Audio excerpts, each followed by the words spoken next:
Chapter 538. The old drunkard will definitely come back. Fang Yan said in a very firm voice. Fang Yingying and Fang Haohan were surprised. Fang Yingying asked, Junior Martial Uncle, how do you know that my master will come back? Do you have any contact with my master? He, I knew it. Although he didn't contact us, he would definitely contact you. In our family, he has the closest relationship with you. He called you? Oh, there's no signal in the land of extreme cold. He wrote you a letter. That's not right, there's no way to send a letter. How did he contact you? The old drunkard has come back. Fang Yan said. Already back? What kind of person was the old drunkard in the past? He was the Wuxia Azure Dragon who dared to challenge the heroes of the world. What kind of person was the old drunkard later? He was a decadent and degenerate countryman who loved alcohol as his life. At that time, the old drunkard was long gone. His heart was dead. A hero with a white head, a beauty in her twilight years, this was more tragic than death. At that time, the old drunkard lived a life worse than death. Otherwise, he wouldn't have used alcohol as food to numb himself every day. The longer he slept, the less he thought. Maybe his heart would be more comfortable. However, he still stood up in the end. For the Fang family, for me, and for you, he made the choice to go to the land of extreme cold. The moment he stood up, he came back. The moment he made the choice, he came back to life. No matter what the final outcome is, he is no longer the old drunkard. He is still the indomitable Wuxia Azure Dragon in our hearts. Don't underestimate the enemy.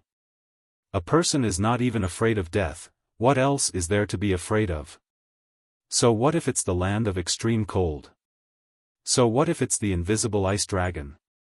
He will definitely drink the dragon's blood, take out the dragon's tendons, cleanse the marrow and repair the meridians, and return as the king.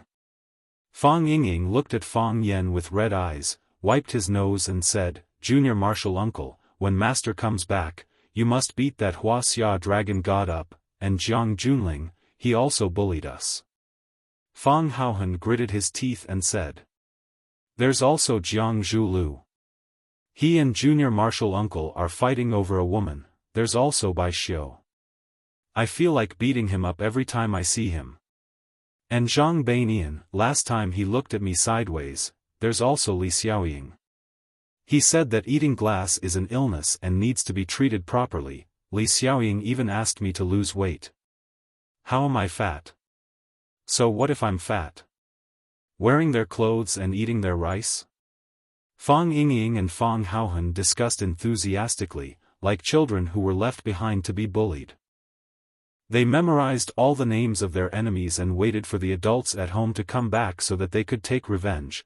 However, after being joked around by the two of them, everyone's depressed mood suddenly became a lot more relaxed, as if the old drunkard was really going to return soon. Not only did they look forward to the old drunkard's return, but they also planned what the old drunkard was going to do when he came back. Beat people, beat people, beat people again. Their schedule was very full. How's my mother's health? Fang Yan asked aloud. When he was away from home, Fang Yan was most worried about his mother, Lu Wan's health. During the 3 years of mourning in Swallow Dock, Lu Wan's performance was far stronger than Fang Yan's. Ever since she sent Fang Yixing away, she returned to her previous state of life. She read and wrote, drank tea in the morning, and took a walk at dusk. The difference was that she opened up 2 vegetable plots next to Fang Yixing's grave. Every day, she would go over to take care of it and talk to Fang Yixing's tombstone for a while. Her sadness was just right, and her nostalgia was buried deep in her heart. Not only that, she also comforted Fang Yan from time to time so that he wouldn't have to bear any psychological pressure. Lu Wan told Fang Yan that it was a great blessing and opportunity for the two of them to become father and son. It was so for Fang Yan and so for Fang Yixing. As a father, Fang Yixing did his best. As a son, Fang Yen was also respectful and filial. They didn't owe each other anything. It was just that their luck was too short, their fate was too shallow, and the time they spent together was too little. Fang Yen didn't tell her that he stayed in Swallow Dock to accompany his father, and also to wait for those people to appear again. He didn't want her to worry, because Fang Yen knew that she couldn't lose another family member. Now Fang Yen was in Huacheng, but he still called back every day to check on her. Every time Fang Yen asked, Lu Wan would say that she was fine, and asked Fang Yen not to worry about her. It was exactly the same reaction as all the other mothers in the world who received a call from their children. However, whether she was living well or not, only the people around her would know, right? My mother is very good.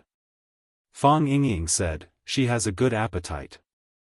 She eats a small bowl of rice every meal, drinks a pot of flower tea every day, goes to the vegetable garden every morning, and recently she has been learning how to draw. She doesn't use her own study now, but the previous study of the master of the family. Fang Yen nodded and said, she told me to use it if I like it. There are too many traces in the study, and it's good to recall them when you have nothing to do. I'm not afraid of being hurt, but I'm afraid of feeling lonely and helpless.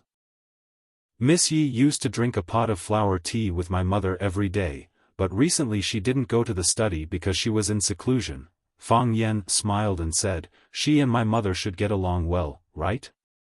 It's strange. When other people come to visit my mother, it's usually the guest talking, and my mother listening. But when Miss Yi comes, it's always my mother talking, and Miss Yi listening. What's that saying again? Everything has its vanquisher. Slap. Fang Yen slapped Fang Yingying's head and said, what do you mean by everything has its vanquisher? Do you know how to talk? Exactly. This is the expression of my mother and my future mother's love for each other. How can you say, everything has its vanquisher? Fang Haohan added sharply. That's my mother's love for my future mother. Fang Yingying touched his head with a face full of grievance. After a period of rest, the wound on Lu Chaoga's palm had healed, and the knife mark on her neck had completely disappeared. The golden chrysalis muscle nourishing powder developed by Qin Luo, the medical king of the generation, was indeed extraordinary. Lu Chaoga began to take care of the affairs of Chaoyan Technology Group again. In other words, when Fang Yen and Du Qing joined forces to launch a counterattack against Jiang Junling, she had already stood up and become the sharp knife that pierced their hearts. After breakfast, Lu Chaoga was going to take Fang Yingying and Fang Haohan to work at Chaoyan Technology. Fang Yen transferred Fang Yingying and Fang Haohan out of Swallow Dock to protect the safety of Lu Chaoga and Du Qing. Fang Yen knew that Jiang Junling was guarding Huacheng, and both sides were deploying troops and making strange moves. Lu Chaoga was protected by the experts sent by the Qin family, but in Fang Yan's opinion, the defensive strength was still a little too weak. If the people who kidnapped Lu Chaoga last time weren't Qiang Longtan and Jiang Fengxing, but Jiang Junling personally.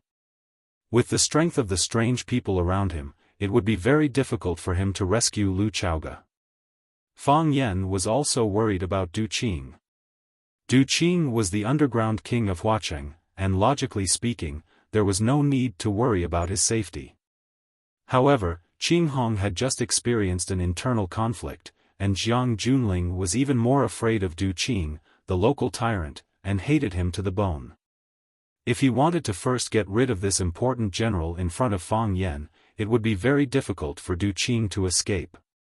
Fang Yen planned to arrange for Fang Yingying and Fang Haohan to stay by Lu Chaoga and Du Qing's side respectively. If they were to keep an eye on her, it should be good for her to protect herself. Last night, Fang Yen had already told the heroes about his arrangements, so Fang Yingying and Fang Haohan tried to please Lu Chaoga in every possible way since early in the morning. They all hoped to stay by Lu Chaoga's side. Who wouldn't want to work by the side of a beauty? Moreover, it was a beauty that he was more familiar with. Sister Lu, no matter what, I'm going to stay by your side. I, Fang Yingying, don't have any other abilities, but I do have a body full of fat. If you encounter danger, this body of fat will always be in front of you. It can't be pierced by knives, and it can't be broken by bullets. I'll guarantee Sister Lu's safety. Fang Yingying patted his chest hard and said with a serious expression. You don't have any other abilities, but you're good at bragging. Fang Haohan immediately ridiculed him from the side. So what if I have a body full of fat? Other than moving slower, what else can it do? You still have the face to say that your fat can't be pierced by knives or bullets. Let me stab you with a knife and see. Let me try shooting you. Fang Haohan, other than eating glass, what else can you do? Do you know that this illness of yours will ruin big things? Sister Lu often has to go to some important events and often meet some important people. They are talking about business worth tens of billions, and you pick up a glass cup and eat it noisily. Those who know you will know that you're sick and need to be treated. Those who don't know you will think that you're crazy. Miss Lu needs an ace bodyguard with a good image and temperament, like me and Qining. If you go, you'll bring down Miss Lu's status. Du Qing is more suitable for you. He's the boss of a gang. When he's negotiating with people, you can pick up a beer bottle and eat it noisily. Don't you look majestic and prestigious? Who would dare to object to his conditions? Fang Yan glanced at Lu Chaoga and said, What's the name of Du Qing's daughter? I think she's called Leah. Lu Chaoga immediately understood Fang Yan's meaning and said, She's young, beautiful, and has outstanding abilities. She's the future successor of Green Cloud Group. Last time, Boss Du said that he wanted me to help her find a young and talented man to be her son-in-law. Yesterday, he even called me to urge me to ask if I found a suitable candidate. For such an important matter, how can I find a suitable candidate in such a short time? Leah? Fang Yingying and Fang Haohan's eyes immediately lit up. There should be information about her on the internet. You can search for it. Fang Yan said. Fang Yingying and Fang Haohan quickly took out their phones to search. When they saw Leah's photo, their eyes were about to spit fire. Fang Yingying beat his chest hard and said, Sis, look. A young and talented man is right in front of you. There's no need to look, I'm the right person. Plop. Fang Haohan directly knelt in front of Lu Chaoga. When he raised his head, Fang Haohan's eyes were already filled with tears. I didn't have parents since I was young. Fortunately, Master picked us up from the outside. Otherwise, I would have definitely gone astray and become a hooligan who would harm society. My body is sick, and I have to eat glass for no reason. I'm ugly, I'm not even as good as Fang Yingying. Fang Yingying grinned. Fang Haohan rarely took the initiative to praise himself. As he laughed, his expression froze. He shouted at Fang Haohan, what do you mean by you're not even as ugly as me? Fang Haohan hugged Lu Chaoga's calf and said, I'm already so old, but I've never been in love. Other than you, no girl has ever smiled at me. Fang Yingying has a female police officer. He is a man who is loyal to his feelings and will not change easily. But, where is my love? Sis, I want to fall in love. Chapter 539. Fang Haohan was sent to Du Qing as he wished, and Fang Yingying was taken to Chaoyan Technology by Lu Chaoga. Fang Yingying was full of grievances, but he was a man who was serious and loyal to his feelings. Since he had fallen in love with Sun Li before, he must persist in his feelings. He didn't even have a chance to refute. Fang Yan drove to school for work. The security guard was doing the same regular and leisurely work as before, checking the post. Fang Yan didn't stand at the school gate to check the post. Instead, he sat in the security booth, made a cup of tea, and read the newspaper. Life at school was very comfortable and leisurely. It was suitable for Fang Yan's state of mind to rest and relax at this time. 3 years ago, the heart of Tai Chi made a breakthrough. Fang Yan defeated Qianye military department and became a new star in the martial arts world. Because his father, Fang Yixing, died in the battle, Fang Yan's body was full of hostility, and the heart of Tai Chi was covered in dust. In the past 3 years, the heart of Tai Chi didn't make any progress or show signs of another breakthrough. Fang Yan wanted to know what the heart of Tai Chi would be like after another breakthrough. Fang Yan wanted to know what the heart of Tai Chi would be like after another breakthrough. The way of Tai Chi was to let nature take its course. The more anxious you were, the more you would retreat. The reason why Yi Ro could make another breakthrough so quickly was also related to her mentality of having no desires. Yi Ro could have no desires, but could Fang Yan also have no desires? Yi Ro believed in martial arts wholeheartedly, while Fang Yan pursued the great power that the breakthrough of martial arts would bring to him.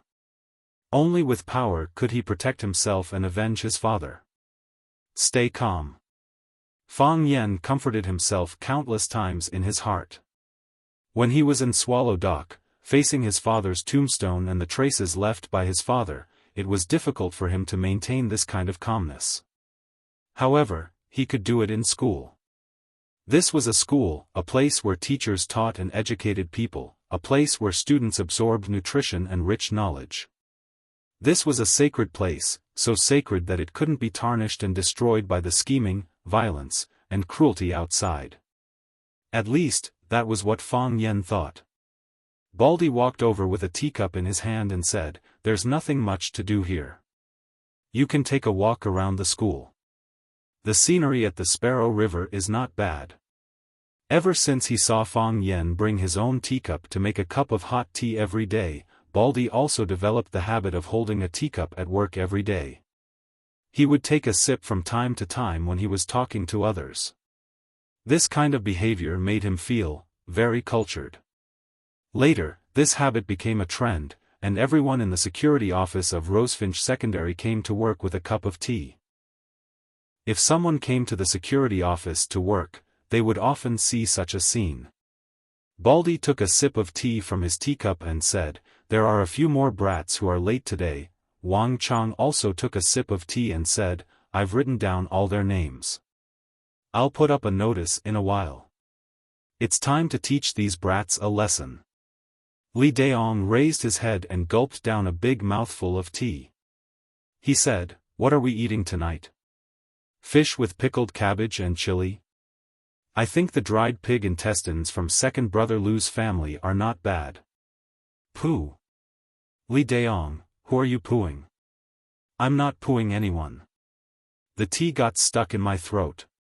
Fang Yan glanced at Baldy and said, "Did I affect your performance again? Look at what you're saying. I'm just afraid that you'll be bored sitting here." Baldy laughed and said, "I know you cultured people like to see these mountains and rivers, so I mentioned it.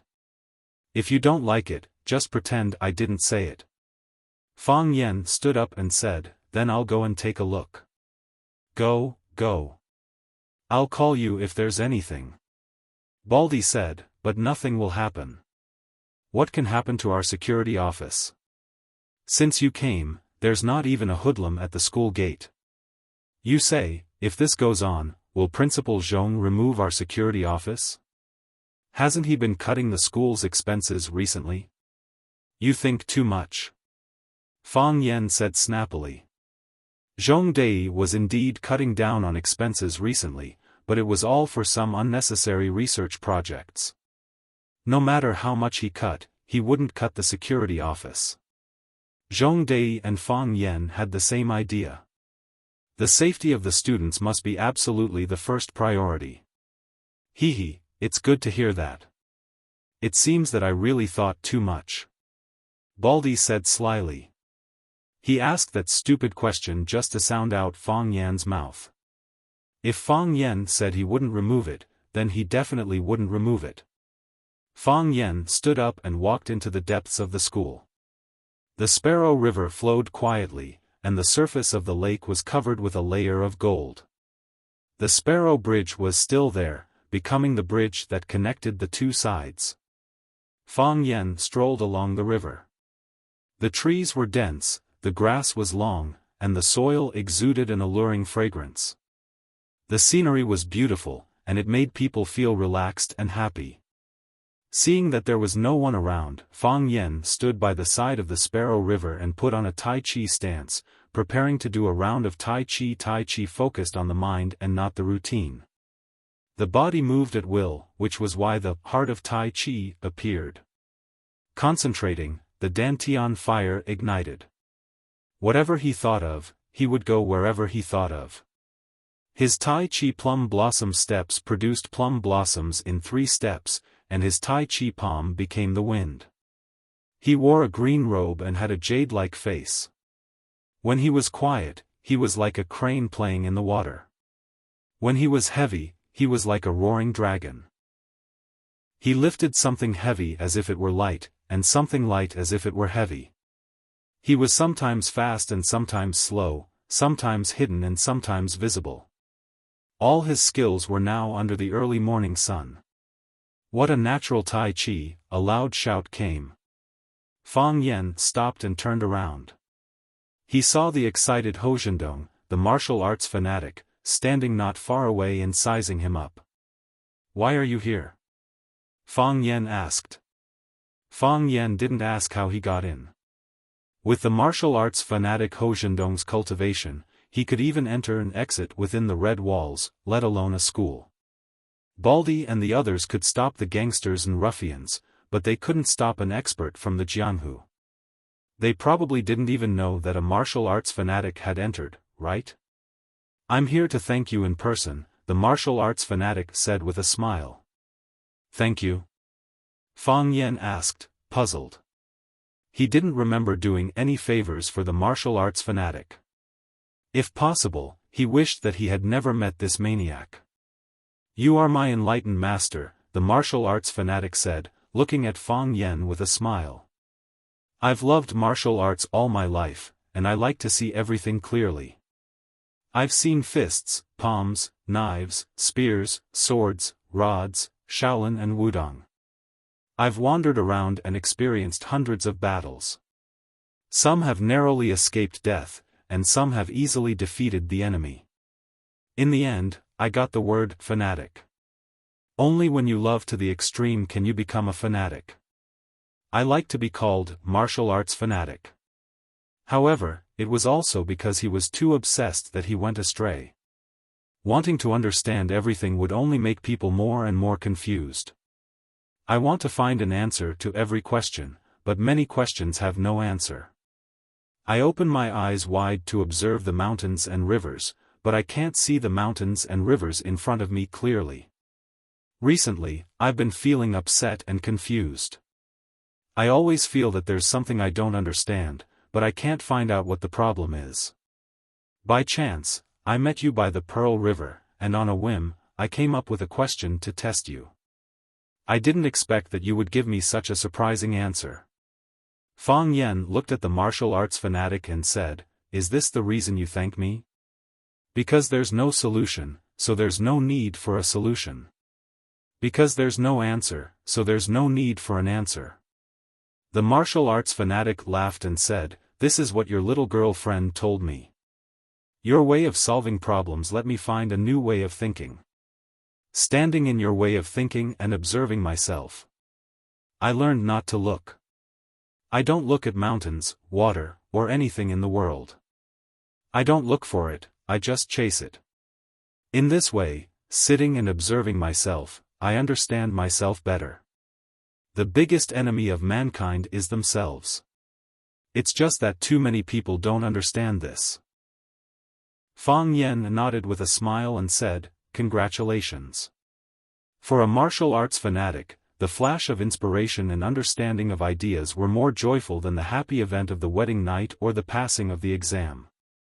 Fang Yen was also a martial artist, and he was also ecstatic when he realized the heart of Tai Chi. When the heart of Tai Chi died, he was also sad and depressed, and it was difficult for him to face his family and himself. If someone could help him break through the heart of Tai Chi again, he would even be willing to marry, if the person was a beautiful woman. This is a big event in my life. So, I have to come here personally to thank you. I will remember this kindness for the time being, and I will return it in the future. You don't have to remember the kindness. Fang Yen waved his hand and said, at that time, I just didn't want to trouble you, so I solved your fairy flowers. As for the enlightenment you gained from my way of solving problems, it's also your own experience and good fortune, and it has nothing to do with me. If you really want to thank me, just don't fight with me anymore. The martial arts fanatic looked at Fang Yen expectantly and said, the second purpose of this trip is to challenge you. You still want to fight? Fang Yan's face became bitter. I said last time, I'm no match for you. No, you're the most talented young man I've ever seen. The martial arts fanatic said. If I don't fight with you to my heart's content, I won't be able to eat or sleep well, and my thoughts will be difficult again. In the end, I may regret it for the rest of my life. I don't want to fight, Fang Yen said. No one can refuse the opponent I choose. The martial arts fanatic said with a firm expression, or, we can fight in this school. Fight now. Are you crazy? Fang Yen was furious. The school is full of students. If they see us fighting, do you want to tear this school down? Rosefinch Secondary was also Fang Yan's school, and he couldn't bear to see this martial arts fanatic go crazy and tear down a good school into a garbage dump. So, I'm willing to give you another choice. The martial arts fanatic said seriously. He took out a piece of white paper from his pocket and handed it to Fang Yen seriously, saying, this is my letter of challenge. In 3 days, I'll wait for you at the top of One Sword Peak. I want to see how much you've improved compared to 3 years ago. Chapter 540. Fang Yen didn't take the paper from the martial addict and said, I already said, I don't want to fight. I don't want to fight with you, and I can't beat you. How can you be like this? I'm not related to you at all. What right do you have to force me? Don't you know you're being very annoying? The martial addict opened his mouth and laughed. His smile was neither warm nor pleasant, his eyes couldn't even be found. He spoke with a proud expression, I don't care if other people like it or not, that has nothing to do with me. I only want someone to fight with me. I like you, so you have to fight with me. I'm afraid I'll have to disappoint you. I'm very busy, I won't go to the One Sword Peak, Fang Yen said firmly, not wanting to give him even the slightest bit of hope. I'm working right now, I can't chat with you anymore. Saying so, Fang Yen turned around and left. Fang Yen, Hozhendong shouted from behind. Fang Yen turned around to look at Hozhendong and asked, Senior Martial Addict, is there anything else? I saw you practicing Tai Chi just now, although it was unintentional, I still managed to see through it in advance, the martial addict smirked. If that's the case, the One Sword Peak tournament in 3 days will be very unfair to you, boy, watch carefully. The martial addict Ho's eyes trembled a bit, then raised his right foot and stomped down. Pow! A dull sound was heard. The earth didn't give birth to lightning, the Rosefinch River didn't have any waves, not even dust was kicked up under his feet. The flowers were still flowers, the trees were still trees, the grass was still swaying, the green leaves were still swaying with the wind. It was as if nothing had happened, as if there were no supernatural phenomena like when a peerless master used his ultimate skill. But Fang Yen knew that things weren't that simple. The martial addict purposely told him to stop and watch carefully.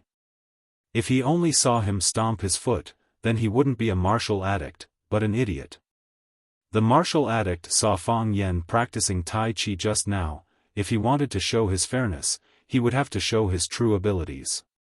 Sure enough, Fang Yan's guess was correct. Whoosh! On a big tree next to Fang Yen, a leaf swayed and fell. Fang Yen stretched out his hand and let the leaf fall into his palm. The lush green leaves turned yellow and withered when they landed on Fang Yan's palm. At the same time that the leaves turned from green to yellow, the tree with thick branches also changed. First, the leaves fell off crazily, as if they were swept away by a gale. Then, the originally sturdy tree branches also fell, as if an invisible giant axe was quickly chopping them off. Branches of different sizes fell to the ground, making crackling noises. Immediately after that, the trunk of the big tree also began to turn from green to yellow. After its vitality disappeared, the trunk burst open and fell to the ground with a boom, turning into a pile of wood waste. This scene was too fresh and too mysterious. Fang Yen watched helplessly as the first leaf fell. He watched helplessly as the branches broke. He watched helplessly as the big tree collapsed. It was as if he was watching a magnificent magic show, a wonderful magic trick. Hitting the cow across the mountain, Fang Yen murmured. When we read martial arts novels, we often see the move, hitting the cow across the mountain. Because the name of the move had the word, cow, in it, many people mistakenly thought that the power of this move was ordinary. If it was a name like Nine Yang Divine Art or Heaven and Earth Great Shift, it would be obvious that it was the world's top kung fu. Shouldn't hitting the cow across the mountain be a skill that even the loafers in the neighboring village could use? You can't judge a book by its cover, and it was the same with kung fu. Even if it was understood from the literal meaning, being able to kill a cow across the mountain, this kind of kung fu could be called a miracle, right? Borrowing force to exert force, using 4 tails to move 1,000 taels of gold, this was already a profound kung fu in the inner Jianghu. If one could borrow force to transfer qi, it would be like how the physician King Qin Luo used a silver needle to perform the unpredictable divine Tai needle, that was also a beginner version of hitting the cow across the mountain. To be able to kill a tree 2 meters away from him with just a stomp of his foot like the martial fanatic did, this kind of hitting a cow across a mountain was no longer the hitting a cow across a mountain that the outside world knew about, but it was an upgraded version of their technique. If the target of his force just now was Fang Yen, what kind of consequences would there be? A real expert should have this kind of ability to turn something rotten into something magical. Using falling leaves as swords, using flying petals to hurt people, and even ordinary moves could bring out extraordinary power. The martial fanatic belonged to this kind of person, and this was also the reason why he was praised as Wuxia's 7 fanatics. Hitting the cow across the mountain. Old Wood meeting spring. The sea of martial arts was boundless, but the path of seeking Tao was firm and long. When Fang Yen woke up from his deep thoughts, the martial fanatic Hozhendong in front of him had already disappeared. On another tree hung a letter of challenge from the martial fanatic to Fang Yen. Fang Yen walked over and took down the letter of challenge. The calligraphy on it was extremely ugly. I heard that you are a young hero with great achievements in martial arts. I hope to have a duel with you. I will accompany you when you eat, I will watch over you when you sleep. I will follow you when you work, I will send you home. 3 days later, I will respectfully wait for you at the summit of One Sword Peak. Unknown but unknown. Fang Yen was dumbfounded. What kind of bullsh*t challenge is this? It's clearly a shameless threatening letter, okay? What does I will accompany you when you eat, I will accompany you when you sleep, I will watch over you when you work, I will follow you home. Isn't it just telling Fang Yen that if he doesn't duel with me, I will be like a follower around him, so that he can't do anything or say anything? Fang Yen really felt a headache coming on. If there was a character like the martial fanatic following him all day, it would really be a troublesome thing. You can't drive him away, he won't scold him, and beating him up is exactly what he wants. How much red packet did the 7 fanatics of Wuxia receive from him?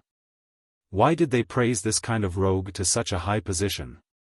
Fang Yen rolled up the letter of challenge in his hand, and then with a flick of his finger, it flew into the water of the Rosefinch River. The paper was soaked by the river water, and then slowly dispersed and sank to the bottom of the river. I won't fight. Fang Yen made up his mind.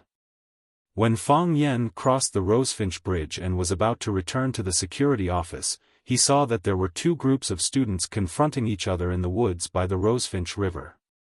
Students are young and impetuous, and quarrels and fights are common. But because of the school's strict rules, the majority of students resolve their small conflicts outside of school.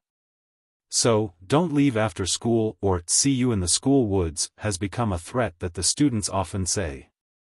It's really rare to see two groups of people collide on campus, especially after Zhong Dei became the principal of the school. This kind of thing is extremely rare. One side only has 2 students, the other side has 5 or 6 students. It was obvious that the side with more people had surrounded the side with fewer people. Blocking people, this is also something that students often do. A tall boy stood in front of the group, his eyes fiercely stared at the boy wearing glasses in front of him, and said, "Li Xiaochao, I'm warning you, don't have any ideas about Wang Yan. She is the woman I like." Mature men intelligently call the woman they like girl. Only those children who haven't grown up yet will call their boyfriend or girlfriend my man, or my woman. "She is my girlfriend," Li Xiaochao retorted. Even though he knew that the other side has more people, and his only teammate is still trembling and hiding behind him, but the young man's face and dignity made him not willing to back down. "Just because you say it's your girlfriend, then it's your girlfriend?" The tall boy, very dissatisfied, said, "I also said she is my wife. Does that mean other men can't chase her? She has always been my girlfriend." Li Xiaochao's eyes were red, but his voice was still firm. "She's not your girlfriend. She's just with you for the time being." The tall boy tried to argue. "Today I came to find you to talk about this matter. Li Xiaochao, take the initiative to break up with Wang Yan." "Why? Aren't you just asking nonsense?" "Didn't I just say it, because I like her?" The tall boy was clearly a bit impatient. "Kid, is there something wrong with your head? I already said it so clearly, why are you still asking so many questions?" "Impossible," Li Xiaochao stubbornly said. "The one Wang Yan likes is me. I also like Wang Yan. I will not break up with her." "Li Xiaochao, there's no point in saying that," the tall boy said. "We're all classmates, don't force me to hit you. If you hit me, I'll tell the teacher. If you tell the teacher, I'll hit you every time I see you. If you hit me even once, I'll tell the teacher, the school will expel you. TCH, you think the school is run by you, you can expel me just because you say so?" "Li Xiaochao, you know, I have a lot of friends outside of the school. If they hit you, the school won't be able to find out that I sent people to hit you, right? Do you think anyone will believe you?" "Lu Yong, you're bullying people, so what if I'm bullying you? No one can be sure what kind of idiotic things you said or did when you were young." Fang Yan shook his head, walked out of the forest, and spoke to the 2 groups of students. "Both of you, come with me to the security office." Lu Yong didn't expect there to be someone else in the forest, looked at Fang Yan for a bit and asked, "Who are you?" "I'm the security officer, Fang Yan." Fang Yan smiled and answered. "Let's go, we'll go to the security office and solve your relationship problems together." Lu Yong hasn't seen Fang Yan before, so he asked his friends in a low voice, "You've seen him before?" "I've seen him patrolling the school gate," a young fatso boy whispered. Lu Yong finally believed him, smiled at Fang Yan and said, "We're just joking, there's no need to go to the security office, right?" "Right, we still have class." By saying so, Lu Yong turned around, wanting to run away. Fang Yan grabbed Lu Yong's neck and said, "I think you're missing a love counselor. I happen to be quite good at this." Chapter 541. Security Office. Fang Yan looked at the student standing in front of him and said, "Tell me, what's going on?" Li Xiaochao glanced at Fang Yan and lowered his head without saying anything. Lu Yong said with a smile, "Teacher, we were just joking." "Is it Li Xiaochao?" There were countless high school students who fell in love, but the school had a rule that forbade relationships. Regardless of whether it was Li Xiaochao, who was in the right in this conflict, or Lu Yong, who was not in the right, they did not want their relationship to be known or involved by the school. It would be even worse if they were asked to go back and call their parents.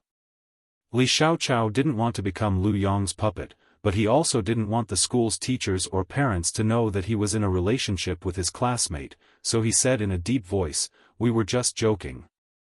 It's nothing." Fang Yan looked at Li Xiaochao and said, "I know what you are worried about. But have you ever thought about it? If I pretend to believe that nothing happened between the two of you, after you walk out of my place, he will once again bring people to block you and separate you from your girlfriend. Your girlfriend's name is Wang Yan. What will you do then?" If he agreed, it would seem that he was too irresponsible and spineless. If he refused, he and his friends might beat him up.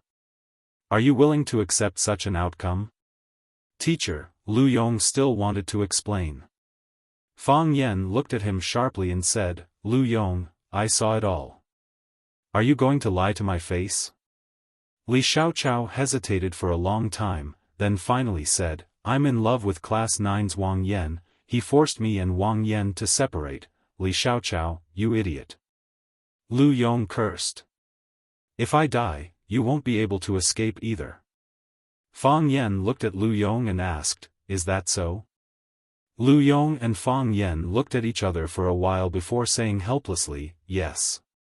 Fang Yan nodded and asked, "Why did you separate Li Xiaochao from his girlfriend?" "Because I like Wang Yan." "Because you like Wang Yan, you want to separate Li Xiaochao and Wang Yan?" Fang Yan asked. Young people's views on love were so simple and direct. "Because I like this person, so you can't be with this person. Because you like a dress, somebody else has to take it off. Because you like a sports car, others have to give up their sports cars. Because you like this earth, others have to move to Mars, is that it?" "That's different," Lu Yong argued. "Which aspect is different?" "Clothes are clothes, sports cars are sports cars, they're different from girlfriends." "You mean, I can't give you the clothes or the sports car, but I can give you the girlfriend?" "From what you know, you can't even give up clothes and sports cars. Why do you think you can give up your girlfriend?" "That's not what I meant. I don't think I can sell my girlfriend." "Then what did you do to Li Xiaochao mean?" "I just feel that Wang Yan and I are more suited for each other. What if after Wang Yan gets together with you, someone feels that he and Wang Yan are more suitable and wants you to break up with her?" I fought him with all my might. "Look, if you can't do it yourself, how can you expect someone else to do it?" Fang Yan asked with a smile. Lu Yong looked at Li Xiaochao and said with an embarrassed expression, "This is my fault, Li Xiaochao, I'm sorry." Li Xiaochao didn't expect Lu Yong to apologize to him. Slightly surprised, he smiled and said, "It's fine. It's all in the past anyway." Fang Yan looked at Lu Yong and asked, "Have you given up yet?" Lu Yong looked at Fang Yan with a strange expression and said, "Teacher, don't teachers forbid students from dating? How did I openly discuss this issue with you guys?" "That's right," Lu Yong nodded. "If other teachers find out who's in a relationship, they'll either pull you to the office to scold you or ask you to write a self-reflection letter. Is it useful?" Fang Yan asked. "What?" If a teacher pulls you to the office to scold you, ask you to write a self-reflection letter, or ask your parents to come, can you guarantee that you won't be in a relationship again?" "I don't think so." Lu Yong's face turned red and said, "This kind of thing, how can it be broken just like that? Isn't it too embarrassing?" "Then what do you think now?" "I think it's wrong to separate Li Xiaochao from his girlfriend. I will compete fairly with him in the future," Lu Yong said. Fang Yan nodded and said, "You can go back to class." Lu Yong looked at Fang Yan with a puzzled face and said, "Can I really go? You still want to stay?" No. Lu Yong waved his hand and said, "You won't tell our monitor about this, will you?" "Who's your monitor?" It's okay. Lu Yong hurriedly led his friends to escape. Lu Yong felt that it was too strange. Didn't the security guards like to tell things to the class teacher? How come this security guard didn't say a word and let me go back to class as if nothing happened? After Lu Yong left, Fang Yen glanced at the student standing next to Li Xiaochao and said, "You also go back to class." "Thank you, teacher." The boy was relieved. He bowed to Fang Yen and then ran away without looking back. At this time, there were only two people in the security room, Fang Yen and Li Xiaochao. "How does it feel to be in love?" Fang Yen looked at Li Xiaochao and asked. "Teacher," Li Xiaochao's expression was coy. He was not used to talking about love affairs with his teacher. "Every day, I have to make several phone calls, send countless messages every day, and frequently pass small notes in class. I want to buy delicious food for her, I want to bring her to a good cafe, I want to be with her all the time, I can't help but want to smile when I think of her, I feel very sweet." Li Xiaochao looked at Fang Yen with his mouth wide open. "How does this guy know everything?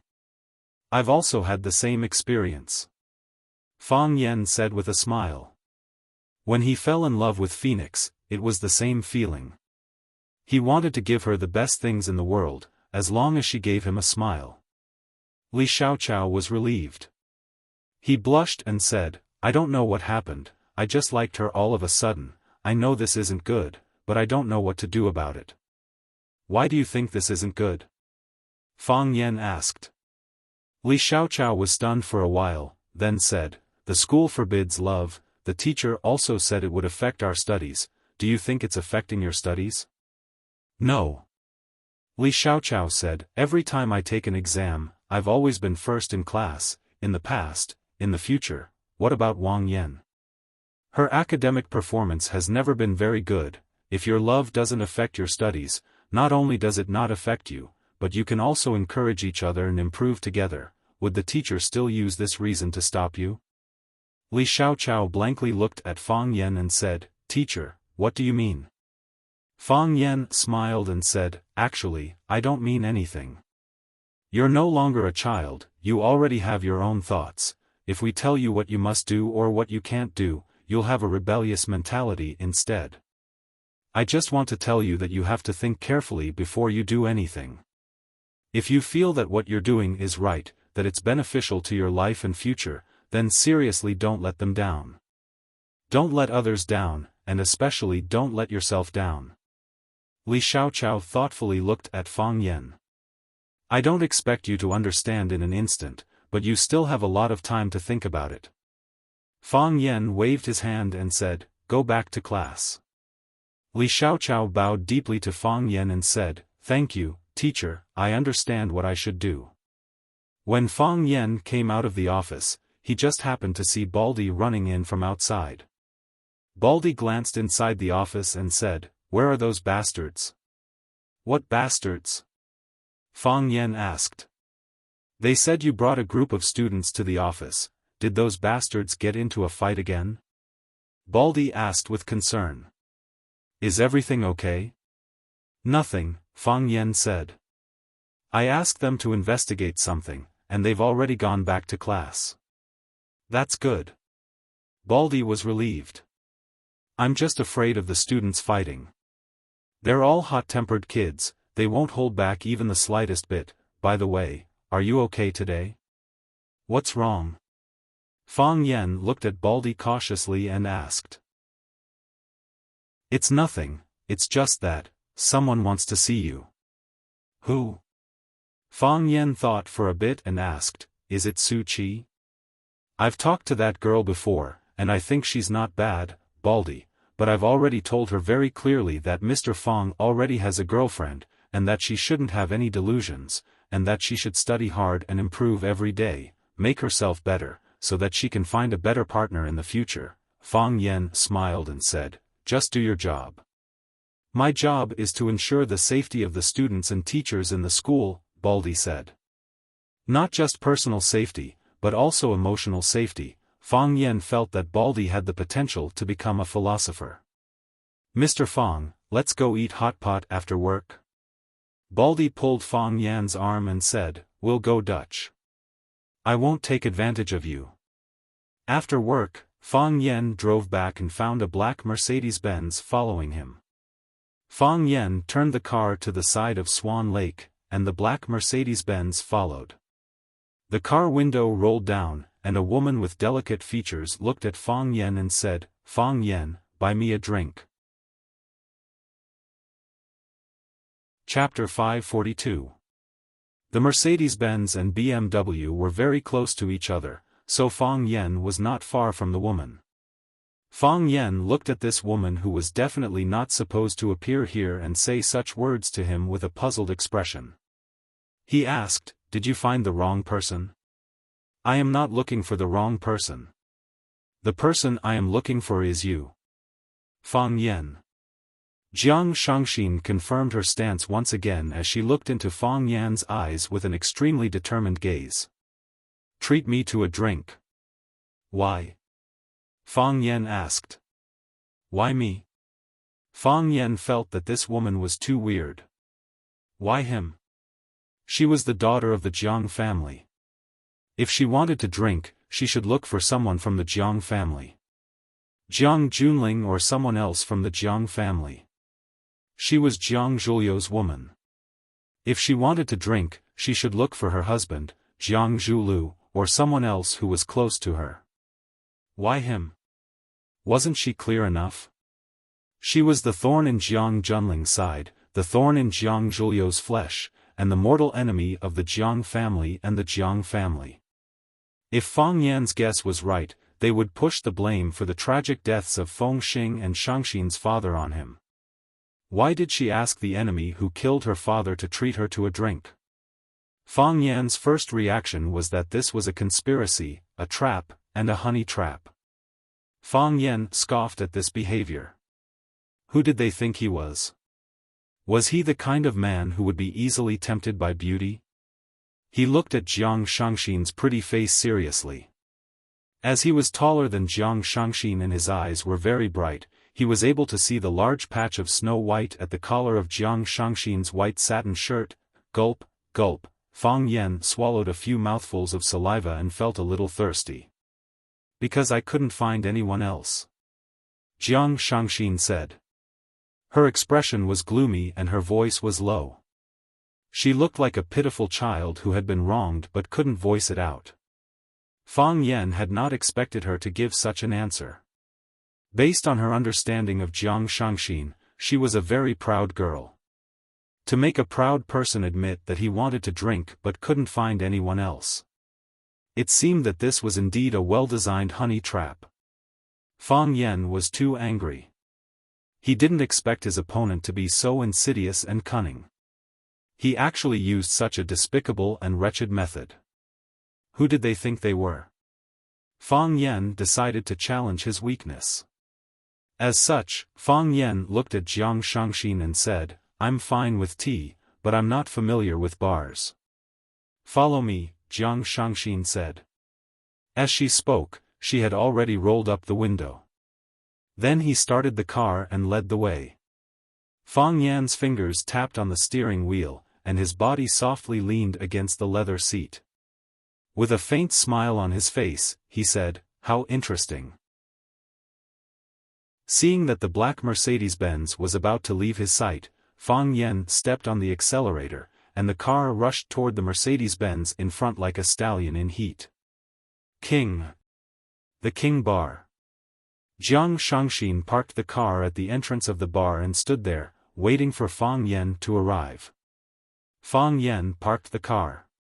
Just as he got out of the car, Jiang Shangxin took the initiative to hug his arm. A strong fragrance wafted over. It was a very seductive perfume that Jiang Shangxin used. Fang Yan's sense of smell was very sensitive. He knew that this was not just a simple perfume, but also the natural body fragrance of a mature woman. When the two fragrances mixed together, it gave one an impulse to let one's imagination run wild. Furthermore, Jiang Shangxin was wearing a mid-sleeved shirt. When she hugged Fang Yan, a small part of her arm was in close contact with Fang Yan's body. When they were walking, their bodies would touch from time to time. As long as Fang Yan exerted a little force, he would be able to knead her into his body. Such a charming little beauty took the initiative to approach him without any precaution. Even if Fang Yan had the ability to remain calm and composed, he still felt a sense of defeat. He was afraid that he would accidentally turn into a big bad wolf and eat the little white rabbit in front of him. What was worse was that this woman was Jiang Zhuliu's wife. Damn it, why did he feel so crazy and excited when he thought of this? Fang Yan dodged to the side and said, "Isn't this a little inappropriate? Everyone is like this." Jiang Shangxin held Fang Yan's arm and walked straight into the bar, not caring about Fang Yan's feelings at all. "You didn't approach me on purpose to get Jiang Zhulu to catch you in the act, right?" Fang Yan asked worriedly. A sarcastic smile appeared on Jiang Shangxin's face, and she said, "Fang Yan, you don't have to test him anymore." Given Jiang Zhuliu's character, he would pretend not to know even if he knew that I rolled around in bed with another man. What's the point of catching him in the act? Exposing his wife's affair with another man and letting more people know about it, then losing his dignity. Do you think Jiang Zhulu would do such a stupid thing? Fang Yan thought about it and said, "Indeed, he wouldn't. This doesn't fit his style." "Would you?" Jiang Shangxin asked. "My wife wouldn't betray me," Fang Yan said. "You are really confident. Whoever snatches a good husband like me would cover their mouth and secretly laugh. Every 1st and 15th day of the lunar month, they would offer more incense to Guanyin Bodhisattva. It was still early, and there weren't many people in the bar. American rock music was playing in the bar, but it wasn't as violent and crazy as it was during the climax of the night. Fang Yan thought that Jiang Shangxin would bring him to the lobby of the bar or find a seat at the bar counter. Unexpectedly, Jiang Shangxin didn't enter the interior of the bar, but directly entered a passage at the side. There was an elevator at the end of the passage, and there were 2 bodyguards in black waiting at the door. When the 2 of them walked over, the bodyguards in black looked at them warily. Jiang Shangxin took out a black card from her pocket, and the bodyguard in black bowed deeply when he saw it. The other bodyguard immediately turned around and pressed the elevator button, and the door of the elevator opened to them very quickly. While Fang Yan was still thinking about where the elevator was going to take them, Jiang Shangxin had already pulled Fang Yan's arm into the elevator. Fang Yan's foot stepped on the elevator, and the door couldn't close, so it sounded an alarm. Jiang Shangxin turned around and looked at Fang Yan. With a flirtatious smile in her eyes, she said, "Are you afraid?" "Where to?" "Fang Yan, I thought you're not afraid of anything. I am afraid of death," Fang Yan said. Jiang Shangxin chuckled and said, "I am afraid of death too, so I asked you to buy me a drink. Don't worry, I can't eat you up." Fang Yan looked at Jiang Shangxin's eyes, and there was a trace of sadness that couldn't be hidden. Fang Yan finally retracted his foot. The door of the elevator closed and slowly descended. Clang! When the door of the elevator opened again, a deafening noise and rolling heat waves rushed toward them. Fang Yan was stunned for a moment, and then he understood what kind of place this was. The underground boxing arena was also known as the underground boxing market. In order to attract customers, some bars would hire some boxing experts to come over and fight. Every punch hit the flesh, and the blood was boiling. In the process of killing and fighting, countless spectators screamed crazily, releasing the fatigue in their bodies and the hostility in their hearts to their heart's content. This was indeed a very good place. A place that was very suitable for Jiang Shangxin at this moment. It was also a place that was very suitable for Fang Yan at this moment. Although Fang Yan didn't like the murky air in the underground bar, he liked the passion and heat that collided with each other. He suddenly wanted to drink a large glass of cold beer that emitted the aroma of malt. He gulped it down in one go, causing goosebumps to rise all over his body, causing every pore on his body to stand on end. Jiang Shangxin brought Fang Yan to a tea stage at the side of the boxing arena and shouted at the waiter who was walking over, 2 bottles of beer. Fang Yan took a look at Jiang Shangxin and grinned. Sometimes, this woman was quite understanding. The waiter quickly served the beer, and there was a large glass filled with golden liquid. As it was filled to the brim, the foam of the beer was flowing out. Before he even tasted it, the aroma of wheat wafted over. Jiang Shangxin picked up a glass of cold beer and raised it to Fang Yan. She said, "Come, Fang Yan, let me give you a toast. Thank you for treating me to this drink." Fang Yan smiled bitterly and said, "It seems more like you are treating me to this drink. This is my first time coming to this place, and they didn't seem to collect money from us just now. In that case, thank you for drinking with me," Jiang Shangxin said. No matter what the reason was, she had already raised the glass and started gulping down the beer as she spoke. Her cheeks were exquisite, and her neck was slender. Women who came from wealthy families had a noble aura and elegant behavior. When she gulped down the beer like a man, the alcohol flowed out from the corner of her mouth, giving off a bold and sexy vibe. Jiang Shangxin drank half of the glass in one go, then she looked at Fang Yan and said, "Why aren't you drinking? Why aren't you drinking?" Fang Yan picked up the glass and took a sip. He said, "I feel that this matter is a little weird." "What's weird?" "The two of us shouldn't sit together and drink," Fang Yan said. "I mean, we have different standpoints. What are our different standpoints?" Jiang Shangxin interrupted Fang Yan's words. She stared at Fang Yan with a sharp gaze and said, "Do I have the same standpoints as Jiang Junling? Do I have the same standpoints as Jiang Zhulu? Do you think that I should look for them to drink together?" Fang Yan thought about it, raised his glass and said, "Let me give you a toast." "Toast me for what?" "To your compromise," Fang Yan said.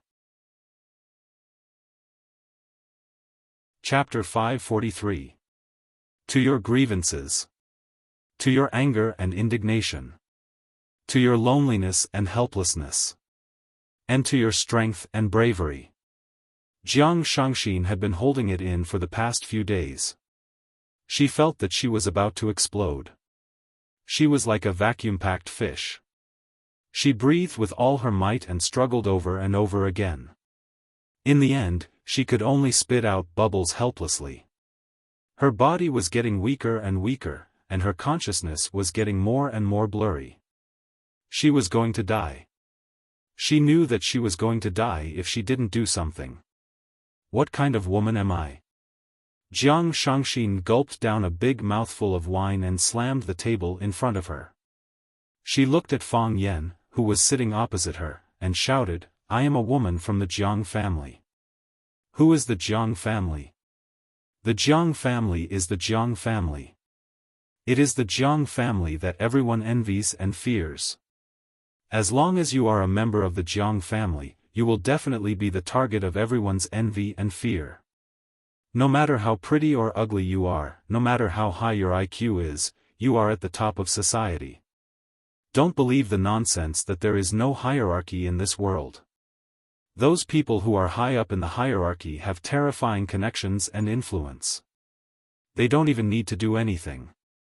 They only need to frown or signal with their eyes, and those small characters who offend them will die without a burial place."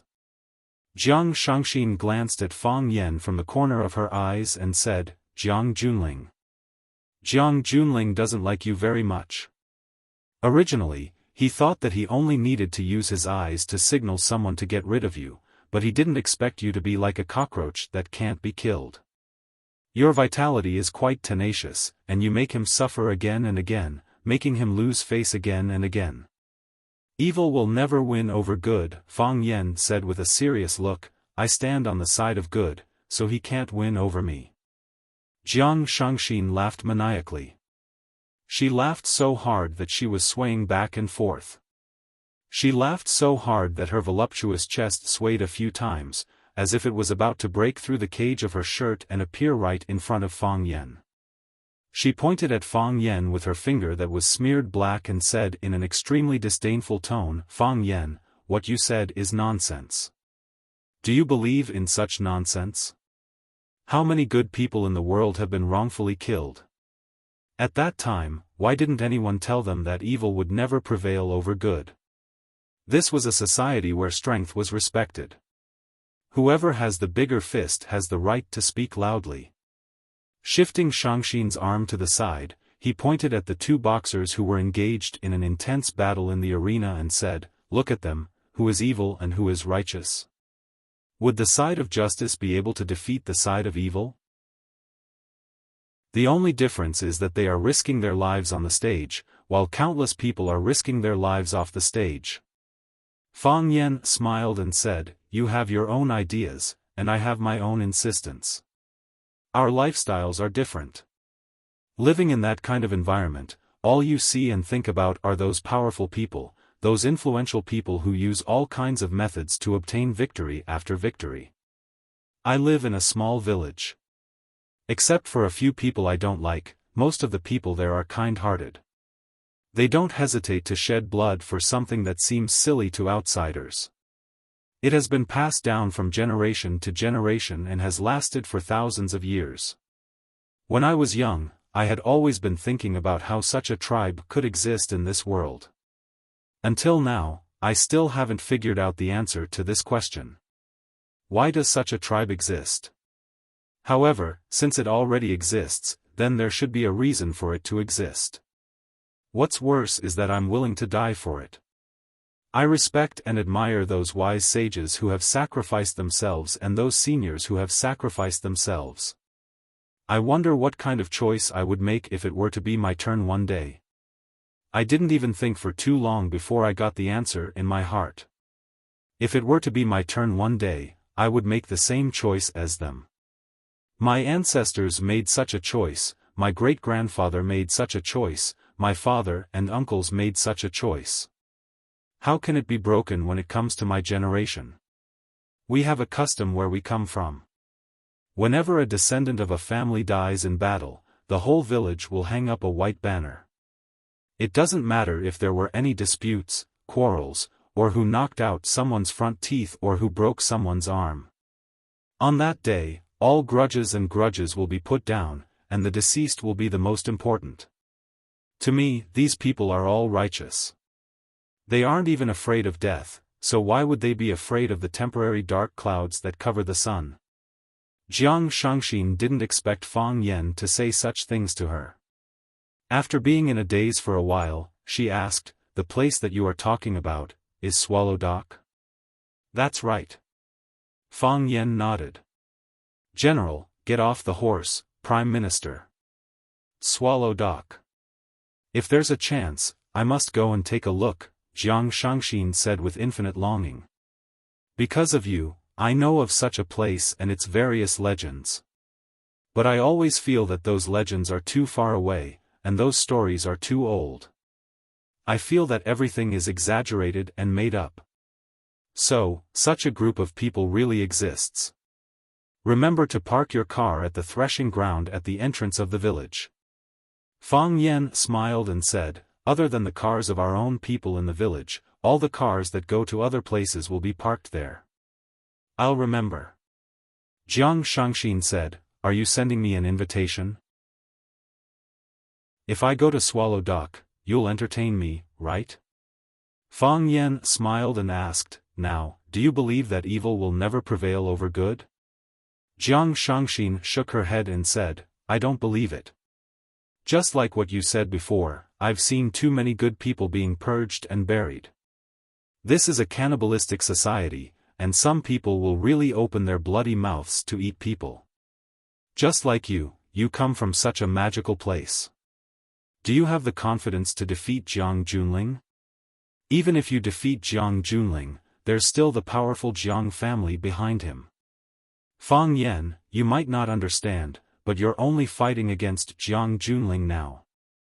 To Jiang Junling, you're an opponent, but to the Jiang family, you're just a piece of stone to sharpen their blades. Either the knife is sharpened by the stone, or the stone cuts a hole in the knife. At most, they'll just change to another knife and continue to sharpen it. But, have you ever thought that when you, the stone, cut off one knife after another from the Jiang family, when you make the Jiang family feel threatened, they'll come at you in full force? The sky will fall, the earth will crack, and the rivers will flow in reverse. At that time, will you still be able to withstand it? I know that the Jiang family order is the knife of the Jiang family, and I also know that the Jiang family is very powerful and makes people feel helpless. Fang Yan played with the tall beer mug in his hand and said, "But, I can't just let them bully me without saying anything or doing anything, right? If that's the case, I'll become another good person being purged and buried by the bad guys." Fang Yan looked at Jiang Shangxin and said, "I know that your heart is filled with anger, and I can completely understand how you're feeling right now." "You can't understand." Jiang Shangxin sneered. People who haven't experienced it shouldn't easily say that they can understand others. To a patient with cancer, don't tell him that you're as sad as him. You can't possibly be as sad as him, you're just saying it. When you walk out of the ward, you'll be able to see the blue sky and white clouds, you'll be able to breathe in fresh air, and you'll be able to continue your rich and colorful life. The patient, on the other hand, can only bid farewell to this world in fear and reluctance. Fang Yan was speechless. Look, not only were these women from wealthy families noble and elegant, even their words were so sharp and full of philosophy. "Fang Yan, you said that I shouldn't look for you for a drink. Then, tell me, who should I look for a drink? Look for my brother, Jiang Junling? Look for my husband, Jiang Zhulu? Or should I look for my best friends who either follow the Jiang family's power or are afraid of the Jiang family's power? Can I tell them that my brother asked my husband to poison my father to death? Can I tell them that I hate them to the core, yet I still have to force a smile and pretend that nothing happened and that I don't know anything?" There was a type of grievance that couldn't be vented. Your heart was bleeding, yet you still had to smile and chat with the people who stabbed you. Who could understand such pain? Jiang Shangxin picked up the beer mug in front of her and gulped it down. She shouted, "Waiter, give me another 2 bottles of beer." Fang Yan stopped her and said, "You can't drink anymore, you've already drunk too much." This was the 4th beer that Fang Yan and Jiang Shangxin had drunk. For 1-liter bottles of draft beer was nothing to Fang Yan, but it was obviously too much for a girl. Furthermore, if Shangxin got drunk, Fang Yan would have to be responsible for sending her back later. Who would want to do such a troublesome thing? She wasn't his wife anyway. No way. I still want to drink. Jiang Shangxin was unhappy and said, "You're not willing to treat me to a drink? We're only at the beginning. I've only just started and you're not letting me drink anymore. This feeling of not being able to go up or down. Do you know how uncomfortable it is? Fang Yan, do you know that I'm going to die soon?" Fang Yan was helpless. He waved at the waiter and said, "Give me 2 more mugs of draft beer." As he spoke, he picked up the half-empty mug of beer in his hand and gulped it down. His principle was to drink a mug of beer with Jiang Shangxin. He wouldn't be at a disadvantage or take advantage of her. He wasn't an old drunkard who would fight for a drink with others. Fang Yan wanted to drink another mug of beer when he thought of the old drunkard. The waiter brought 2 1-liter bottles of beer over again. The sexy waitress in the bunny costume winked at Fang Yan when Jiang Shangxin wasn't paying attention. Perhaps she thought that Fang Yan, who had bought 8 mugs of draft beer in a row, was a big customer. Jiang Shangxin snatched a mug of beer from Jiang Shangxin and raised it to Fang Yan. "Come, a toast to my enemy who killed my father." Fang Yan had the urge to run away. Chapter 544. Waiter, 2 more bottles of beer. Waiter, 2 more bottles of beer. Waiter, 2 more bottles of beer. No, for more bottles of beer. Jiang Shangxin entered a drinking state, as if tomorrow was the end of the world. At this moment, she was possessed by the old drunkard, Yi Rou, Li Xiaotian, Zhu Zaidan, and even Fang Yan almost possessed her. She drank 2 glasses after another and drank 1 glass after another.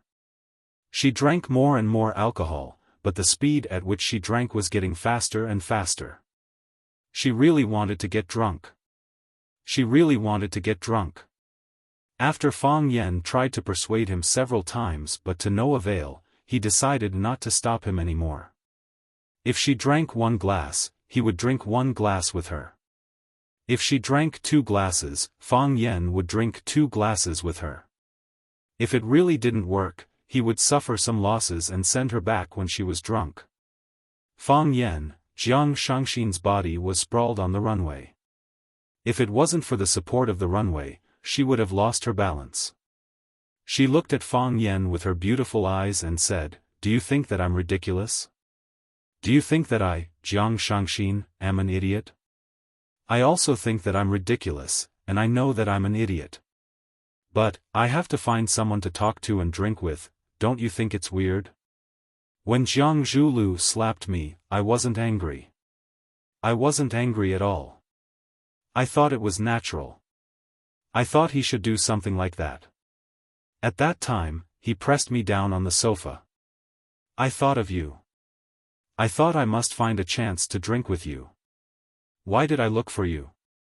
Jiang Shangxin reached out to play with her long hair so that it wouldn't block her vision. This action was very charming and was full of the temptation of a mature woman. "I don't know either. I thought of everyone around me, but you were the only one I could think of drinking with. At least you wouldn't betray me. At least when I scolded Jiang Junling and Jiang Zhulu, you wouldn't turn around and repeat every single word I said to them. Isn't it very funny? I, Jiang Shangxin, have lived for so long, yet I can only trust my enemy." "We are not enemies," Fang Yan said. "Yes. We're not enemies. We're victims. You are a victim, and so am I." As Jiang Shangxin spoke, she reached out to hug Fang Yan's neck. Fang Yan's body leaned back slightly, and her body fell forward. Fang Yan hurriedly pushed forward and hugged her. She threw Shangxin into Fang Yan's arms and lifted her pretty face to look at Fang Yan. "Why did you hide? Do you think I'm wrong? Or do you think I'm a shameless woman? I didn't mean that. I just thought," just as Fang Yan was thinking of a reason to explain himself, Jiang Shangxin had already pushed him away and was staggering toward the arena in the middle of the bar. In the arena, 2 men were fighting fiercely. They were wearing white wrestling pants and had a red and black belt on their waists. The man with the red belt was tall and strong, and his punches were fierce. The man with the black belt was short, but his movements were unusually agile. Both of them used their own unique moves and unique skills. Every time their fists collided with flesh, the spectators would erupt into cheers like a tsunami.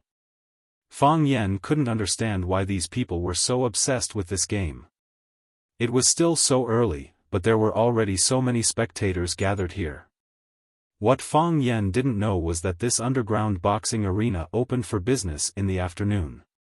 Some bars arranged fights for their customers, but most of them were underground boxing experts who wanted to earn a high prize. There were also some dojos or martial arts groups that specially selected their own seeded fighters and sent them over. Not only was it for training, but it was also to earn a considerable amount of prize money after winning every match. For many martial artists who loved martial arts, their lives were quite poor. With Fang Yan's vision, he knew that the final winner would definitely be the man with the red belt. This fighter's punches were steady, and he knew when to advance and retreat.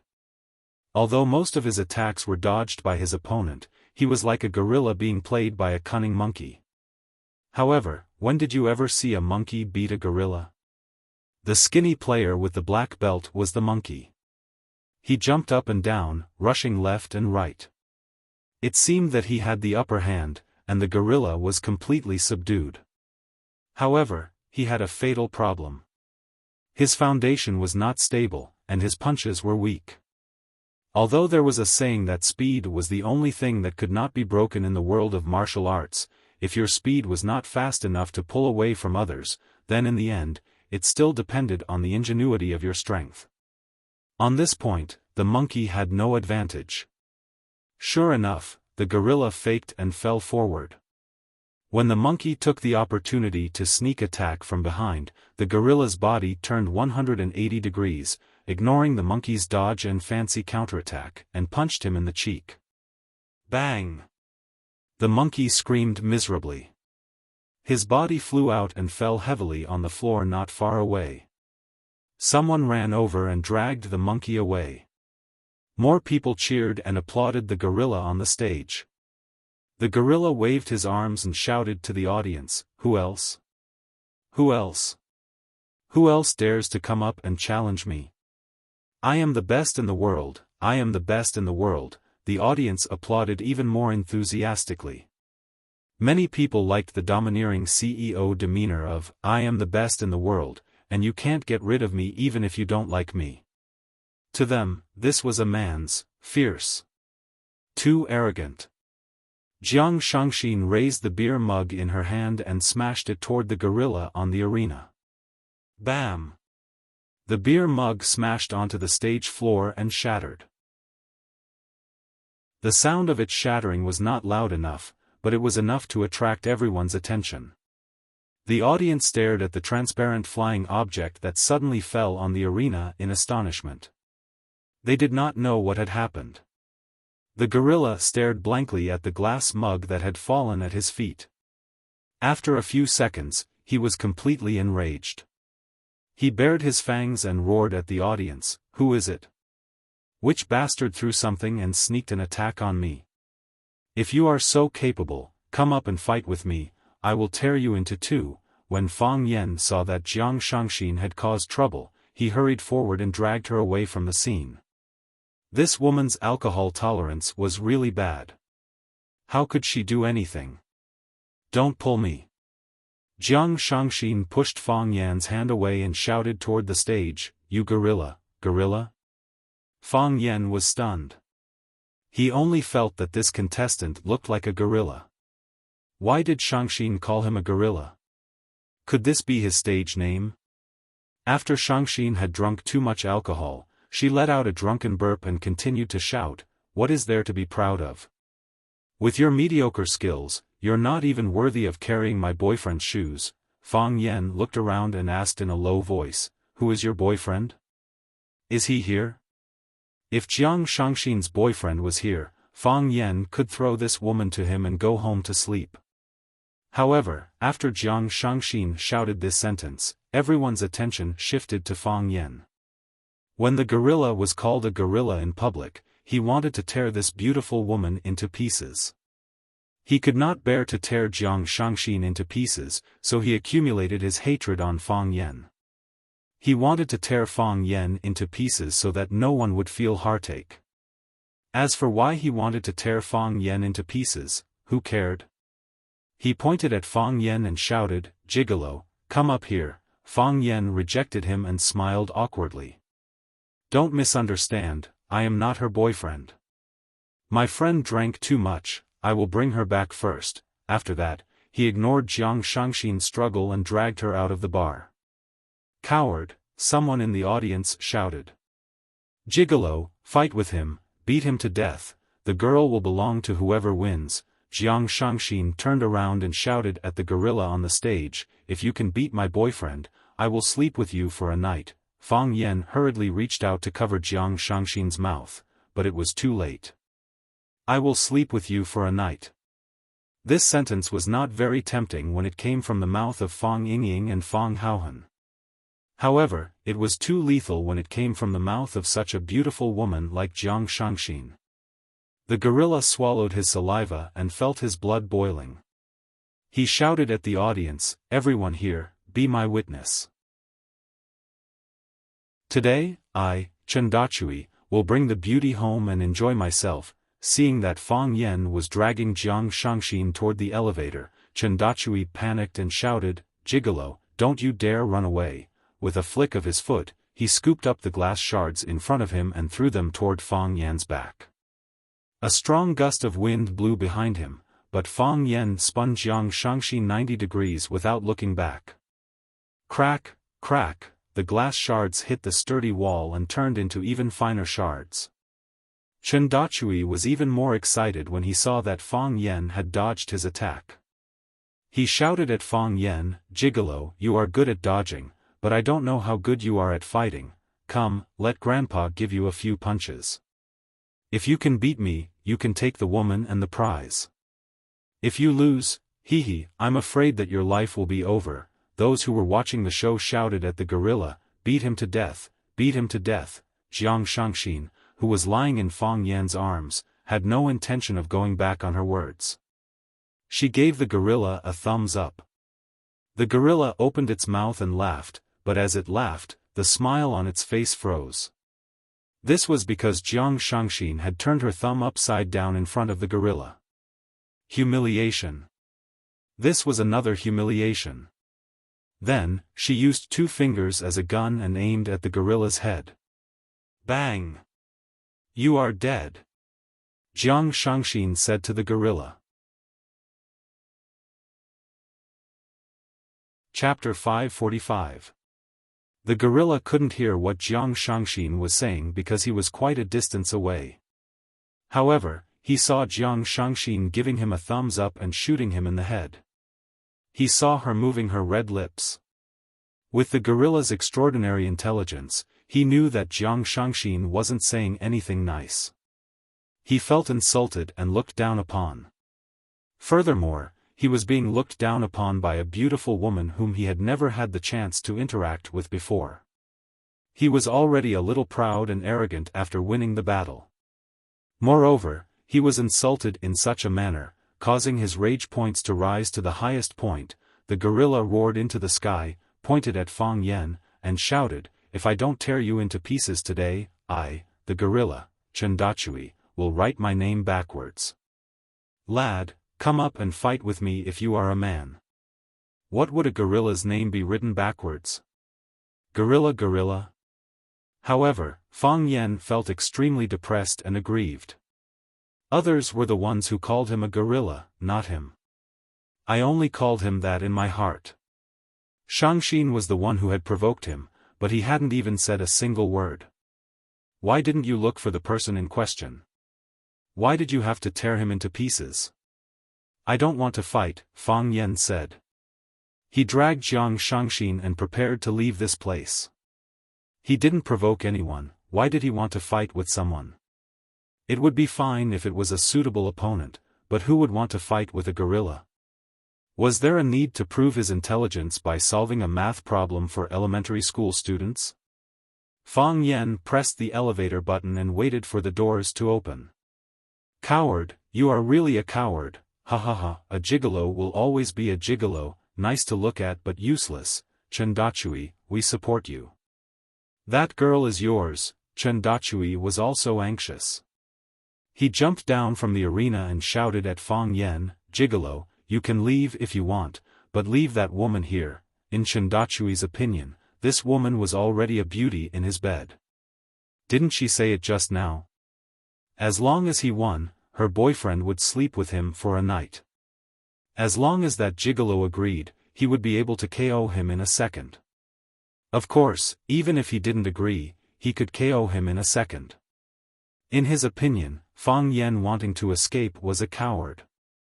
Regardless of whether he was afraid or not, Chendachui was determined to knock down a man and snatch a woman away. That was how capricious he was when he knew how to fight. Chendachui stood in front of Fang Yan, stretched out his hand and said, "Give her to me." Fang Yan hesitated and asked, "Do you really want it?" Chendachui chuckled and said, "Aren't you talking nonsense? I, Chendachui, have never played with such a beautiful woman in my entire life. TSK, look at this face, look at this skin, look at this body, I can't give it to you." Fang Yan shook his head and said, "She drank too much and is no longer conscious. It doesn't seem right to hand her over at this time. Brat, do you believe that I can tear you to pieces in a second? Why is it this line again?" Fang Yan was really a little angry. If you are so capable, why don't you tear Shangxin into pieces? If you are so capable, come and do it. Let's see if the Jiang family will grind you into minced meat.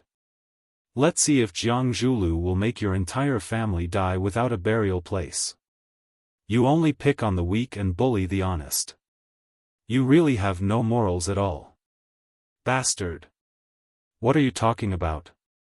Chen Dachui sneered. Who is the Jiang family? Who is Jiang Zhulu? Let them come and find me and watch me tear them to pieces. Why don't you ask around, who have I, Chen Dachui, ever been afraid of? Chen Dachui had never heard of the Jiang family, nor did he know who Jiang Zhulu was. Another two gigolos? The arrogant were afraid of the foolish, and the foolish were afraid of the reckless. Fang Yan really did not know how to deal with such reckless idiots. Give her to me. Chen Dachui shouted at Fang Yan again. I really can't give her to you. Fang Yan rejected him. You can do whatever you want when she's sober. But she's drunk now, I have the responsibility to protect her safety. Then don't blame me for being rude. As Chen Dachui spoke, he threw a punch at Fang Yan's face. His upper body was naked, revealing his firm and bulging muscles. Because his face and chest were injured during the fight just now, there were also patches of purplish-red bruises on his body. These injuries were not serious, but they made him look even more powerful and ferocious. He flew into a rage and looked like an enraged gorilla. His clenched fist was like a giant hammer, smashing toward Fang Yan's head with a whistling sound. If it was an ordinary person, his head would definitely be sent flying after receiving such a blow from him. Even if it was an extraordinary person, he would probably become a vegetable after being punched by him. Fang Yan had heard before that underground fighters were very vicious. They would do anything during a fight, and when they attacked, they were all about killing with one blow. Using martial arts to show off. It was referring to these boorish men who fought underground. Fang Yan was furious. If he was a gigolo who was scolded by others, he would probably be beaten to death by this gorilla. So, he also clenched his fist and punched toward the gorilla's fist. Fang Yan's punch was ordinary, without any sharp energy or whistling fist wind. It looked like an ordinary punch from an ordinary person. The gorilla's face showed a sarcastic smile and said, Gigolo, you're courting death, Pa. Their fists collided. The gorilla didn't feel anything strange at first. He was looking forward to the moment when he sent Fang Yan flying with a punch and received thunderous applause from the audience. Wasn't this the only outcome? The gorilla was very confident in his fist strength. He had once tried to kill a strong bull with one punch. The bull was knocked to the ground by him. It wailed twice and died. However, he soon noticed that something was wrong. Fang Yan wasn't sent flying. He was still standing in the same place and sneered at him. What are you laughing at? What's so funny? Before he had time to think of such a thing, a majestic force suddenly attacked his fist. It was like a 1,000-pound boulder pressing on an egg, like a storm hitting a river bank. It was a force that he couldn't resist. It was like crushing dry weeds and smashing rotten wood. Crack, crack, crack, the gorilla's knuckles and arms crackled like beans popping, and then there was a sharp pain in his mind. Ah! He screamed and fell to the ground on the spot and fainted. Not only that, but his body, which was lying on the ground, was still twitching non-stop. Once, twice, thrice, it could be seen what kind of blow he had just suffered. This scene was too sudden and too nature-defying. Everyone was waiting, or rather, looking forward to the scene of Fang Yan being sent flying by the gorilla, kneeling on the ground and crying, and the gorilla carrying the little beauty away, laughing maniacally. How did such a shocking scene happen? Did the scriptwriter write the wrong script? That pretty boy, he actually knocked the gorilla out with one punch? The gorilla must have been paid to cooperate with the act. It was shameful to fake it. Shangxin lifted her head from Fang Yan's shoulder and opened her eyes. She looked at the gorilla on the ground in a daze, then looked at the side of Fang Yan's face and broke into a smile. It was a very sweet expression. Whoosh! A group of men dressed in black rushed over. An elderly man squatted down and checked the gorilla's breathing. He was slightly relieved and said, "He's still breathing." When he reached out to pull the gorilla up, he stared at Fang Yen in disbelief, as if he was struck by lightning. A middle-aged man next to him asked, "Old Gu, what happened?" "Dachui, his right hand is crippled, all the bones are broken," Old Gu said in a hoarse voice. Wow, there was an uproar. How could this guy be so powerful? Did he break Chen Dachui's bones with that move just now? Was this not an act? What? The middle-aged man was shocked. "Take him down."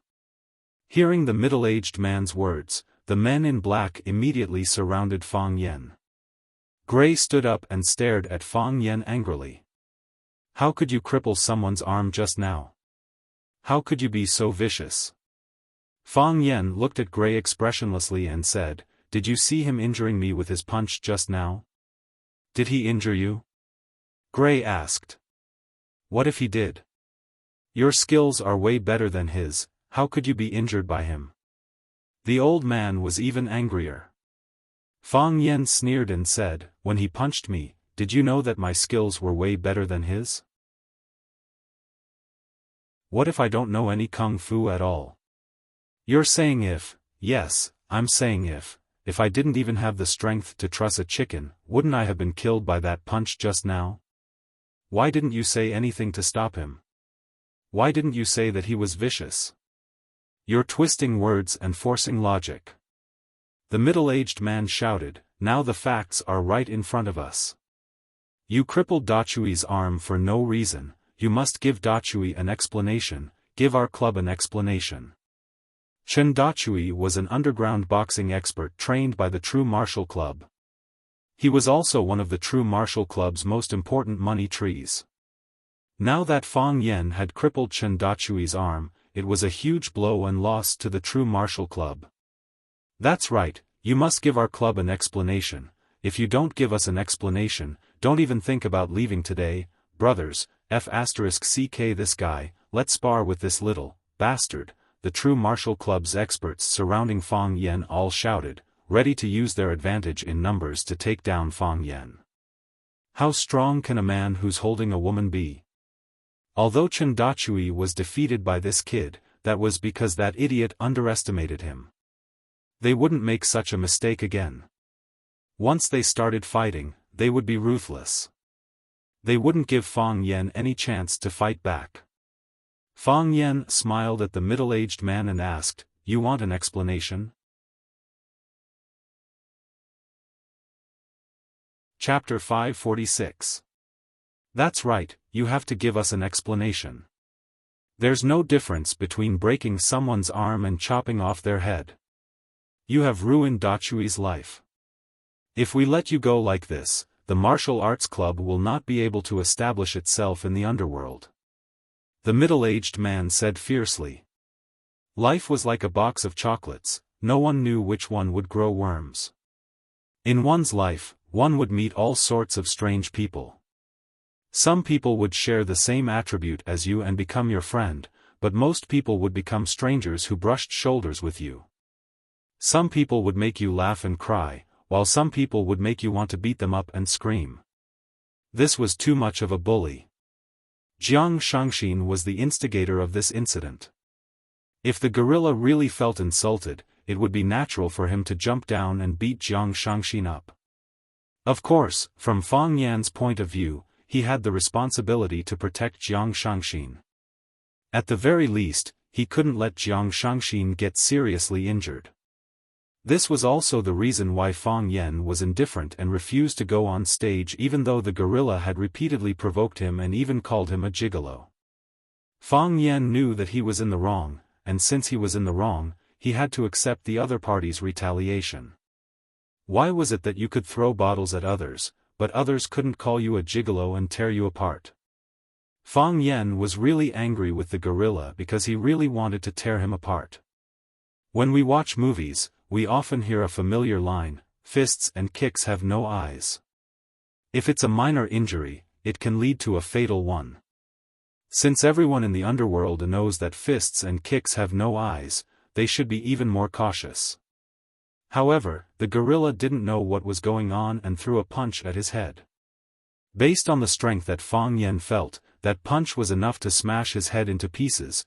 It was like using a hammer to hit a hard-boiled egg. If Fang Yan was just an ordinary person, bullying others by force, injuring others with force, this was a huge taboo in the underworld. Using a killer move at the slightest disagreement. This was indeed the style of underground boxing players, but it wasn't something that Fang Yan could accept. He knew that in the underground boxing ring, people were beaten to death or crippled from time to time. However, he was just a bystander, an ordinary spectator in an underground bar.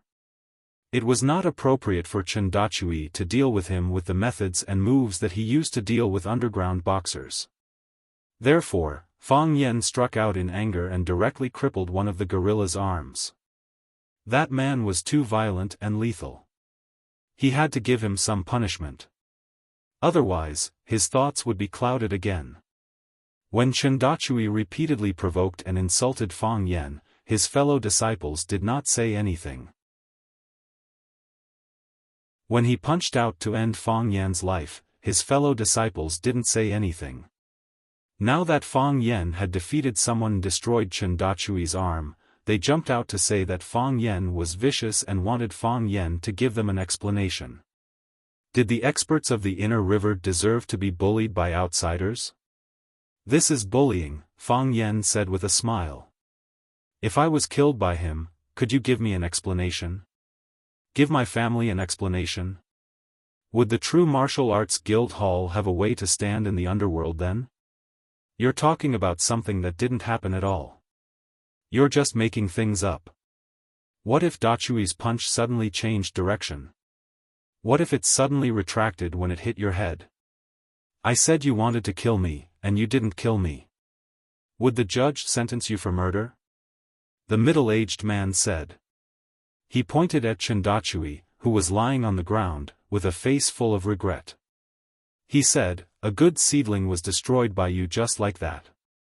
Even if he's fine, he can't fight anymore. Kid, if you don't give me an explanation, I can't let you, that's right. That pretty boy is too much of a bully, you can't just let him leave after beating him up, we're the only ones bullying others. When has the True Martial Arts Guild Hall ever been bullied like this? The members of the True Martial Arts Guild Hall and some other spectators also spoke up, fiercely condemning Fang Yan, who was holding a beauty in his arms. Smack! Fang Yan slapped the middle-aged man's face and asked with a smile, is this the explanation you want? Stunned. Everyone was stunned. That pretty boy, he dared to hit someone? Did he know who he hit? He had just crippled the arm of the True Martial Arts Guild Hall's trump card, Chen Dachui, and now he hit the head of the True Martial Arts Guild Hall. Was he crazy? Wang Dongxiu also thought that Fang Yan was crazy. If he wasn't crazy, how could he dare to slap his face when he was surrounded by the brothers of the True Martial Arts Guild Hall? However, he also felt that something was wrong. What exactly was wrong with him? Because he was thinking about this important question, he didn't make a crazy and powerful response to Fang Yan's slap in time. Oh yes, he remembered now. He was also a martial artist, one of the top masters in the True Martial Arts Guild Hall. Other than the old priest, Gulei, he was the face of the True Martial Arts Guild Hall. Logically speaking, when one was attacked by others, one's body would react naturally. One would either dodge or counterattack.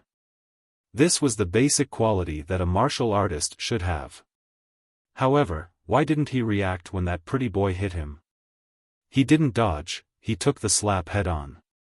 Before Wang Dongxiu could figure out the answer to this question, the men behind him couldn't help but want to take action.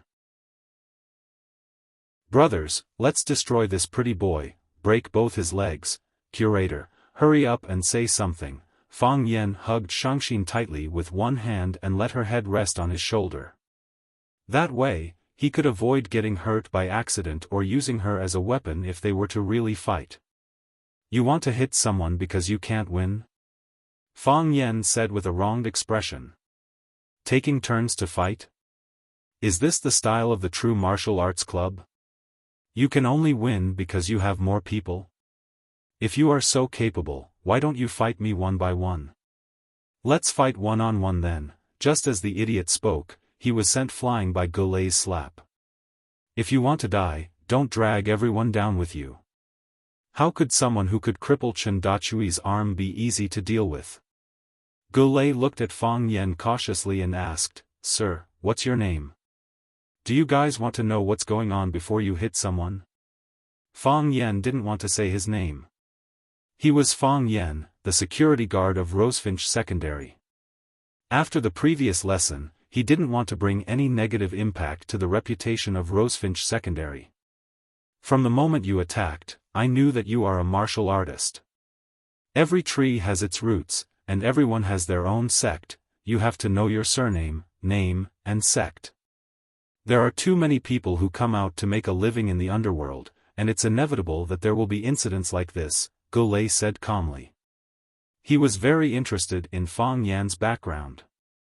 He's just a nobody, don't take it to heart. Fang Yan said, I'll fight you one-on-one, but I'll call the police if it's a group fight. His name is Fang Yan, he's a teacher at Rosefinch Secondary, someone shouted from the crowd. Fang Yan didn't expect his fame to be so high. He was recognized even when he went to the underground boxing market to watch a boxing match. Of course, Fang Yan also knew that because of his return after 3 years, and because of Du Qing's attachment and the series of battles of wits and courage with Jiang Junling using Huaqing as a chessboard, he had now risen to become one of the most influential and powerful people in Huaqing. As a famous person, he had to have the awareness of a famous person. It was normal for some of his admirers to know his name and appearance. Fang Yan, Gulei chewed on the name and asked, just now I saw you use an internal boxing technique that borrows force to fight back. Is it Fang Tai Chi? Fang Yan looked at Gulei in surprise and said with a smile, Old man, you're knowledgeable. My master is Fang Hui. So that's how it is. Gulei sighed. Fang Tai Chi is an internal martial art. Chen Dachui is a fool who only knows how to polish his skin, muscles, and bones. How can he be your opponent? Fang Yan smiled and said, let's call it a day, shall we? Gulei shook his head and said, even if this group of kids ganged up on you, I'm afraid they won't be able to keep you, old Gu. Wang Dongxiu was shocked. He knew that Fang Yan was powerful, but he didn't believe that Fang Yan was this powerful. There were more than a dozen people in the Zhenwu Guild Hall. Other than him and Gulei, there were 4 or 5 good fighters. Although the other kids' fists were not strong enough, they could still use some strength. Why was it that in Gulei's words, his own people were so weak? Gulei looked at Wang Dongxiu and said, Curator, if you believe me, let me handle this. If you don't believe me, I'll leave now. Of course I believe you, old Gu. Wang Dongxiu saw that Gulei was angry and quickly said. Gray nodded and turned his gaze back to Fang Yan. He said, I've met Big Brother Tiger's Might once before. At that time, I was only a junior and didn't even have the chance to fight with Big Brother Tiger's Might. Today, I'm able to meet Big Brother Tiger's Might's descendant. Gulei was a little embarrassed and said, don't say that I'm bullying the young. Today, I'll be thick-skinned and ask you to fight with me. If I win, you have to give Dachui an explanation. If I lose, I'll forget about what happened today. Dachui's medical expenses and his future compensation will be borne by me. What do you think of that? Why would I say that you're bullying the young? You can't bully me anyway, Fang Yan said with a serious face, even if I leave now, you can't stop me. Why do I have to fight with you? Gulei's face turned green and white. His mouth was wide open, and he didn't know how to continue. This kid, bullying an old man, did dogs eat his conscience? Chapter 547. Fang Yan's reaction not only made Gray speechless, but even the bystanders felt that this kid had gone too far. An honest old man took the initiative to stand up and politely said, "Let's have a fight. If I win, you'll have to give us an explanation. If I lose, you'll just walk away. Isn't this a normal thing to do? How could you reject others? That's reasonable and emotional, but how could you reject others? This kid is too hateful. Someone go up and beat him up. I'll pay 1 million for one of this kid's arms. Damn it, I've never seen a bastard more arrogant than him. People who don't respect the elderly are uncultured. This kind of man is disgusting. I won't even look at him." Gray was the True Martial Guild Hall's consecrator, and also a teacher of the True Martial Guild Hall. Seeing their teacher being bullied like this, his disciples and grand-disciples couldn't hold back any longer. "Teacher, I don't care who this kid is. Let me chop him up and feed him to the dogs." A bald man beat his chest and said fiercely. His teacher was being humiliated. He felt like he was going crazy. Brothers, let's not talk about Jianghu morality with people who don't care about Jianghu morality. Isn't he powerful? Isn't he good at fighting? Come, everyone, let's go together. I'll take the lead. A thin and tall man with a long braid roared. "Old Gu, don't give this kid any face. He's climbing up the pole and then stepping on our faces." Wang Dongxiu, the head of the martial arts guild, had an extremely ugly expression on his face. Although Fang Yan was attacking Gray, Gray was their guild signature. He wouldn't easily fight with others. How could the martial arts guild raise their heads in front of their friends in the outside world when he was being looked down upon like this? Gray opened his mouth to speak but found that he didn't know where to start. He could only let out a long sigh. So what if it's Fang family Tai Chi? So the Fang family's Taiji people could bully others outside? I'm not a member of the True Martial Arts Guild. Before this, the members of the True Martial Arts Guild were the opponents of our Justice Guild. However, I can't let this matter go. Brat, you have to give the True Martial Arts Guild an explanation. Otherwise, don't even think of leaving this place today. If the True Martial Arts Guild doesn't agree to it, my brothers won't agree to it either. Fang Yan had incurred the wrath of the masses this time. Even the fighters from other guilds stood up to help him. Because of Fang Yan's uneducated words, almost the whole world stood against him. Jiang Shangxin finally got up from Fang Yan's embrace. Looking at the surroundings, she then looked at Fang Yan and said, "This started because of me, why don't we?" "Shut up," Fang Yan said. Jiang Shangxin could only shut up obediently. Fang Yan ignored the murderous gazes staring at him, nor did he care about the increasingly high temperature and tense atmosphere in the underground boxing field. He stared at Gray and asked, "Why didn't you stop it before?" "What did you say?" Gray asked. "Why didn't you stop Chendachui when he jumped down from the stage and chased after us? Why didn't you stop him when he was about to punch my head?" "You." Gray's face was ashen. Fang Yan raised his voice and said, "As an elder and a senior in martial arts, shouldn't you stand up and reprimand your disciples at the first instance when they make a mistake or are about to hurt someone? I've come into contact with many elders. I have a grandfather too. I know very well that if I were in Chendachui's position, my grandfather would stand up and reprimand me when I insulted someone as a gigolo. He would force me to take the initiative to apologize to the person who was insulted. If I tried to kill someone without restraint, my grandfather would jump out and break one of my arms or one of my legs before my opponent could retaliate. A country cannot prosper without virtue, and a man cannot stand without virtue. Those who learn martial arts should pay special attention to martial art morality.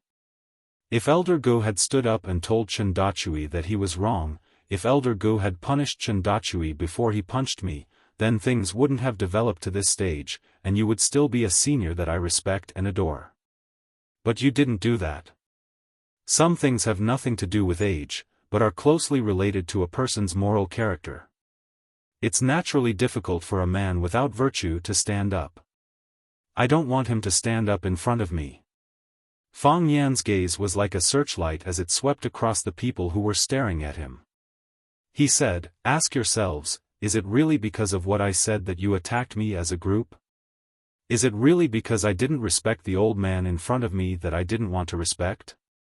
You have only found a way out, a pretext, a reason to propel yourselves to the moral high ground to lash and punish me. Just because I refused an old man's challenge, you think I'm insulting him. Insulting an old man is a big crime, so I deserve to die.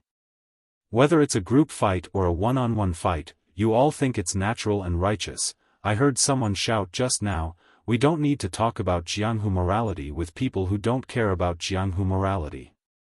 Isn't he powerful? Isn't he good at fighting?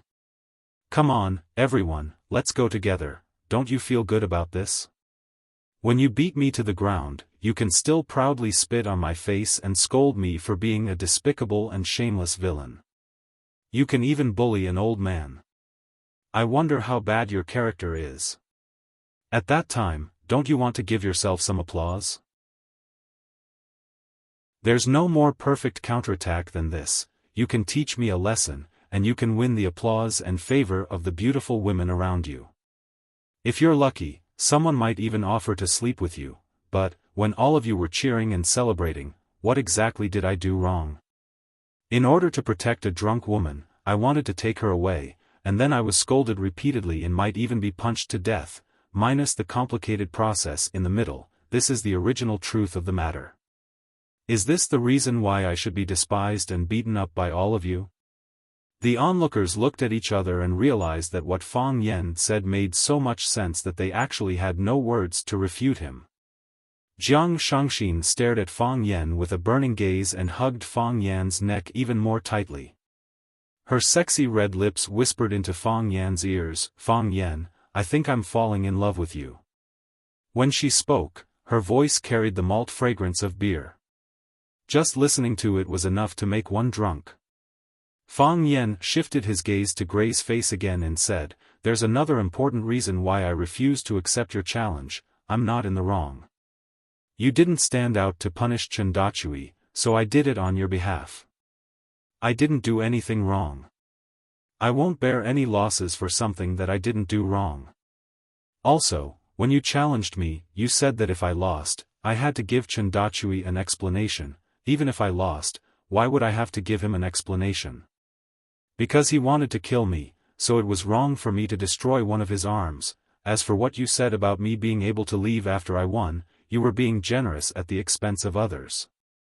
Fang Yan pointed at the group of boxers at the True Martial Arts Guild Hall, who were shouting that they wanted to tear him into pieces, and said, "If I wanted to leave, with just you and these useless things, can you stop me?"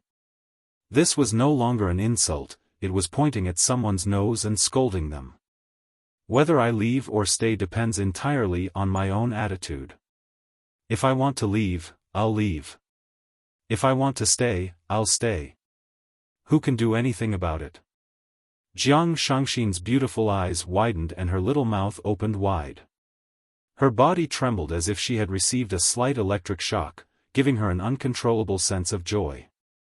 She wanted to scream and scream, she wanted to tell the whole world something loudly, or perhaps, she wanted to lie quietly in his arms and look at him with the most adoration and infatuation in her eyes.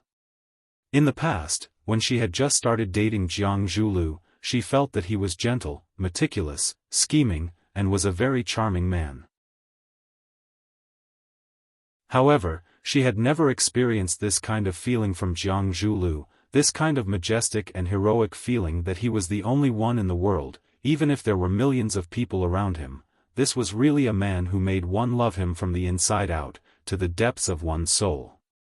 Fang Yan, Jiang Shangxin panted and whispered into Fang Yan's ear again, "Not already, not about to, I feel that I have already fallen in love with you." Her breath smelled like orchids, and her lips almost bit Fang Yan's earlobe. She did have such a thought, but she was forcefully suppressing her current behavior. Faced with such a charming man, she really wanted to serve him to the heavens and do anything for him willingly. Fang Yen felt that his ear was a little itchy. In such a serious occasion, at such an intense and exciting moment, this little woman was still lying in his arms and flirting with him. Was she crazy? He tilted his head slightly to one side so that he could stay further away from Jiang Shangxin's lips. This unromantic action made Jiang Shangxin angry. Her eyes widened and she gritted her teeth, wishing that she could bite off one of Fang Yan's ears. Fang Yan looked at Gray and the crowd that still surrounded him and said, "I am a good person, so I naturally have to be reasonable in my words and actions. I am sorry, everyone, after my analysis just now, you should be clear that reason is still on my side, so, what do you plan to do next? Tear him apart?" A disciple of the True Martial Arts Guild shouted. Fang Yan nodded and said, "You see, actually most people are unreasonable. In the future, don't use the elderly as an excuse to attack others." Who did the elderly offend? As Fang Yan spoke, he had already kicked the disciple of the True Martial Arts Guild who had pounced on him and shouted, "Tear him apart." More people pounced on Fang Yan.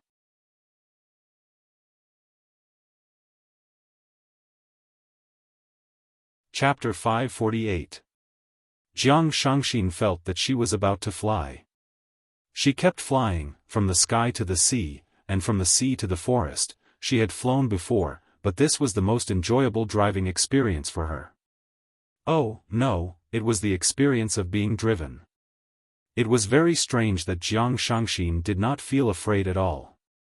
When she was being hugged by Fang Yan and being beaten up by countless burly men, blood splattered everywhere, screams of pain, and the sound of bones breaking, she did not feel afraid at all.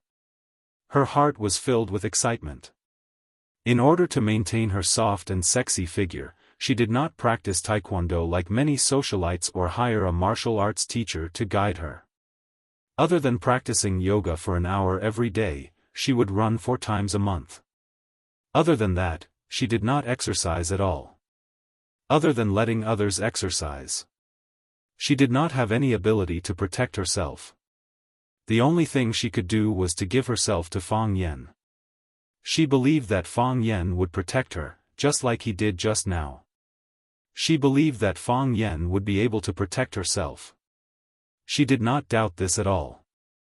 Isn't this too ridiculous? Even Jiang Shangxin felt that she was sick. No matter what, Fang Yan was her enemy. Before tonight, they were still in a life-and-death struggle. Why did she trust him so much? Why did she have so much confidence in him? Because Fang Yan is a good person.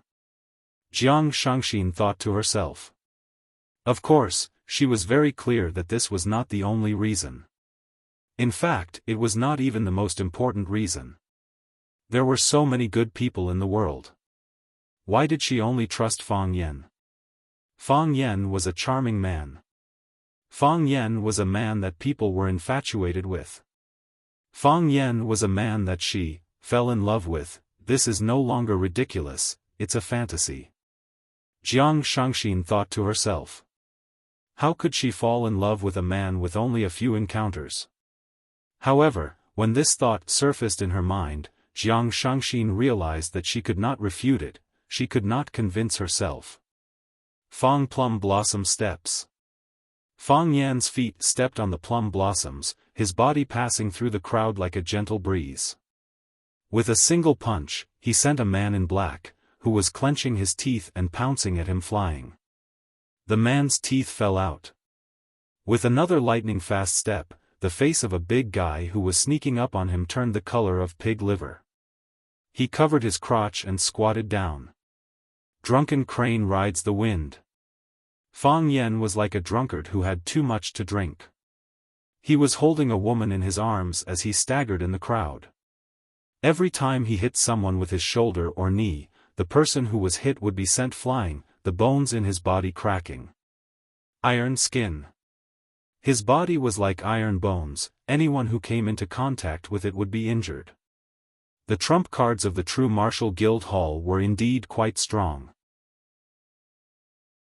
Several of their punches were accompanied by the sound of wind and thunder. They were already showing signs of attaining a higher level. The most threatening ones were Gray and Wang Dongxiu, the curator of the True Martial Arts Guild Hall.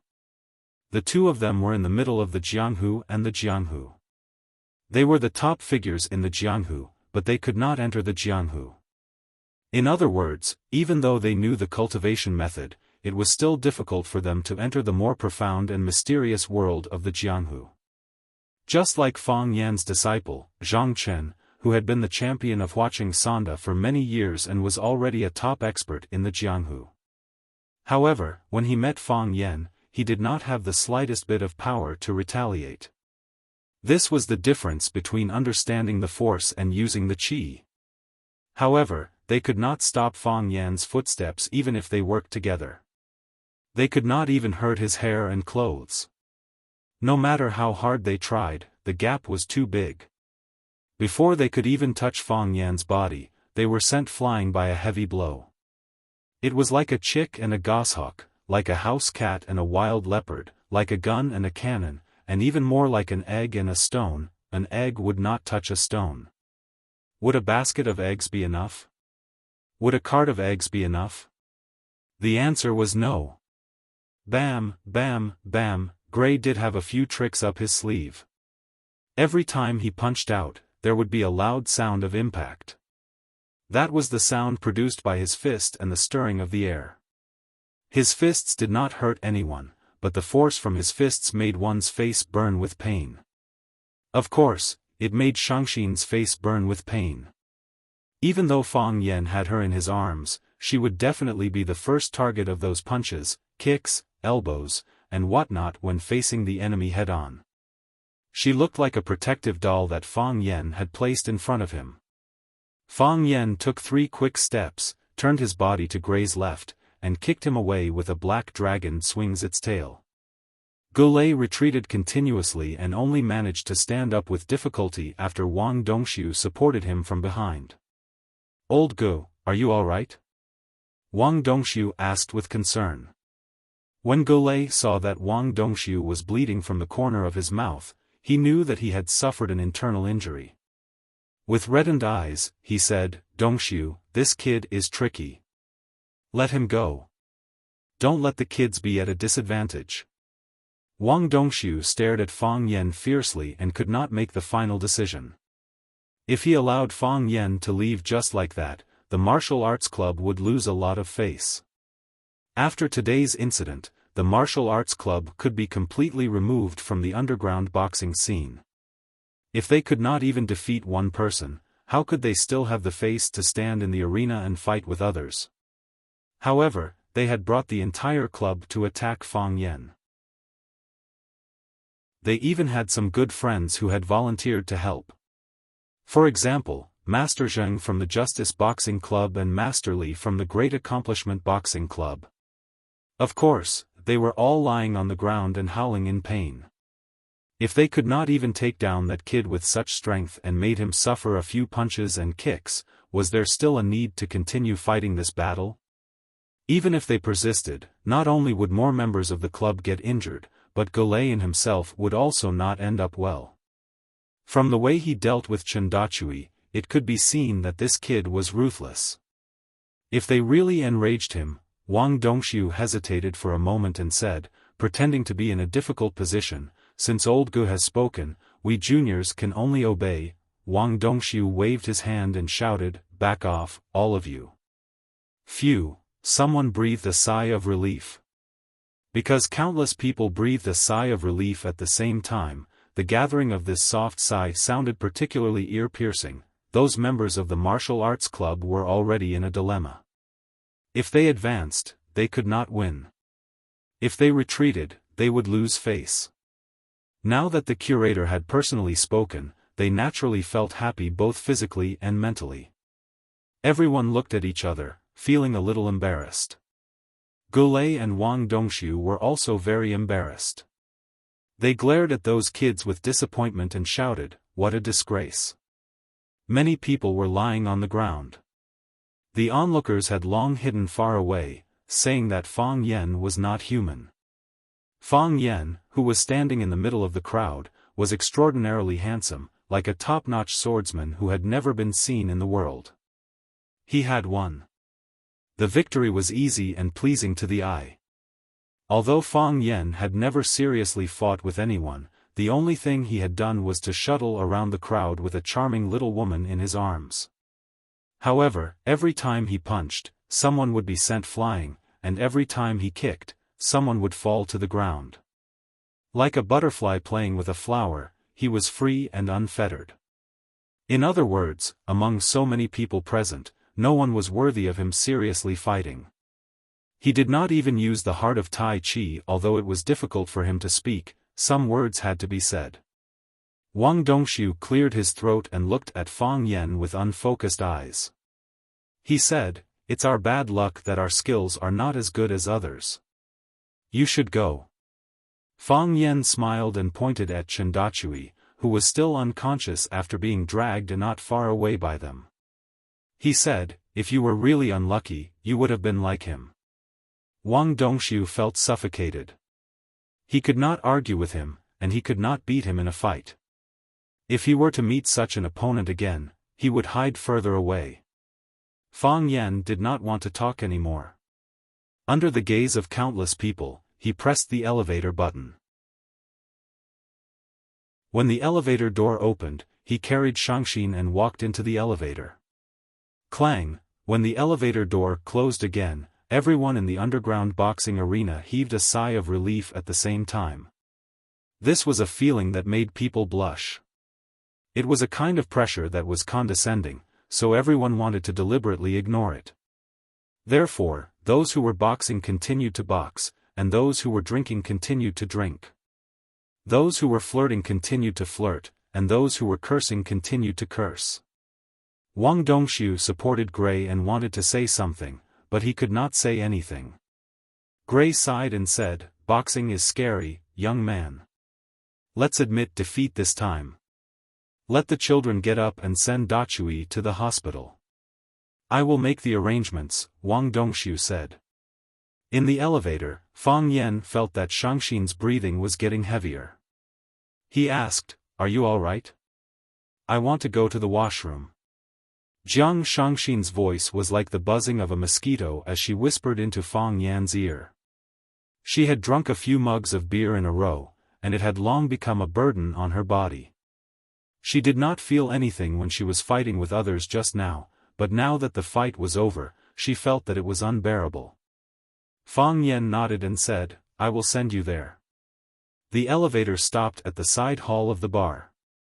When the two men in black saw Fang Yen and Jiang Shangxin coming out, they smiled and bowed to them again. Fang Yen nodded at them, and after asking for the location of the washroom, he carried Shangxin and walked over.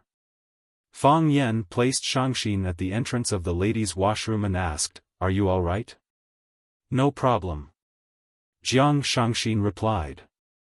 She waved her hands and walked toward the washroom unsteadily. Fang Yen wanted to turn around and leave, leaving this woman to fend for herself. However, he was a little worried.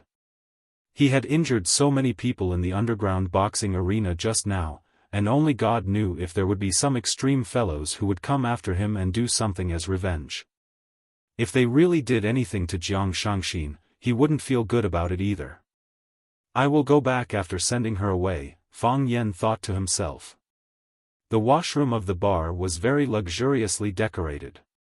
When Fang Yen was combing his hair in front of the bronze mirror outside the washroom, a woman's scream suddenly sounded from the ladies' washroom.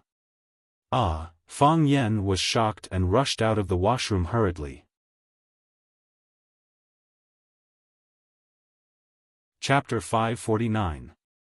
There was a huge difference between the men's and ladies' toilets. Of course, there would be some differences. What worried Fang Yen the most was that he couldn't find any trace of Jiang Shangxin. Could someone be lying in ambush to harm Jiang Shangxin? Wasn't this enemy too good at scheming? Fang Yen couldn't be bothered anymore. He pushed open the cubicles of the toilet and tried to find her. Jiang Shangxin.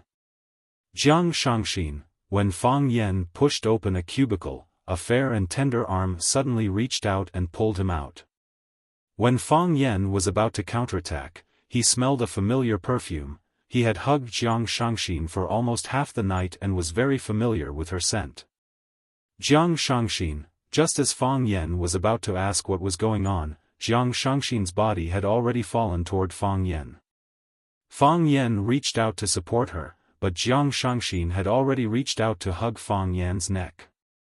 The alluring smell of wheat became stronger and stronger. Shangxin's red lips blocked Fang Yan's lips. She kissed him passionately and explored Fang Yan's body. She panted and mumbled, "Fang Yan wants me. Fang Yan wants me, wants you? Wants you for what?" Fang Yan couldn't react in time.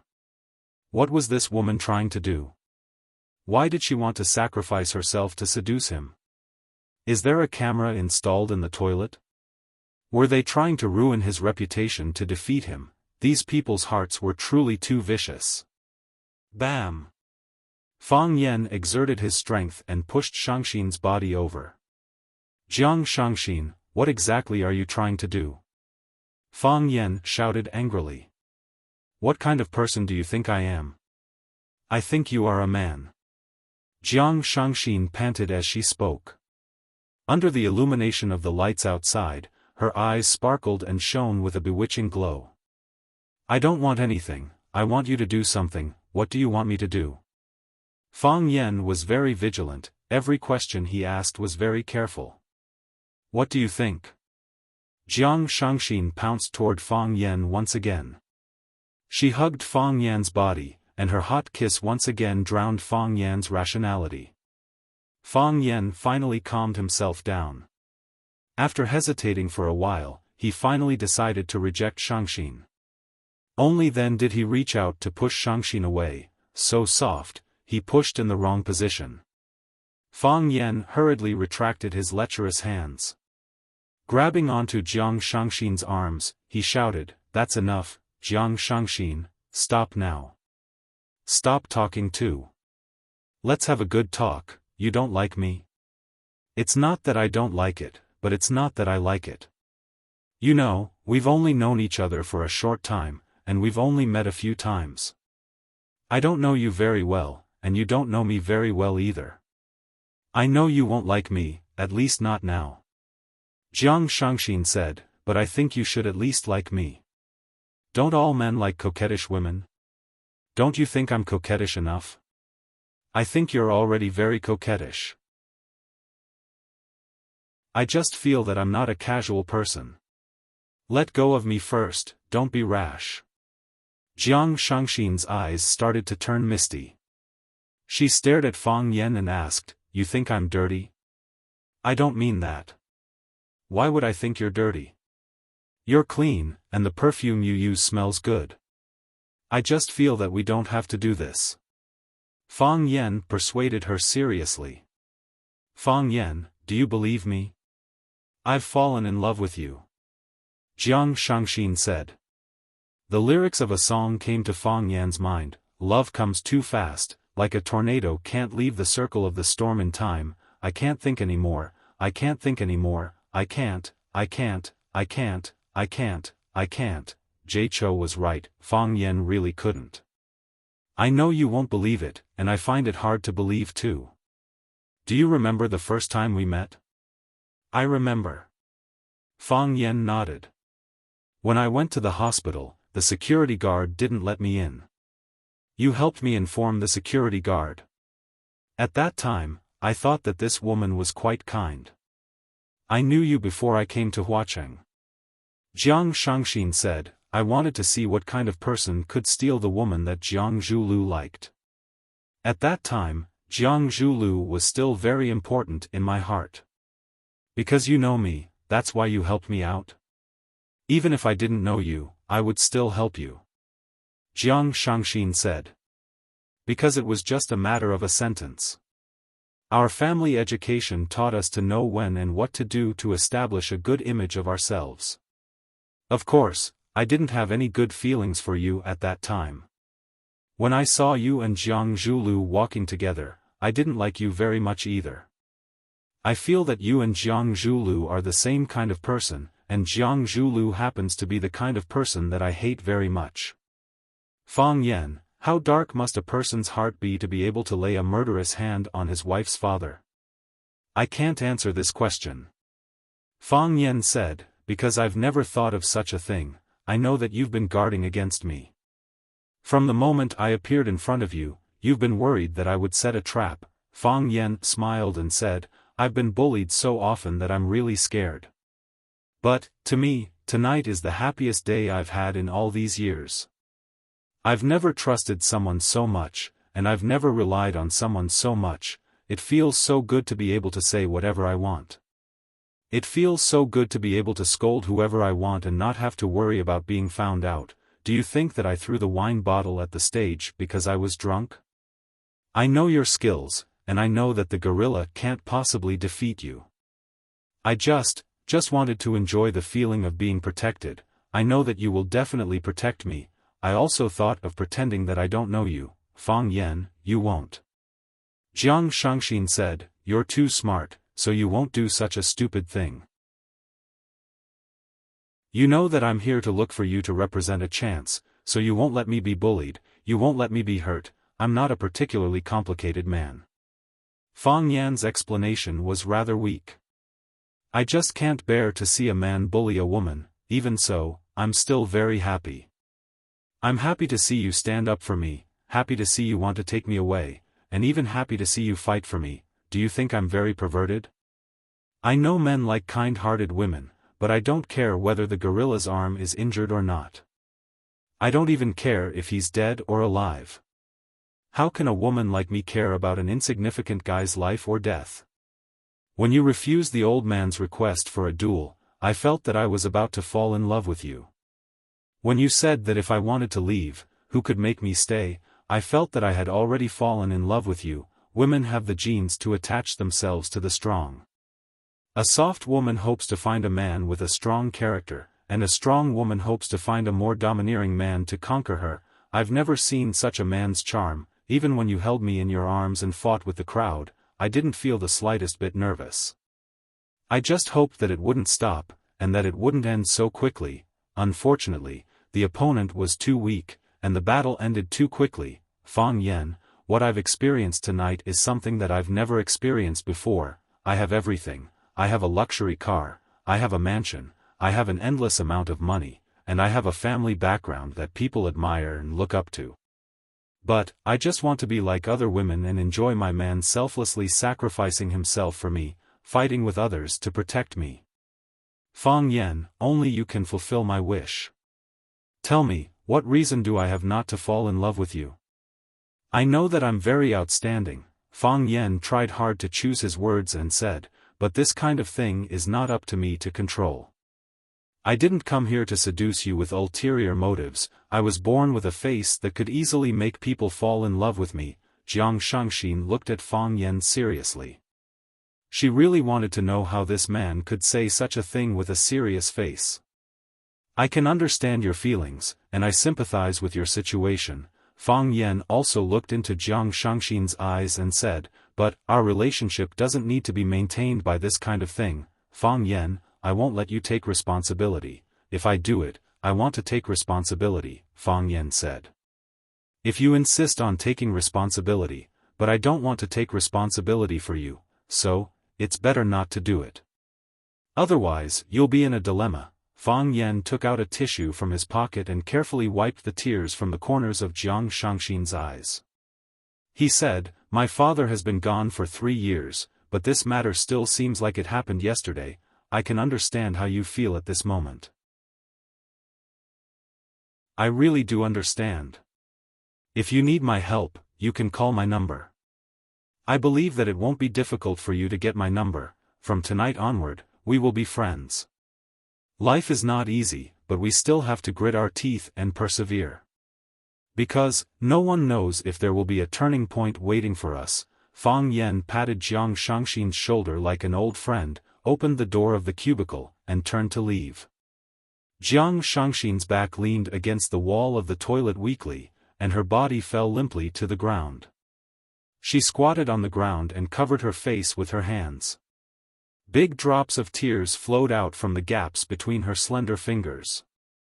I've already taken so much initiative, but that man remained unmoved. So embarrassing.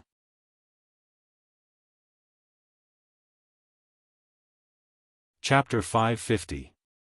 Screech, the black Mercedes-Benz stopped at the entrance of the courtyard house. Li Yun opened the door and got off. She carried her handbag and quickly walked inside. There were two old men playing chess in the courtyard. They didn't even look at her when she came in. Li Yun knew that they were bodyguards brought by Jiang Junling from Beijing. They had high status and extraordinary strength. It was said that they could tell if a person was in danger from the sound of their footsteps. Li Yun walked to the door of the main room and pushed it open. Jiang Junling was sitting on the sofa in the living room and drinking tea. He was reading a novel with great interest. Li Yun walked to the general's side and sat down. She filled his teacup with tea and asked with a smile, "What are you reading, General?" "Zhenguofan's Ice Mirror." Jiang Junling said with a smile, "Some people say that Zhenguofan, a famous minister of the Qing dynasty, had 13 sets of knowledge. Only one set has been passed down. In fact, there are 2 sets. The other is Zhenguofan's fortune-telling knowledge, Ice Mirror. I don't like family letters and I don't read anyone's. But I like Ice Mirror." Jiang Junling closed the book in his hand and said, "Zhenguofan also has a set of fortune-telling mnemonics. Evil depends on the eyes and nose. True or false depends on the lips. Fame depends on one's spirit. Wealth depends on one's spirit. Ideas depend on the fingers and claws. Disturbances depend on the feet. If you want to see the order, it's all in the language. Auntie, how about I help you read your fortune?" Li Yun's mind raced. She wondered why Jiang Junling called her so late at night. In the past, he would personally visit her place if there was anything to discuss with her to show his respect for her. But today, he was different. This change was quite obvious. Also, why did he want to read her fortune? Li Yun smiled and said, "It's a military order. Don't laugh at me. I'm old and my fate is set. I'm just guarding the shop and tidying up the house for you old generals. What's there to look at? Those are your men's business." Jiang Junling smiled and said, "That's not necessarily true. Some people are noble because of their mother, and some are noble because of their son. Maybe Sister Li is noble because she has a good daughter. Who can say for sure what happens in life?" Li Yun was shocked and asked anxiously, "Military orders, did Shangxin get into trouble?" Jiang Junling picked up the teacup and took a sip. After he carefully savored the fragrance of the premium white tea, he smiled and said, "Shangxin has been obedient since she was young, how could she have caused any trouble?" "Auntie, don't worry." Jiang Junling told Li Yun not to worry, but Li Yun became even more worried. She cautiously looked at Jiang Junling and asked, "Military orders. Although your 4th uncle is no longer here, it doesn't change the fact that we are still a family. What I eat, what I wear, what I use, everything I have is given to me by the Jiang family. If there's anything, don't hide it from me. You must tell me immediately. Shangxin is too young, and she has been through too much during this period of time. Especially her father's death." A sharp ray of light flashed past Jiang Junling's eyes, but he returned to his gentle and indifferent smile. Li Yun acted as if she didn't know what had happened and said worriedly, "I'm really afraid that this child will fall sick if she continues like this. I'm thinking of letting her rest abroad for a period of time." General Ling nodded and said, "You've had a good rest. She should have a good rest. Let's go to France and stay there for 2 years. Of course, we can't just do nothing. Our Jiang family isn't a good-for-nothing who only knows how to eat and work. Let her study in France. She can also help me with some things when she comes back." Li Yun nodded and said, "Thank you for the military orders. Only you, as her brother, would treat her well sincerely." I will make the arrangements and send her to France as soon as possible. Jiang Junling nodded and took a paper bag from the coffee table in front of him. He handed it over and said, "There are a few photos inside. Feel free to flip through them when you have nothing to do." Li Yun took the paper bag and was about to open it when Jiang Junling glanced over and said, "Auntie, it's getting late. You should go back and rest." Li Yun closed the paper bag and said, "All right, I'll go back first. The military orders to rest early as well. Young people shouldn't stay up too late." When Li Yun walked into the courtyard, the two old men were still playing chess. She could only see their hands moving, but not the sound of a chess piece landing. The autumn night was slightly chilly, so it probably wouldn't affect them at all.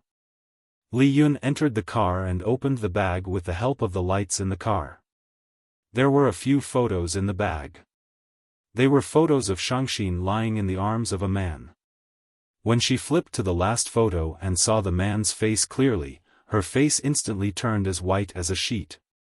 She took a few deep breaths and suppressed the anger in her heart. She took out her cell phone from the bag and dialed a number. Then, she said in an extremely calm voice, "Shangxin, make a trip home. I have something to discuss with you." Li Yun started the car engine. The car rumbled as it sped into the boundless night. Jiang Zhulu walked out of the room and looked at Jiang Junling. "Master, are we going to let this matter go?" Jiang Junling looked at Jiang Zhulu and asked with a smile, "Can we let this matter go?" Jiang Zhulu muttered to himself for a long time and said, "To be honest, I don't feel very good about it. I think any man who had experienced something like this would probably feel the same way as me. I can understand." Jiang Junling nodded and said. He stood up and patted Jiang Zhulio's shoulder. "I'm completely on your side on this matter." "Thank you, master." Jiang Zhulu smiled and said. "But, Zhulu, even though Shangxin is the daughter of the Jiang family, she is now the daughter-in-law of the Jiang family. There are some things that require both of you to communicate properly. As her brother, I can't say too much, right?" Jiang Zhulu nodded and said, "I understand. Sorry to trouble you this time." Jiang Junling walked toward the backyard and said, "Go back and rest early. I'm tired too. Goodbye, master." Jiang Zhulu smiled as he sent him off. When Jiang Shangxin returned home, his mother, Li Yun, was sitting in the living room looking at a report. Jiang Shangxin walked to Li Yun and sat down. He asked, "Did Jiang Junling ask you to speak to me on his behalf? I thought he would talk to me personally." Li Yun tidied up the report in her hands and placed it on the table. She looked at Jiang Shangxin and asked, "Since you had already predicted this outcome, why did you still do such a thing?" "What did I do?" Jiang Shangxin asked in return. Li Yun frowned slightly and said, "Shangxin, you are a married woman and Jiang Zhulio's woman. Your marriage was approved by the old master of the Jiang family. Now that you are in the arms of another man, where do you want the Jiang family's reputation to be?" Jiang Shangxin looked at Li Yun with reddened eyes and said, "Mom, you keep asking me about the reputation of the Jiang family. What would the old master think if he knew about it? What would he do if Jiang Junling became prejudiced against us? But have you ever thought about my feelings? They are the people who killed my father, and I still have to call them brother and hubby. I did it, but I am really tired. I am so tired, I just want to talk to someone. That's all. If not, I will go crazy." Li Yun's eyes turned red as she watched her daughter cry. She went forward and hugged her daughter. She said gently, "Shangxin, I know you feel wronged. But it's fine if you say it in front of me. I have already asked Secretary Li to help you get a visa to study in France. You can leave tomorrow." "Mom, this is what they want." Li Yun said firmly, "This is also what I want." When Fang Yan returned home, Lu Chaoge was reading a book on the sofa in the living room. The sounds of Qin Ying and Fang Yingying fighting and shouting could be heard from the backyard. Ever since Fang Yingying and Fang Haohan came, Qin Ying's second spring in martial arts training had been awakened. When Qin Ying fought with Fang Yan, there was almost no chance of him winning. It was a kind of suppression that made one feel hopeless. However, when he fought with Fang Yingying, he was still full of fighting spirit even though he lost more than he won. As long as he had the time, he would drag Fang Yingying into a few rounds. Lu Chaoge put down the fashion magazine in her hands. She looked at Fang Yan, who was walking over, and asked, "Have you eaten?" Fang Yan thought for a while and said, "I think I haven't eaten yet." Lu Chaoge quickly stood up and said, "I'll make a bowl of noodles for you." "No need." Fang Yan pressed Lu Chaoge's shoulders and didn't let her get up. He said, "You've already taken a bath, haven't you?" Lu Chaoge's cheeks suddenly turned pink. She said, "Why do you ask this?" She thought of the embarrassing scene when she was lying on the ground and couldn't move, and Fang Yan suddenly rushed in from the balcony. Seeing Lu Chaoge's embarrassed expression, Fang Yan realized that his question might cause others to misunderstand. He quickly explained, "I didn't mean that. I just wanted to say that you've already taken a bath, so don't make yourself smell like oil. I'll go make a bowl of noodles myself. You sit down." Lu Chaoge nodded and looked straight at the red mark on Fang Yan's neck. She asked, "What's wrong with your neck?" "Neck?" Fang Yan reached out and touched it. He didn't find anything strange. He took out his cell phone from his pocket and turned on the selfie function. He immediately realized the seriousness of the problem. When he was pulled into the toilet by Jiang Shangxin seemed to have kissed his neck. As a result, a red lipstick mark was left on his Adam's apple. "This." Fang Yan tried hard to stay calm and said, "Maybe I was bitten by a mosquito. It's okay. I'll just go upstairs and apply some toilet water." Lu Chaoge sighed softly. She took out a wet wipe from the tissue box on the table and walked to Fang Yan. She carefully wiped the lipstick mark on Fang Yan's neck with the wet wipe and said, "If you have a social engagement outside, remember to check your appearance when you come back. Otherwise, your wife will misunderstand."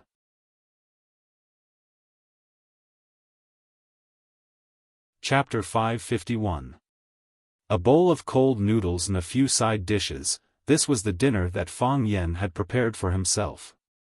On his way home from work, Jiang Shangxin intercepted him and dragged him to the bar. He quarreled with others and fought with them. In the end, he was almost molested by her. Everything that he had done was simply too exhausting for him. However, on the way home, Fang Yan did not feel hungry at all. He was still digesting the scene that had just happened at the bar. Jiang Shangxin's figure was really good, her breasts were really soft, her body was really fragrant, her mouth was really sweet, and her tongue was really nimble. Of course, his was not bad either. Furthermore, women who acted coquettishly were the most troublesome. Jiang Shangxin's delicate and alluring appearance was indeed tempting and captivating. However, that was a woman from the Jiang family, Jiang Zhuliu's wife. One could not take advantage of a friend's wife, but one could ride on an enemy's wife? I can't, Fang Yan screamed in his heart. He poured sesame seeds, poured chili sauce, and mixed chopped green onions and coriander. Fang Yan slurped down half a bowl of noodles in one go. He drank a mouthful of water and digested it for a few minutes. He lowered his head and quickly finished the remaining half of the bowl of noodles. Fang Yan took out a tissue to wipe his mouth. As he drank the water, he told Lu Chaoge about what had happened when Jiang Shangxin intercepted him. To Fang Yan, Lu Chaoge was a woman that he trusted wholeheartedly. There were some things that he could not even tell Yuan Rou, but he could tell them to Lu Chaoge. Of course, he emphasized on Jiang Shangxin's conflicted and painful inner world and tragic experience. As for the part where Jiang Shangxin seduced and forced him, he simply mentioned that there was a kiss mark on my neck because Jiang Shangxin had kissed me forcefully. However, he was a person with strong self-control and would not allow himself to be taken away so easily. It had to be said that teacher Fang Yan was a man full of integrity. After listening to Fang Yan's story, Lu Chaoge had a sad expression on her face. She said softly, it wasn't easy for her to be born in such a family. There are some things that men take for granted, but it's too difficult for women. It's not easy. The rich and powerful are as deep as the sea. Some small fish and shrimps are just food for the big sharks. They don't have any chance or ability to resist fate. What do you want to do? Lu Chaoge turned around and asked Fang Yan. Fang Yan smiled and said, it should be what she wants to do, you know, this matter is not up to me, I hope she can be braver, Lu Chaoge said. Fang Yan nodded and said, just like you back then, I don't want her to be like me. Lu Chaoge shook her head and said, I've sacrificed too much. Fang Yan sighed and patted Lu Chaoge's shoulder lightly. He said, with me around, things will get better in the future. Clang, Fang Yingying pushed open the back door and walked in. When he saw Lu Chaoge in Fang Yan's arms, he quickly covered his eyes and shouted, I didn't see anything, I didn't see anything. Lu Chaoge got up from Fang Yan's arms and tidied her hair and clothes. Fang Yan stared at Fang Yingying coldly and said, get in here. Thus, Fang Yingying lay on the ground and rolled toward the living room. He was like a meatball. Fang Yingying rolled until he was in front of Fang Yan before he got up. He looked at Fang Yan with a flattering expression and said, Junior Martial Uncle, I want to discuss something with you. I knew you had something to ask of me, Junior Martial Uncle, it's not a request, it's a discussion, say it, what is it? Fang Yan asked. Can you give me a day off tomorrow? Fang Yan looked at Lu Chaoge and asked, what do you want to do? I called and asked, Sun Li has a day off tomorrow, I want to take a day off to treat her to a meal. Fang Yingying lowered his head and said shyly. Go ahead, Lu Chaoge said, I'm resting at home tomorrow, I won't be going to the company. Thank you, Sister Lu, Fang Yingying shouted excitedly. Sister Lu, there's something else I want to discuss with you, what is it? Can I borrow your BMW tomorrow? I'm using that car, Fang Yan said angrily. This bastard, he dares to steal my car. Lu Chaoge thought about it and said, that BMW is used by your martial uncle, then forget it, Fang Yingying said regretfully. But, you can use my GMC RV or Ferrari, there's a red Ferrari in the garage, I think the color is too dazzling, so I haven't driven it much. If you like, you can drive it out, thank you, Sister Lu, you're really my sister. Fang Yingying was so excited that he wanted to hug Lu Chaoge, but after noticing Fang Yan's murderous look, he quickly turned around and hugged Fang Yan tightly in his arms. Junior Martial Uncle, you're really my Junior Martial Uncle, let go. Oh, Fang Yingying let go of Fang Yan's shoulders and said, Junior Martial Uncle, there's a fragrance on you. It's a woman's fragrance, strange, it's not Sister Lu's scent, Sister Lu doesn't use perfume, I feel a little bloated, hero, come out with me to digest your food. Fang Yingying turned around and ran away. The flight to France was at 8 in the morning, which made Jiang Shangxin's heart turn cold. How much did they hate her that they were so anxious to send her overseas? Jiang Shangxin didn't sleep the entire night and dragged her luggage out of the house at 5 in the morning. Since it was inevitable to leave, what was there to miss? It was better to leave, this city made her feel suffocated. The sky was still dark, and there was a faint silhouette of the moon in the sky. The chauffeur was waiting in the courtyard, and when he saw Jiang Shangxin come out, he quickly ran over to help drag the luggage and said with a smile, Miss, the chairman asked me to send you to the airport. Jiang Shangxin originally wanted to reject him. Since things had already been done to such an extent, what was the point of such a small favor? However, she couldn't even be bothered to reject him. She allowed the chauffeur to place the luggage in the trunk, then opened the car door and invited her into the car. After Shangxin entered the car, she closed her eyes, and only then did she feel tired. After talking to her mother, she started to pack her luggage in the room. Actually, there weren't many pieces of luggage. To them, everything could be used as replacements, so why would they need to carry it all the way to Paris? A few sets of clothes and a little bear. She searched carefully and realized that the little bear was actually one of the few items that her father, Feng Xing, had left for her. Her father had given it to her on her 8th birthday. He said that he had bought it as a present because he saw that the little bear resembled her. At that time, she was very unhappy and felt that she didn't resemble the little bear at all. She was so beautiful, but why was she just a little bear in her father's eyes? Now that she saw it, she realized that her father was right. She was a bear, an unlucky bear. "Miss, do you want to listen to music?"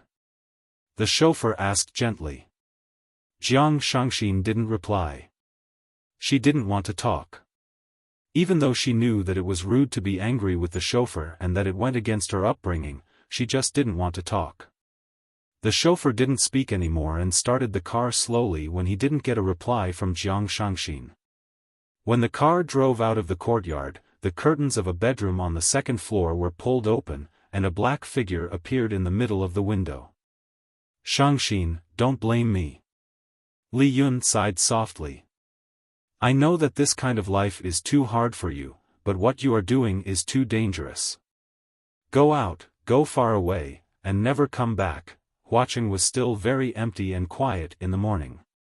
The journey from the villa area in the Dongjiang district to the airport was especially smooth, and they didn't encounter many cars. There wasn't even a single pedestrian. Once they drove out of the coastal road, they would reach the airport directly after getting on the highway. The car had just entered the highway when Jiang Shangxin, who had been resting with her eyes closed, suddenly opened her eyes. "Go back," Jiang Shangxin said. "Miss." The chauffeur was in a difficult position. "If we go back now, we will miss the flight," I said. "Go back," Jiang Shangxin said with a firm attitude. Her tone was also getting worse. "Miss, the chairman asked me to send you to the airport," Jiang Shangxin sneered and said. "She sent you to monitor me on my way to the airport, right?" "Miss, you are putting me in a difficult position. You are the one who is putting me in a difficult position." Jiang Shangxin suddenly raised her voice. "I said go back. Go back immediately. If not, I will open the car door and jump out." The chauffeur quickly locked all the car doors to prevent Shangxin from going crazy and jumping out of the car. "Do you think I can't get out like this? Do you think I can't come back because of this? So what if you send me to the airport? So what if you send me to Paris?" Jiang Shangxin said with a face full of disdain. "Go back. Turn the car back." The chauffeur drove the car forward and at the same time, he took out his cell phone and dialed a number. "Chairman, Miss wants to go back, pass the phone to her." Li Yun's voice came from the phone. The chauffeur passed the cell phone over and said, "Miss, the chairman wants you to answer the phone." Jiang Shangxin took the cell phone from him and smashed it against the car window. Crack! The cell phone was smashed into pieces, but there was only a light scratch on the car window. This was Li Yun's car, and it was a custom-made bulletproof car from Ford. Not to mention this degree of damage, even bullets and ordinary bombs would not be able to open it. Jiang Shangxin stared at the chauffeur with reddened eyes and shouted with all her strength, "Go back." Screech! The chauffeur slammed on the brakes and the car stopped at the side of the highway. The chauffeur unfastened the seatbelt and turned to look at Jiang Shangxin with a smile. He said, "Miss, you can either go to Paris or go to hell. What's your choice?" The chauffeur held a gun in his hand and aimed it at Jiang Shangxin's head.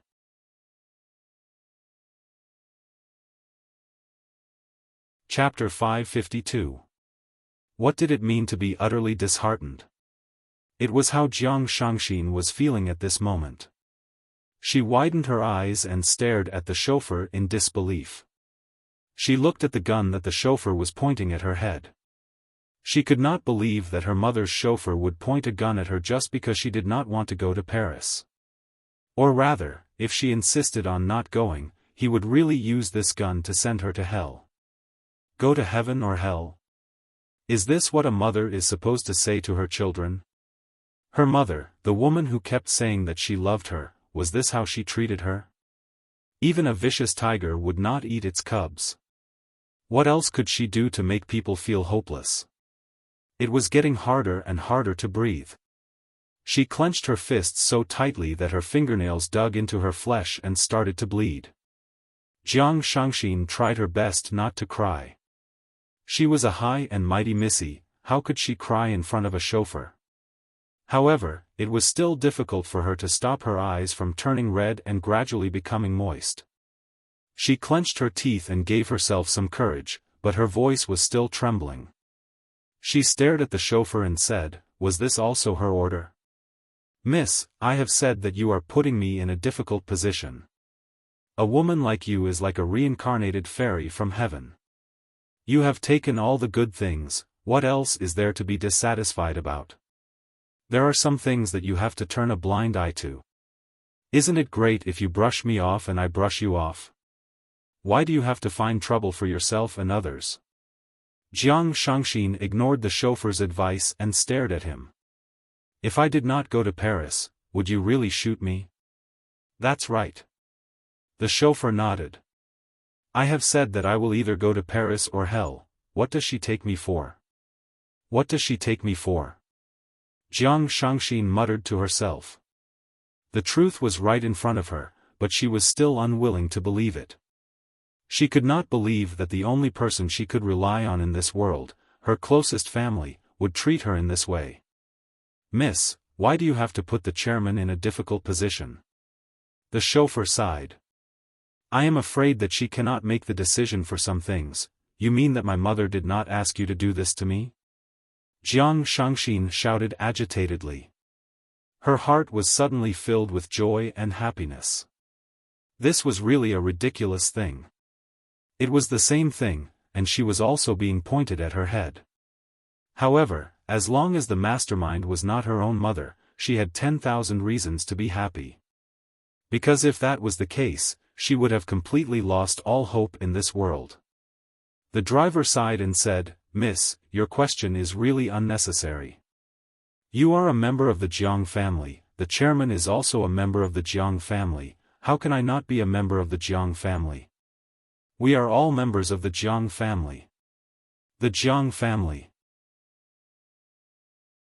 Jiang Shangxin instantly understood. The driver was someone from the Jiang family. He was a chess piece that Jiang Junling or someone else from the Jiang family had placed by Li Yun's side. However, his mother had been cautious all her life. How could she have made such a huge mistake? Her most trusted driver was Jiang Jejia, an undercover agent sent by Jiang Jejia? "Aren't you afraid?" Jiang Shangxin looked at the chauffeur and asked. "Scared? What are you afraid of? Aren't you afraid that my mom will fire you for exposing your identity in front of me? Are you going to fire him?" The driver grinned. There was a hint of disdain and sympathy in his smile. "Miss, do you think that the chairman doesn't know my identity? Do you think that she has never suspected me before? However, with the chairman's intelligence, even if she knows my real identity, she will pretend that nothing has happened. Not only that, she will also get closer to me and trust me. This is her style of doing things. Miss, do you think that's the case?" Jiang Shangxin was speechless. She knew that the chauffeur was right. Even if her mother knew that the chauffeur was an undercover agent, she would still keep this secret to herself. Otherwise, what else could she do? If she made a big fuss, the Jiang family would only think that she was an idiot. If she fired the chauffeur, the family would be even more wary of her and plant more spies around her. Everything and everyone was under the control of the Jiang family. The Jiang family was like a huge net that covered the top of one's head. While it provided protection, one could not break free from their shackles. "Miss, have you made your choice?" The chauffeur looked at Jiang Shangxin and asked. "To the airport." Jiang Shangxin replied. The chauffeur grinned again and said, "Thank you, miss, for understanding the difficulties of servants like us." The chauffeur kept the gun in his hand and was about to start the engine to send Jiang Shangxin to the airport when the phone in his pocket rang. When he picked up the call, his expression turned serious and he said, "Understood, I will wait for you by the roadside." "Who is coming over?" Jiang Shangxin asked anxiously. The chauffeur smiled and said, "Miss, you will know very soon." Jiang Shangxin knew that the chauffeur was an undercover agent and that he would not care about her identity. She did not have the mood to continue asking. She looked like she was asking to be humiliated. After waiting quietly for a few minutes, a black Mercedes-Benz approached slowly. The Mercedes-Benz stopped by the roadside. The back door opened, and a familiar face appeared in front of Jiang Shangxin. Bam! The car door opened, and the cool morning breeze swept in. Jiang Shangxin could not help but wrap the sweater around her body. She could feel the chill of autumn. Jiang Zhulu sat beside Jiang Shangxin. When he saw that Jiang Shangxin was holding onto the collar of the sweater, he smiled and said, "The weather is getting cold, you must take care of yourself. You must take good care of yourself when you are out alone." Jiang Shangxin stared at Jiang Zhulu warily and asked, "What are you doing here?" Jiang Zhulu laughed and said, "Shangxin, do you know that your question is very cute?" "I don't know." Jiang Zhulu reached out to grab Jiang Shangxin's petite hand and forcefully pulled it away. Jiang Zhulu grabbed it again. When Jiang Shangxin wanted to pull it away again, Jiang Zhulu exerted force, and Shangxin's palm seemed to be clamped down by an iron clamp. "It hurts." "Jiang Zhulu, let go of me!" Jiang Shangxin shouted. Jiang Zhulu lifted the back of Shangxin's hand to the corner of his lips and kissed it. Chuckling, he said, "Shangxin, you are my wife, my legitimate wife. If you can hug and hug other men, what's wrong with us holding hands as a married couple?" Since Jiang Zhulu had taken the initiative to speak, Jiang Shangxin no longer had any reservations. She stared at Jiang Zhulu fiercely and said, "Are you here to vent your anger? Do you feel that you have been betrayed?" "What anger? I just feel that as a husband, I should send my wife off since she is going overseas. Otherwise, wouldn't it seem like I am too heartless? Should I say thank you?" "Silly girl, why would a family say thank you?" Jiang Zhulu reached out a finger and touched the tip of Jiang Shangxin's nose. He said, "However, you didn't even inform your husband that you are going overseas. If someone didn't tell me, I wouldn't even know about this. Aren't you being too disrespectful to your husband? Isn't this what you guys want?" Jiang Shangxin said with a face full of sarcasm. "We? Who are we?" Jiang Zhulu smiled and asked. Jiang Shangxin knew that she had misspoken. If it was in the past, she would have explained that she had said it unintentionally. However, she felt that there was no need to do so now. "You know better than me who we are. It seems like you are filled with indignation." Jiang Zhulu smiled and said. "What about you?" Jiang Shangxin stared at Jiang Zhulu with a piercing gaze and said, "You gave away half of the Jiang family's assets, and you crawled at the feet of the general's order like a dog. Jiang Zhulu, where's your pride? Where is your dignity as a man? It doesn't feel good to be a dog, does it?" Jiang Zhulu glanced at the chauffeur and said, "Please wait outside. I have some private things to say to my wife." The chauffeur didn't reject him. He pushed the car door open and walked out. "It does feel bad." Jiang Zhulu looked at Jiang Shangxin and said. His handsome features were slightly distorted. His eyes were sunken and bloodshot.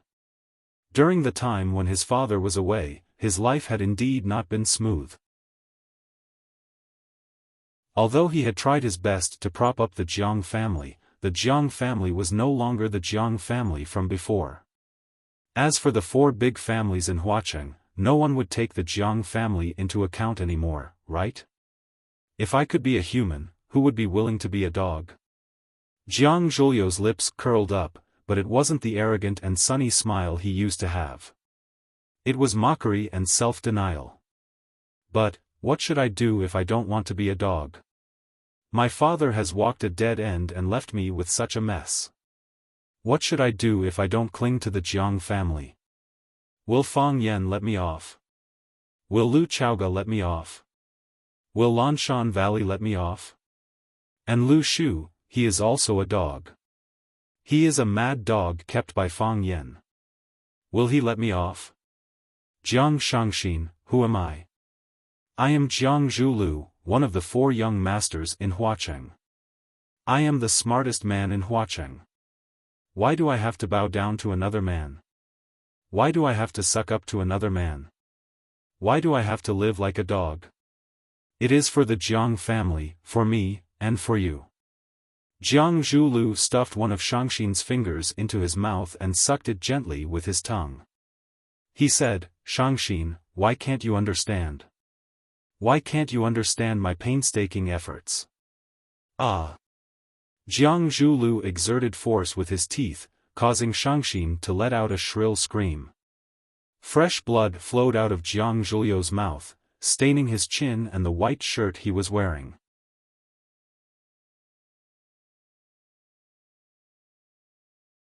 Chapter 553. Ah! Even though the walls of the car were soundproof, Lu Jiang could still hear Shangxin's screams. Lu Jiang frowned slightly and wondered if Jiang Zhulu was in a hurry to commit murder on the side of the highway because his wife had cheated on him. Of course, even if Jiang Zhulu really did that, Lu Jiang would not jump out with a sense of justice. Jiang Zhulu was highly regarded by Jiang Junling and was also the most handy chess piece for Jiang Junling to fight against Fang Yan in Huacheng. What if Jiang Zhuliu's actions were secretly instructed by Jiang Junling? People like them were already blind and deaf. They had sold half of their souls to the god of fortune and the other half to the devil. There was only one word in their dictionary, loyalty. There were few cars on the highway. Occasionally, a car would flash its headlights and pass by them. However, it was just a quick glance and they did not know what was happening here. Lu Jiang could not see clearly what was happening in the car and he did not want to know too much. Sometimes, knowing the truth was a burden and a burden meant trouble. Son of a bitch, he cursed in a low voice. He took out a pack of cigarettes from his pocket and lit it up. Then, he walked in the opposite direction of the airport. He was probably not needed here anymore, right? Pain. It was a heart-wrenching pain. It was not an exaggeration to say that the fingers were linked to the heart. The pain spread from the finger to the heart and then to the rest of her body. Jiang Shangxin's body trembled violently. She felt that the bone of her index finger must have been bitten off by Jiang Zhulu. Jiang Shangxin did not dare to struggle because her finger was still in Jiang Zhuliu's mouth. His 2 rows of teeth were like 2 rows of nails that pierced deeply into the flesh and bone of her finger. She also tried to pull her finger out, but it was impossible to do so other than bringing unbearable pain to her. Unless she was willing to pull her finger off and give it to Jiang Zhulu for breakfast. Looking at how he was greedily drinking blood, he must be extremely hungry. Let go of me. Jiang Zhulu, let go of me.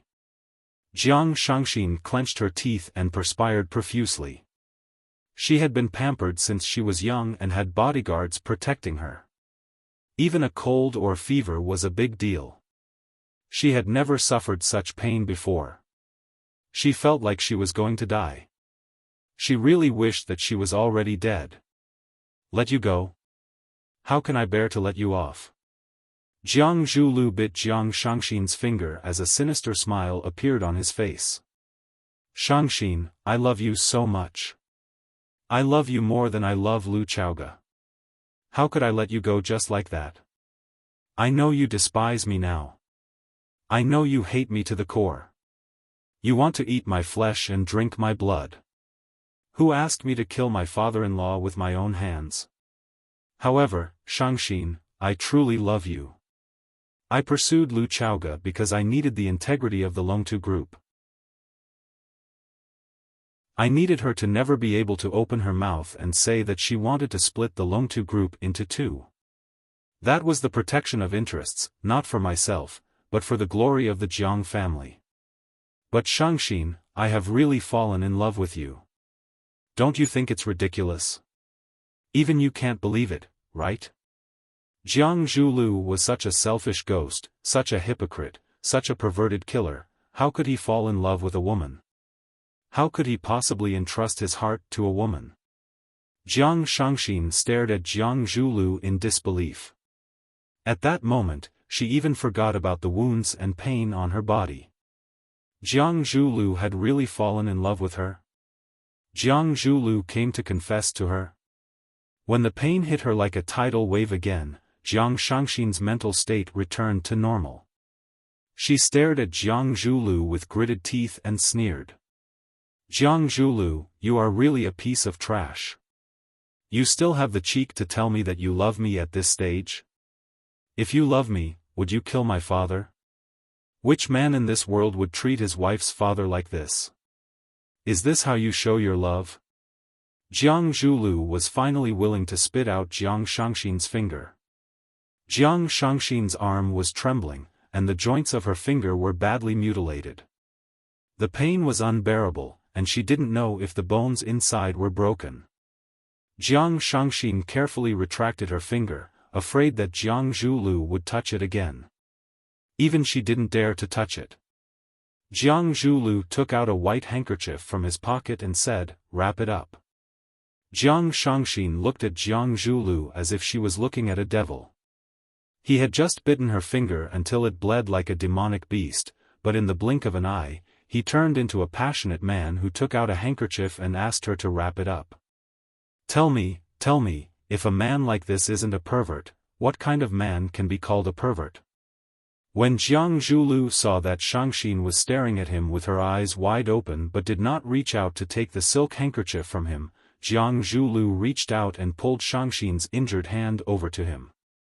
With a pitiful voice, he said, "When will you learn to take care of yourself?" Jiang Shangxin leaned toward the car door with all her might and said, "Don't touch me, don't touch me." However, she wasn't as strong as Jiang Zhulu, and that hand was hers. She didn't have the courage to have an intense tug-of-war with Jiang Zhulu. Jiang Zhulu was very skilled at wrapping up the wound. He used the handkerchief to wrap up Shangxin's injured finger cleanly. He even tied a beautiful bow at the end, which made him look like he was showing off. My skills aren't bad, right? Jiang Zhulu chuckled as he looked at his work seriously. Jiang Shangxin stared at Jiang Zhulu warily and said, "Jiang Zhulu, what exactly are you trying to do?" "What exactly am I trying to do?" Jiang Zhulu thought about it seriously and said, "Didn't I say just now? I just want to see you and let you understand my feelings for you." Jiang Zhulu held Shangxin's injured hand between his two hands and looked at her affectionately.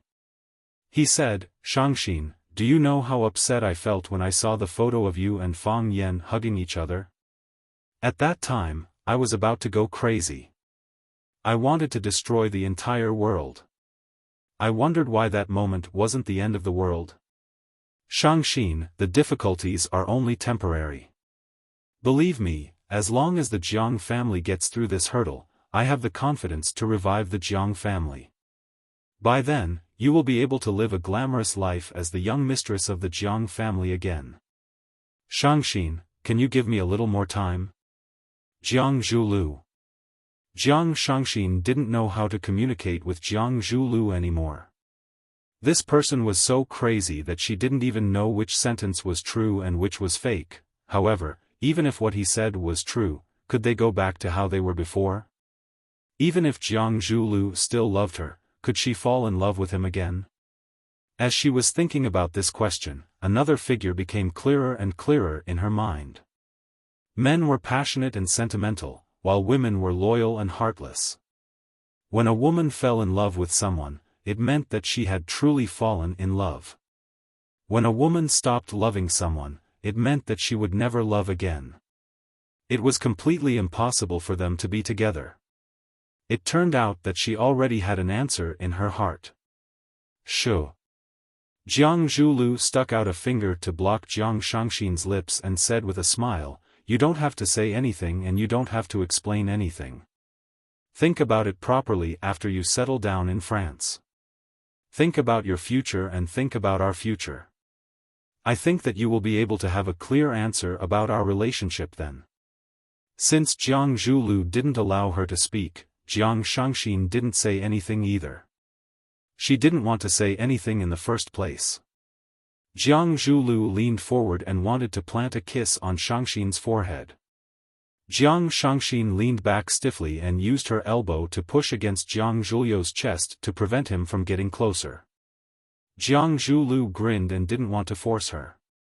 He looked at Jiang Shangxin with a gentle smile and said, "Go on, take care." Jiang Shangxin still didn't say anything. Jiang Zhulu took a deep look at Jiang Shangxin before he pulled the car door open and got out. Jiang Shangxin heaved a sigh of relief. This devil had finally left. Bam! The car door was pulled open again. Jiang Zhulu looked at Jiang Shangxin's nervous expression and reminded her with a smile, "Send me a message when you arrive." This caused Shangxin to widen her eyes and stare fixedly at his every move. Goodbye. Bang! The car door was closed again. When the car door opened again, it was Lu Jiang, who had returned to the driver's seat. Lu Jiang turned around and looked at Jiang Shangxin. His gaze shifted to her injured finger joint and he asked, "Are you all right?" "I'm fine." Jiang Shangxin replied like a wandering spirit. After experiencing the scene just now, she felt that half of her soul had escaped. "Let's set off then." Lu Jiang smiled and started the car again. Jiang Zhulu stood at the highway junction and watched the luxury car drive away with Jiang Shangxin. The smile on his face became cruel. "I really don't like to do things like this. There's no technical content at all." As he spoke, he took out his cell phone from his pocket and dialed a number. He said, "The target has boarded the plane and is expected to arrive at 6:00 tonight. I'll do it when she arrives in France. I'll do it cleanly and beautifully."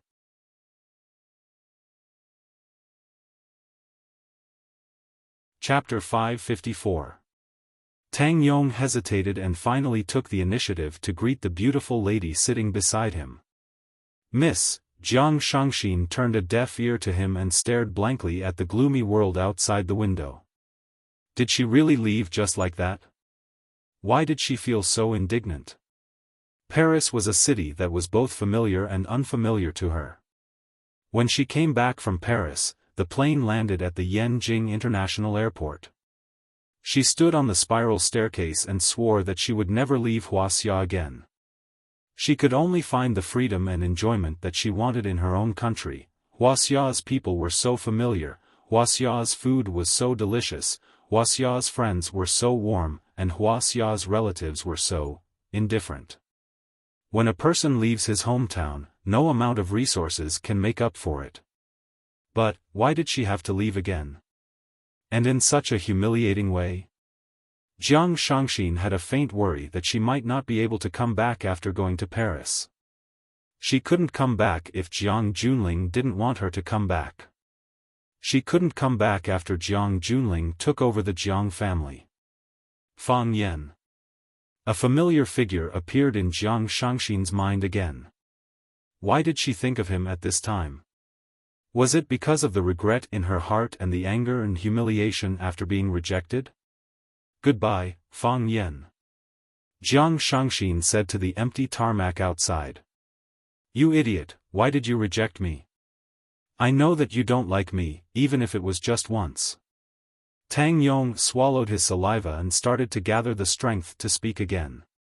"Miss," Jiang Shangxin finally came back to her senses. She turned to look at the young man beside her and asked, "You called me?" "Yes." Tang Yong nodded and looked at Jiang Shangxin. "Miss, are you all right?" "I'm fine." Jiang Shangxin replied. "But your finger is bleeding."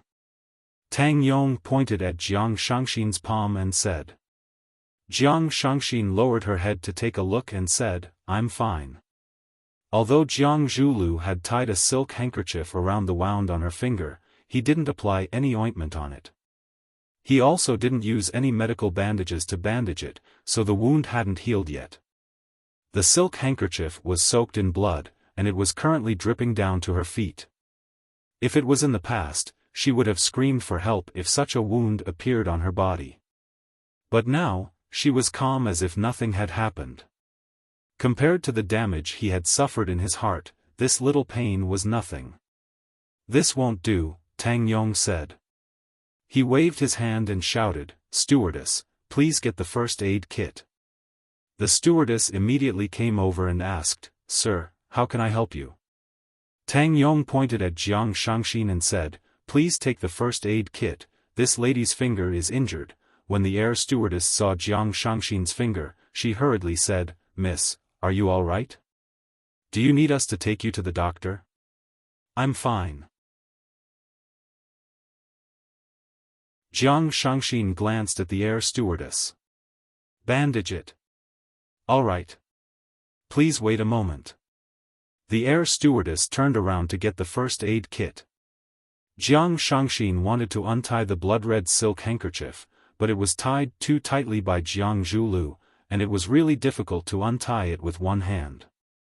Tang Yong looked at Jiang Shangxin's actions and said, "Let me help you." "No need." Jiang Shangxin rejected him. "It's okay.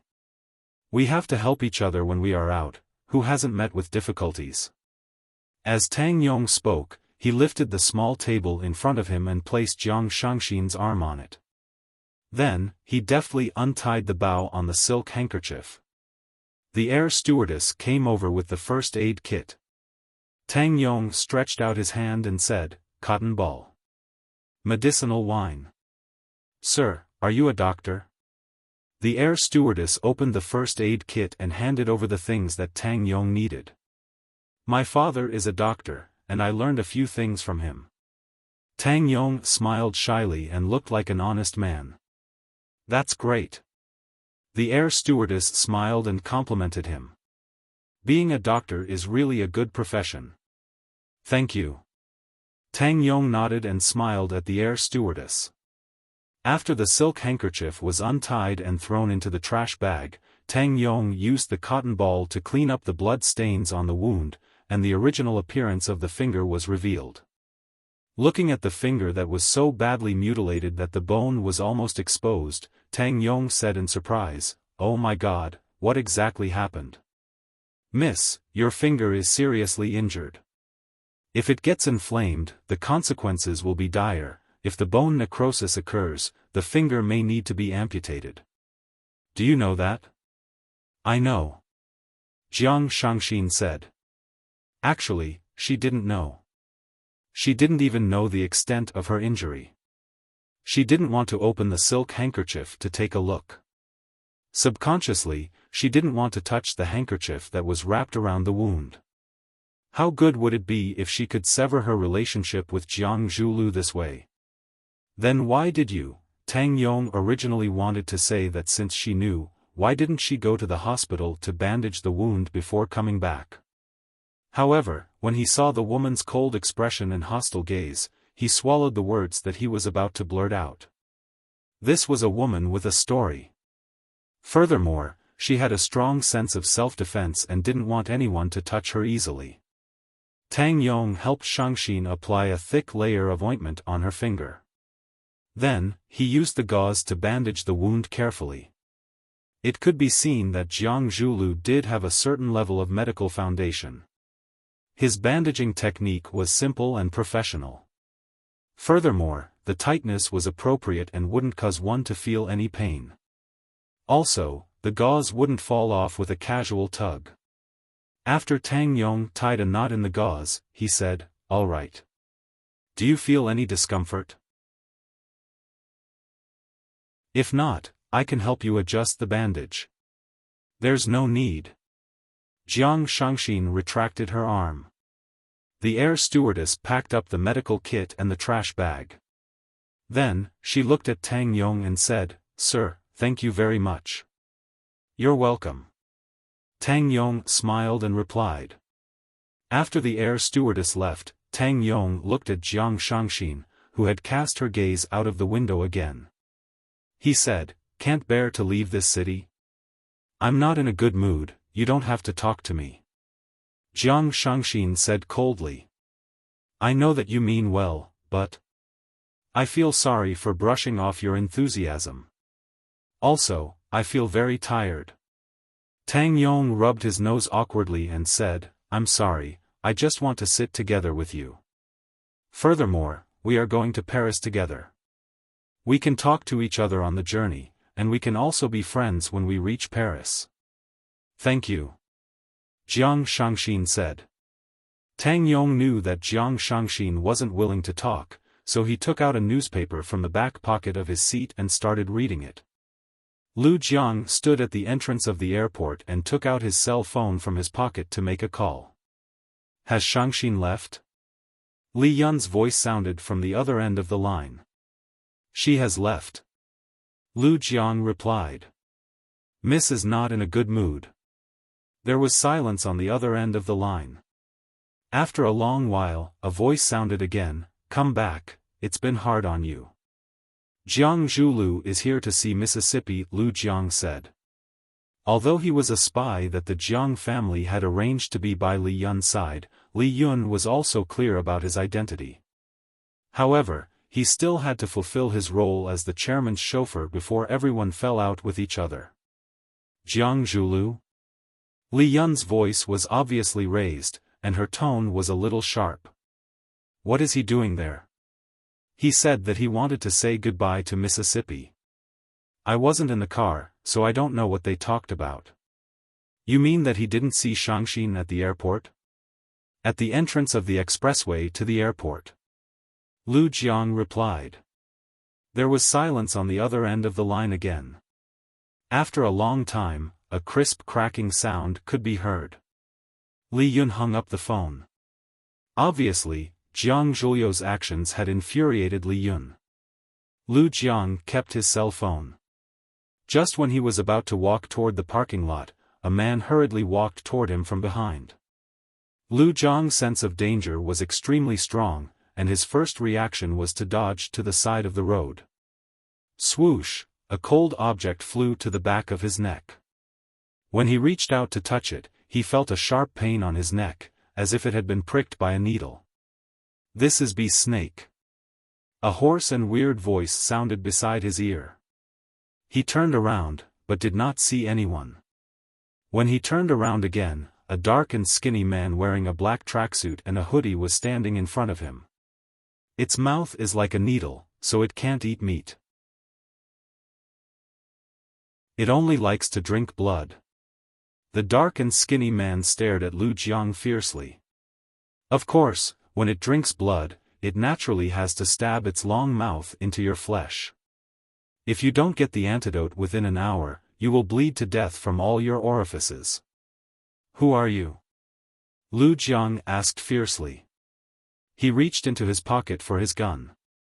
"Before you take out your gun, you might as well look at your palm first," the dark and skinny man said. He knew what Lu Jiang wanted to do. Lu Jiang opened the palm of one of his hands, and countless fine red spots appeared on his palm.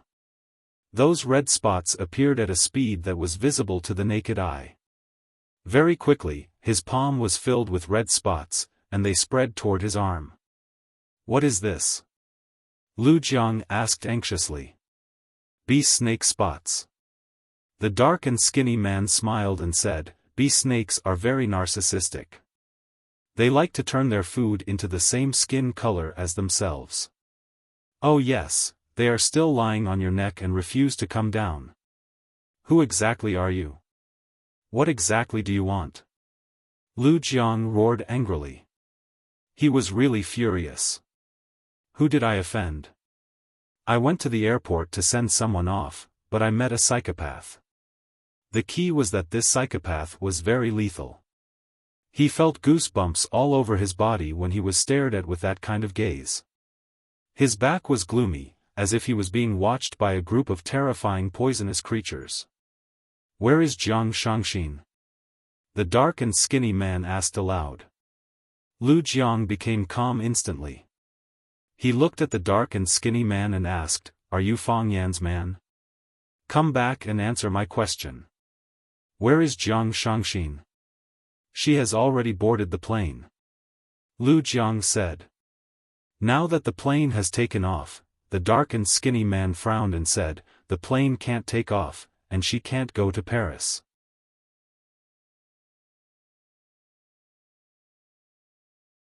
Chapter 555. I'm sorry to inform all of you that the plane cannot take off due to air traffic control. Whoosh. There was a commotion in the cabin. Why is it air traffic control again? Who can tell me what is air traffic control? Don't ever fly with this airline again, they are always late.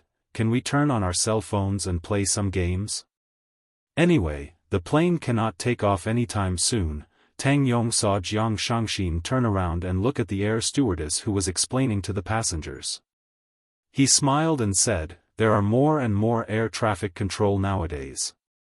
No matter what the reason is, they always use air traffic control as an excuse." Seeing that Jiang Shangxin did not respond, Tang Yong continued, "You have to drink more warm water.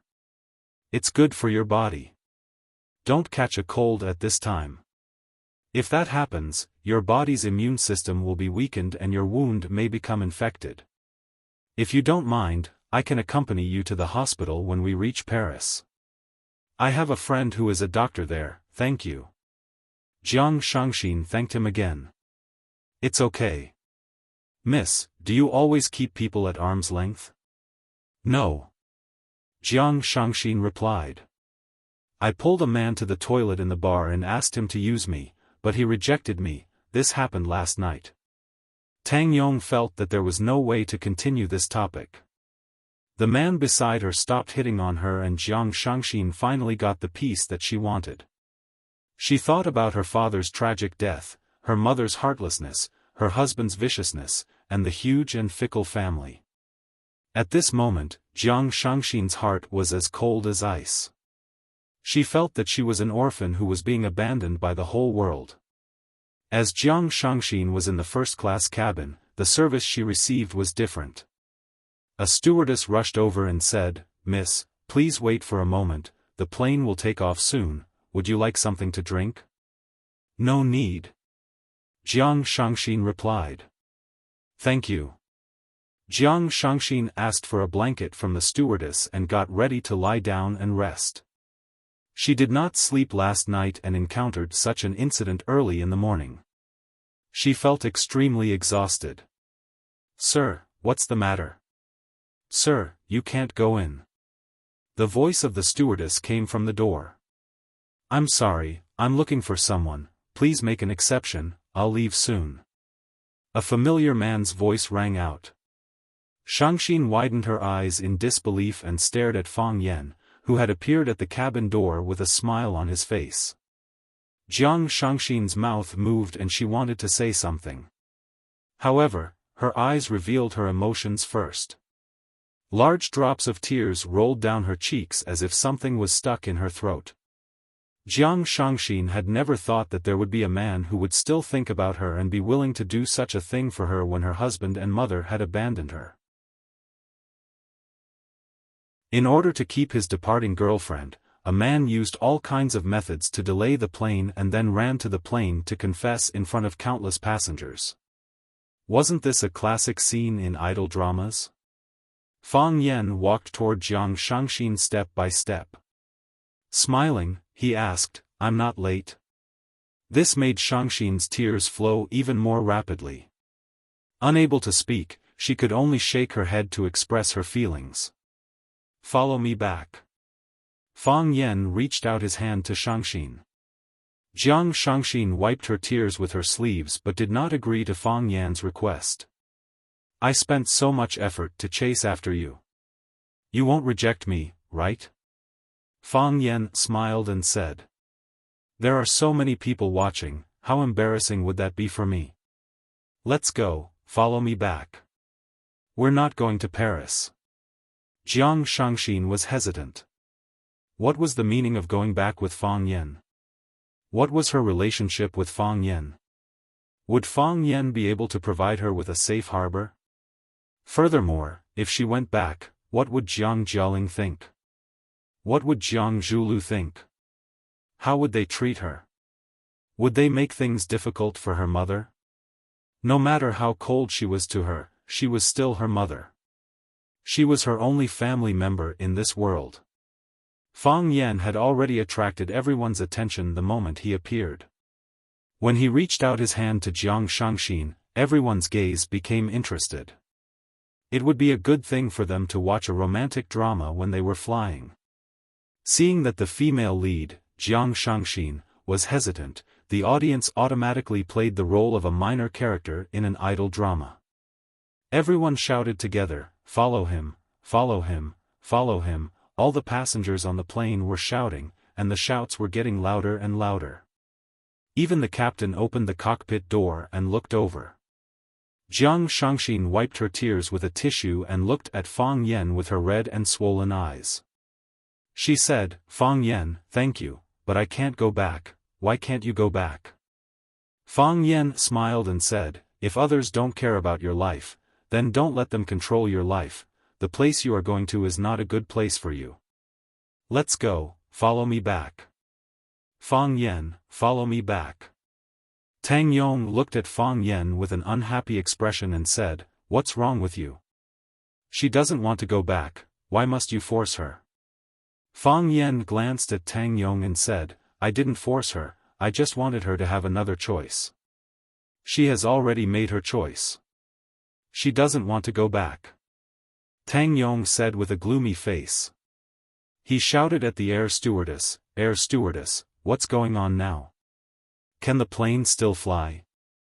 Anyone can barge in, what if there are terrorists? Is this the professionalism of the airline?" The air stewardess had no choice but to persuade him, "Sir, the plane is about to take off, can you please get off the plane immediately? You will affect the other passengers and the normal operation of the plane." Fang Yan looked at the air stewardess apologetically and said, I'm sorry, I'll leave after saying a few words, very soon. It won't take up too much of everyone's time." "Sir," Fang Yan reached out to Jiang Shangxin again and said, "I know that this is the only way out for you, I am willing to give you another choice, why?" Jiang Shangxin stared at Fang Yan and asked. "A friend of mine once said that if someone can give you a bowl of water when you are thirsty, if someone can give you a coat when you are cold, if someone reaches out a hand when someone is down and out, that bowl of water, coat, and hand will be magnified infinitely and become her entire world. She also said that she has experienced what you have been through before, and it makes one feel hopeless just thinking about it. Therefore, she felt that I should take a step out and not wait for a pitiful woman to walk back on her own, therefore, I rushed over to look for you." Jiang Shangxin's eyes teared up again and she said, "That woman, is she Lu Chaoga?" Fang Yan nodded and said, "She is my friend and also a very great woman. I think that if there is a chance, the two of you will definitely become friends." Jiang Shangxin nodded and said, "She does understand me, you don't know how touched I was when you appeared at the cabin door, but Fang Yan, I can't go back. I can't only think about myself, I have to think about my family, she hurt me and protected me at the same time. I can't make her situation more difficult. I understand your concerns, but have you thought about it, when you reach Paris, who will guarantee your safety?" Jiang Shangxin stared at Fang Yan with her eyes wide open and said, "What do you mean? How was this possible?" She had already agreed to go to Paris and agreed to leave the familiar environment and life. She had even made up her mind to never return, why were they still unwilling to let her go? Fang Yan sighed softly and said, no one will believe a woman who has a change of heart. Since they have made the decision to let you leave, they must already know what happened in the bar, right? Jiang Shangxin remained silent. Of course they knew. If they didn't know, why would they be in such a hurry to chase her out of Wuxia and to France? Trust me one more time, just like last night. Fang Yan smiled gently and reached out his hand to Jiang Shangxin again. I know what kind of people they are, I know them better than you. Jiang Shangxin was tempted. Looking at Fang Yan's eyes, she couldn't help but want to reach out her hand. You idiot, she already said that she doesn't want to go back, what right do you have to threaten her? Tang Yong shouted angrily and raised his hand to slap Fang Yan's arm. Fang Yan used the little dragon catcher hand to counterattack, but he didn't expect Tang Yong to dodge it. Fang Yan reached out again and Tang Yong actually punched Fang Yan's face. Bam! Fang Yan stabbed Tang Yong's eyes with his fingers like knives. Tang Yong's face was full of fear, but he didn't dodge it. He gritted his teeth and waited for Fang Yan's attack. If Fang Yan dared to hurt someone on the plane, he would be taken away by the air traffic police as a terrorist. Fang Yan's fingers clenched into a fist, and then his fist lightly hit Tang Yong's chest. Bam! Tang Yong flew backward as if he had been electrocuted and his body landed heavily on the cabin. Fang Yan, Jiang Shangxin hurriedly stopped him and said, he helped me just now. Although Jiang Shangxin didn't like Tang Yong's interruptions and attempts to strike up a conversation, he didn't hate him either. Furthermore, he was the one who helped to bandage his wound just now. He didn't want Fang Yan to hurt Tang Yong either. Fang Yan stared at Tang Yong with a sharp gaze and said, don't you find it strange? Why is there a martial arts expert sitting next to you? And he was so vehemently against me bringing you back. Jiang Shangxin stared at Tang Yong in shock, as if she was looking at a poisonous scorpion.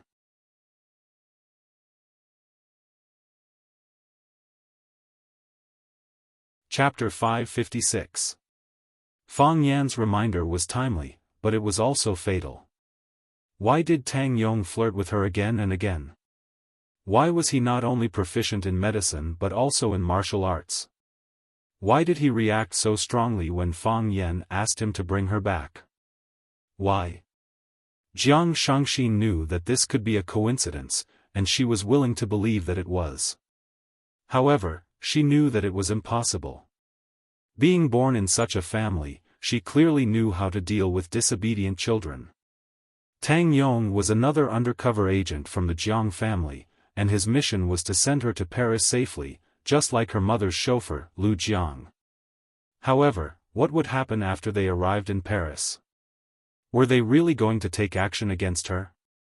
Jiang Shangxin's face turned pale, and she felt that it was difficult for her to breathe. She did not want to think of them in the worst way, but the facts that were happening in front of her made her feel like her beliefs were collapsing. Who are you? Jiang Shangxin stared at Tang Yong and asked. Tang Yong stared at Fang Yan fiercely and said, who am I? I am just a stranger who pitied you and wanted to help you. So what if I know martial arts? Since ancient times, medicine and martial arts have always been inseparable. I learned medicine from my father, so I naturally learned some martial arts. This is the first time I heard that doing good deeds is also a form of conspiracy. Tang Yong looked at Jiang Shangxin with pity and said, Miss, I checked the wound on your hand just now. Someone bit you, right? Who would do such a disgusting thing? That is a pervert, that is a lunatic. He has already treated you this way, how can you still believe his sweet words? If you go back with him, what if he treats you like this again? What if he does something even more cruel to you? Fang Yan had already noticed the bandage on Shangxin's hand, but he did not know what kind of wound it was or what caused it. He thought that Jiang Shangxin was accidentally injured because they were too crazy in the bar last night. After all, Jiang Shangxin had not come out of the ladies' toilet when he parted ways with her. He was not sure what happened after that. Now that he heard Tang Yong say this, he realized that there was more to it than meets the eye. Jiang Shangxin was bitten by someone? Moreover, the guy in front of her with bad intentions wanted to push the blame to her. Fang Yan was furious. I'm not a dog. Why would I bite people? There was a tinge of doubt in Jiang Shangxin's eyes. Could it be that Tang Yong wasn't a spy that the Jiang family had arranged around her? Just as he said, he was just a stranger who wanted to help her.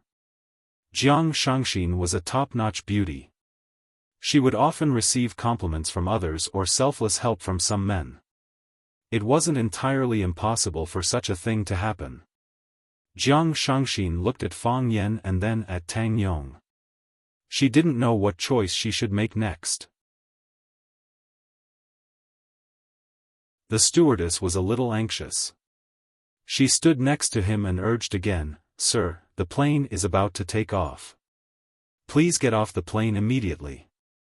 Otherwise, we will have to call the police. Disrupting flight safety was a serious crime." Fang Yan really didn't want to be taken away by the airport police. As such, he reached out to grab Jiang Shangxin's arm. "Get off the plane with me first. Then, we will find a place for you to think about it. If you insist on leaving, I will help you buy a ticket for the next flight to France. If you are willing to stay, I will bring you to a safe place and guarantee your personal safety."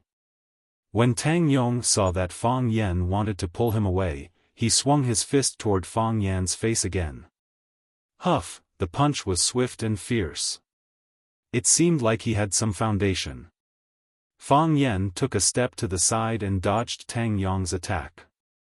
Then, he reached out with lightning speed and grabbed the vital acupuncture point on Tang Yong's wrist. Tang Yong's body instantly became paralyzed, as if he had been electrocuted. If not for Fang Yan's help, he might not have been able to stand. Tang Yong struggled with all his might. However, he still couldn't escape from Fang Yan's grasp. An abnormal flush appeared on his face. Due to the pain, his facial features were deeply scrunched up. When the air stewardess saw that there was a fight, she hurriedly stopped them and said, "Sir, please stop. If not, I will call the police." Fang Yan smiled and said, "I did not fight. He wanted to hit me, but I blocked him. If you don't believe me, you can check the surveillance cameras in the cabin." Of course, no matter what the other party's motive was, Fang Yan would not tangle with a small fry like Tang Yong. He let go of Tang Yong's arm. Tang Yong's body fell to the ground as if he had contracted osteochondrosis. "Sir," a few air stewardesses ran over to help Tang Yong up. Fang Yan grabbed Jiang Shangxin's wrist and said in a tough manner, "Get off the plane with me." Then, he pulled Jiang Shangxin and walked out of the plane. Oh, the passengers on the plane cheered and applauded as if they had just witnessed the prince killing the evil dragon. The air stewardesses helped Tang Yong back to his seat and asked with concern, "Sir, are you all right?" "I'm fine." Tang Yong flung the air stewardess's hand away with a bad attitude and ran out of the cabin behind Fang Yan. After running for a few steps, his knees gave way and he fell to the ground again. What he did not know was that when Fang Yan grabbed the Jinlan acupoint on his wrist just now, he had used a small amount of force and destroyed the energy in his body. Once the energy in his body collapsed, it would be very difficult to gather energy. In the future, it would not be easy for him to even walk like a normal person, let alone practice martial arts. Perhaps Jiang Shangxin still had some doubts about Tang Yong's identity, but Fang Yan already knew the man's motive the moment he saw Tang Yong. His own kind understood a man the best. Tang Yong could not continue chasing after Fang Yan. He hurriedly took out his cell phone from his pocket and dialed a number. He said anxiously. Fang Yan snatched him away. "Idiot!" The man on the other side of the phone roared angrily. The air stewardesses came over to help Tang Yong up again. Tang Yong did not reject them and only asked them to send him off the plane. Now that his target had disappeared, there was no reason for him to go to Paris. Fang Yan dragged Jiang Shangxin's hand and rushed all the way to the resting area of the arrival hall. It was a little strenuous for Jiang Shangxin to run in her high heels. She only looked at Fang Yan after she had sat down on the sofa in the VIP room and asked, "Will there be any trouble?" "No," Fang Yan said with absolute certainty. "If you go to Paris, then there will really be trouble." Jiang Shangxin stared at Fang Yan with bright eyes and bit her lips. She remained silent for a long time. Fang Yan looked at the wound on her finger and asked, "Jiang Zhulu was here?" "How do you know it was him?" Jiang Shangxin asked. Then, she laughed bitterly and said, "That's right, who else could it be other than him? Jiang Zhulu is like a mad dog now, are you all right?" Fang Yan asked. "I'm fine." Jiang Shangxin shook her head and said, "Thank you to the man just now, he was the one who helped me bandage it. I know that he is the person who arranged for the Jiang family to be by my side, but I still don't want to believe it.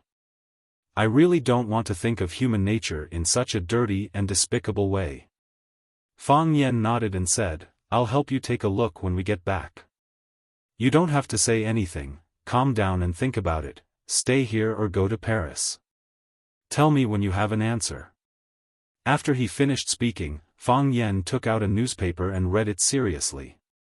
Jiang Shangxin looked at the way Fang Yan read the newspaper attentively and couldn't help but be entranced. "Why?" Jiang Shangxin asked. "Why what?" Fang Yan asked without raising his head. "Why did you save me?"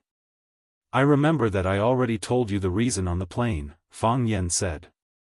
"Was it just because of sympathy? Did you misunderstand that I like you?" Fang Yan was shocked. "No, don't think too much, really. Not even a little bit. You'd better go to Paris." In the end, Jiang Shangxin decided to go back with Fang Yan.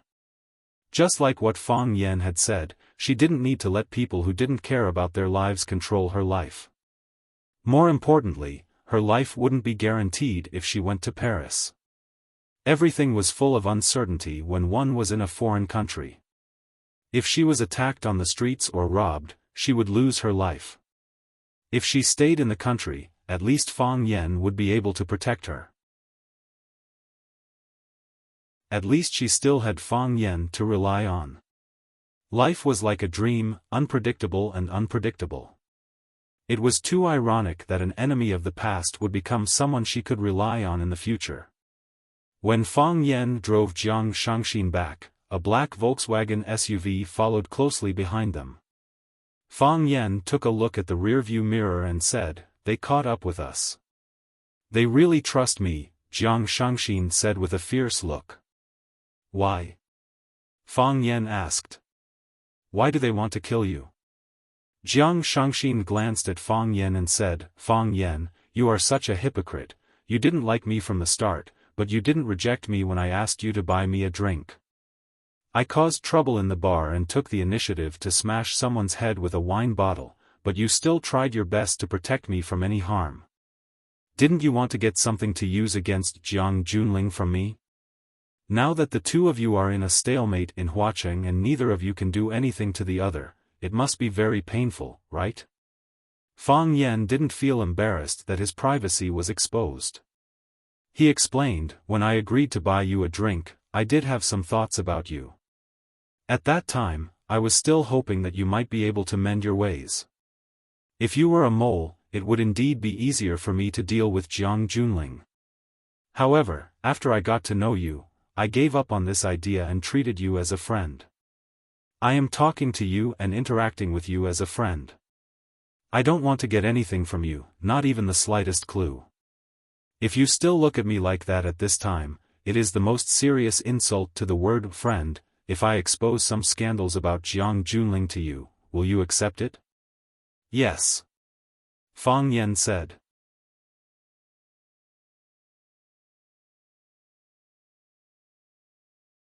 Chapter 557. Accept. Of course he had to accept. Just like what Jiang Shangxin had said, the reason why Fang Yan tried so hard to please Jiang Shangxin, treated her to drinks, helped her fight, and even allowed her to touch his body, wasn't it because he wanted to get some juicy information from her? Now that he had come back to his senses, a promiscuous woman was more valuable than gold. Strange, why did the word promiscuous sound so weird when it was replaced with promiscuous woman? Could it be that a woman could not turn back after doing something wrong, or could it be that there was no turning back? Jiang Shangxin was willing to give Fang Yan some juicy information about his old rival, Jiang Junling, which made Fang Yan very happy. Jiang Shangxin sneered and said, "Don't you think that I am insulting you now? We are already friends. If you still hide things from your friend, that is the most serious insult to the word friend." Fang Yan turned the car onto Kunshan Road and sped toward the city. The Volkswagen behind him sped up at the same time and followed closely behind the BMW. After a period of delay, it was already 9:00 in the morning. The cool breeze stopped, the fog dissipated, and the veil in the sky was lifted. The red sun slowly rose into the sky, giving off a lazy glow. The number of cars on the road gradually increased, and even the suburbs of Huacheng began to glow with vitality. The Volkswagen continued to speed up until it was about to overtake the BMW that Fang Yan was in. The car windows were opened, and the pitch-black muzzles were aimed at the BMW. Fang Yan didn't expect them to dare to make a move on the main road, and he didn't expect them to use guns. "Sit properly," Fang Yan shouted anxiously. As he warned Jiang Shangxin, he took the initiative to drive the BMW toward the Volkswagen beside him. Crash! The right side of the BMW hit the body of the Volkswagen. The Volkswagen couldn't bear the weight, and the front of the car lost its balance and swerved left and right. The body of the car also moved to the side. Bang, bang, bang, someone fired continuously. One of the bullets hit the rear of the BMW, and more bullets flew out. Fang Yan increased the distance between the two cars, then he started the car again and hit the Volkswagen. Quang, the body of the Volkswagen caved in, and the car let out a roar as it moved towards the edge of the road. Fang Yan. He leaned Shangxin's body against the seat and gripped the seatbelt tightly. Every time Fang Yan hit her, it made her dizzy. She was sitting on the side of the impact. If the car broke or disintegrated, she would be the first victim. Perhaps before Fang Yan killed the killer in the Volkswagen, he would have killed her first. "Sit still and don't move, it'll be fine," Fang Yan comforted her. He was not reckless, nor was he arrogant. The reason why he dared to use this BMW to crash into the Volkswagen again and was not afraid of knocking Shangxin, who was sitting beside him, to death, was because he knew the origin of this BMW. This BMW T9 series was specially ordered by Chaoyan Technology from BMW in Germany. The body of the car weighed 6 tons, and the important parts such as the door and the front were all made of rare metals. Although it was not bulletproof, it could prevent collisions and effectively protect the driver and the passengers in the cabin. This car had always been Lu Chaoga's car. After a series of attacks on Lu Chaoga, the Qin family did not dare to let Lu Chaoga take the risk of driving alone. As a result, the security personnel equipped him with a more sturdy and bulletproof custom-made GMC car. As Chaoyan Technology developed rapidly and fiercely, Lu Chaoga's importance increased, and there were fewer and fewer opportunities to use this car. When Fang Yan returned to Huacheng, he naturally became the new owner of this BMW. Hearing Fang Yan's comforting words, Shangxin could only grip the seatbelt tightly and completely entrust her life to Fang Yan. Fang Yan drove the BMW and crashed into it again. It was another fierce collision. The body of the Volkswagen became more and more damaged, and the side of the car door facing Fang Yan was already deeply indented. The car door cracked open, and the shooter got up again and fired in the direction of Fang Yan and Shangxin. Bang! The bullet hit the car door and was reflected by the rare metal. At the same time, Fang Yan finally saw the shooter in the Volkswagen. He had shifty eyes and a huge mole on his chin. He was ugly to begin with, and the black mole made him look even more wretched. When the shooter wanted to continue shooting, Fang Yan drove the BMW and crashed into it again. Quang, quang, quang, again and again, it moved horizontally and collided with the car again and again. The Volkswagen had already been forced to the edge of the road, and the car tilted unevenly to one side. Fang Yan stepped hard on the accelerator and slammed the car with the most force he had ever used. Quang, quang, quang, the body of the Volkswagen rolled and crashed into the ditch by the side of the road. Fang Yan did not stop the car. He drove away after crashing the Volkswagen into the ditch. Jiang Shangxin heaved a long sigh of relief. When she turned around, she could only see a thick cloud of smoke, and she could no longer see the Volkswagen that had been following closely behind them. It must have liked its new home very much. "Are you all right?" Fang Yan asked. "I'm fine," Jiang Shangxin said dejectedly. "Fang Yan, they wanted to kill me just now, they might have wanted to kill me too," Fang Yan said. "No, they wanted to kill me," Jiang Shangxin said firmly. "I know that they were aiming at me, and I know this feeling very well. Is this what it feels like to be a family member?" This is what it feels like to be a family member? It's really disappointing. What exactly have you mastered? Fang Yan asked. What? Jiang Shangxin asked. I mean, why did they do this to you? Don't you think that they were too anxious? What kind of information did Jiang Shangxin have on them? Why did they want to get rid of her without any regard for the consequences? Of course, they might want to get rid of him, but Fang Yan was very clear that the possibility of this happening was very low. If Jiang Junling wanted to get rid of Fang Yan, he would at least choose a slightly more secluded location and use a more obscure method. There was no need to play such a scary game in broad daylight. This was a murder, not a movie. They were very anxious, and they did not want Jiang Shangxin to come back or get together with him. In that case, there was only one explanation. What kind of secret did Jiang Shangxin have on her? He was really curious. Jiang Shangxin's expression changed slightly, but she did not answer Fang Yan's question. Even if they don't like you, even if they don't want to see you get together with me, they don't have to make it so obvious. They can take their time to deal with this matter and let you receive the punishment they want to give you, but not now, not this morning. Jiang Shangxin's mouth moved, but she did not say anything. Fang Yan patted her thigh, which was wrapped in jeans, and said with a smile, I know this is a difficult choice, so you don't have to tell me the answer. Jiang Shangxin lowered her head and did not say a word. No one knew what she was thinking.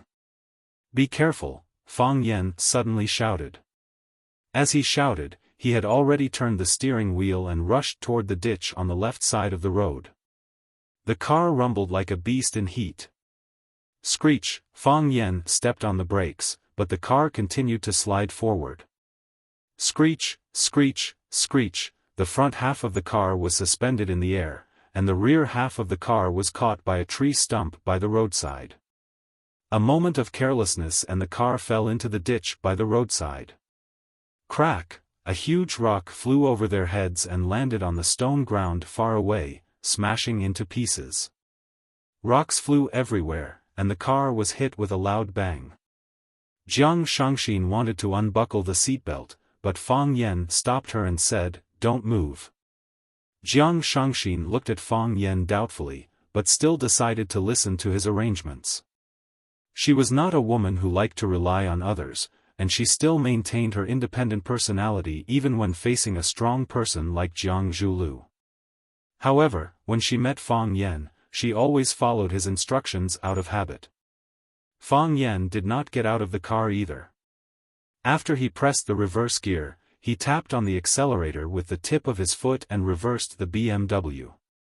With a sharp turn, the car stopped beautifully by the side of the road. Fang Yan unbuckled the seatbelt and held Jiang Shangxin's hand as he got out of the car. There was another black car parked by the side of the road, and an old man wearing a black shirt and a pair of sunglasses stood on the roof of the car with a bamboo pole in his hand. He looked at Fang Yan, who was walking toward them, with a serious expression on his face. The fisherman. He was a close friend of Fang Yan's grandfather, Fang Huwei, and a senior martial artist who had repeatedly given Fang Yan pointers. However, he had another identity, Jiang Junling's consecrator. If possible, Fang Yan really did not want to get into a fight with this old man whom he respected. However, looking at the situation today, he was afraid that the problem would not be solved without a fight. Fang Yan's head was throbbing, and he wished he could dig a hole and hide in it. Fang Yan stood far away and looked at the fisherman, whose clothes were fluttering in the autumn wind. He chuckled and said, "Old master, are you fishing? If you want to fish, go to the sea. Why did you come to this place where there is no river or sea? Who said that you have to go to a place where there is a river and sea to fish? Didn't I give you a great white shark just now? That trick of luring the shark from the east was indeed not bad. But, isn't it a little too much? I didn't provoke you, why did you lure the shark to eat me?" The fisherman looked at Fang Yan and said seriously, "Fang Yan, you are very smart, and you should know the purpose of my trip. That trick just now was just a test. If you don't cooperate, the next shark will swallow you. I know what you want." Fang Yan said angrily, "Fine, I promise you. Let her leave, and I will stay to accompany you."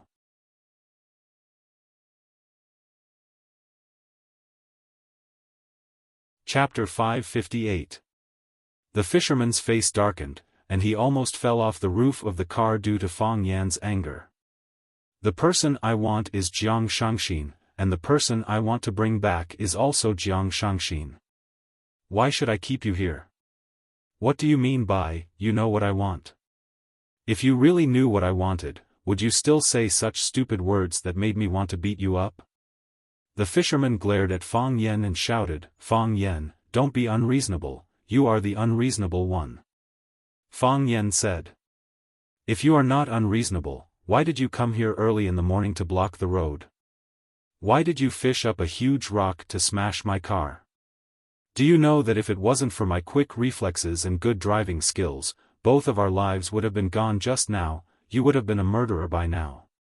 Even if we didn't die, it would be an attempted murder. As long as I make a call, the police can arrest you and bring you back to jail. If you meet some perverts, you will have to pick up the soap for them." "Pick up the soap? What soap?" The fisherman was old and never went online, so he didn't understand the deep meaning behind the words "pick up the soap." Fang Yan looked at the fisherman's old face and said, "But you don't have to worry about this problem, probably, those male prisoners won't be interested in you, right? They like young men with fair skin and tender flesh, you shameless person." The fisherman finally understood the close relationship between staying in jail and picking up the soap. He flew into a rage and wanted to fight with Fang Yan with the fishing rod in his hand. Fang Yan patted Jiang Shangxin's shoulder and said, "Leave, the person they want is me, I will go with them." Jiang Shangxin shook her head. She knew that the person they wanted was her. She was the person involved in the incident.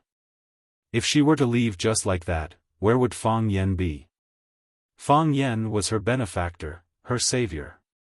She, the person involved, had passed away and pushed all the problems, responsibilities, and dangers onto Fang Yan. She could not do such a thing. She could do it in the past, but not now. "Let's go." Fang Yan shouted angrily, "I'm not your man, nor am I your lover. There's no need for you to stay and die with me. Even if you say so, I won't believe you. Let's go, let's not delay our men's negotiation, Fang Yan." The fisherman felt that it was better for him to make things clearer. Otherwise, this kid would keep pretending to be crazy. After dealing with him a few times, he could roughly gauge his kung fu, but his shamelessness was unfathomable. "You can go, but she has to stay." Fang Yen stared at the fisherman with wide eyes and said, "You are already so old, and you still want to hit on a little girl? Are you okay now? Alright, don't stand on top of the car and act like Superman. The wind is strong and the waves are strong, you have to be careful not to hurt your waist. Fang Yen, don't slander me, I'm not that kind of person." Fang Yen had a serious expression on his face and said in an extremely serious tone, "Senior, if you are really a kind and virtuous person, why would you do such a thing? You should know what kind of person Jiang Junling is, and you should also know what kind of punishment she will face when she returns. Senior, you are also from the underworld, so you should be familiar with the principles of martial arts. Don't bully others with martial arts, don't use your power to bully others. Senior, you can't be considered a real martial artist by doing this, right? If Shangxin really meets with misfortune after she returns, how can you bear to do so? Will your heart of martial arts not be damaged at all? One has no choice in the underworld." The fisherman was a little down and sighed. "It's not convenient for me to tell you the reason, but I must bring this girl back. Fang Yen, I don't want to fight with you. You should leave." Fang Yen smiled and said, "If I leave just like that, what kind of man would I be?" Fang Yen held Shangxin's wrist and said, "When I chased her back, I promised her that I would ensure her safety.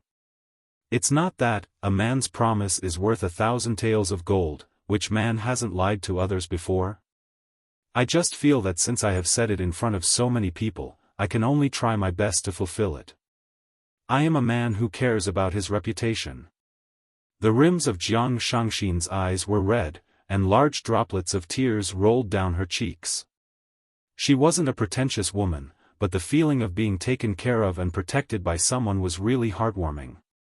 It was like a salmon fillet that had been dipped in a large amount of wasabi. When one bit into it, all the hair on her body stood up, and tears gushed out.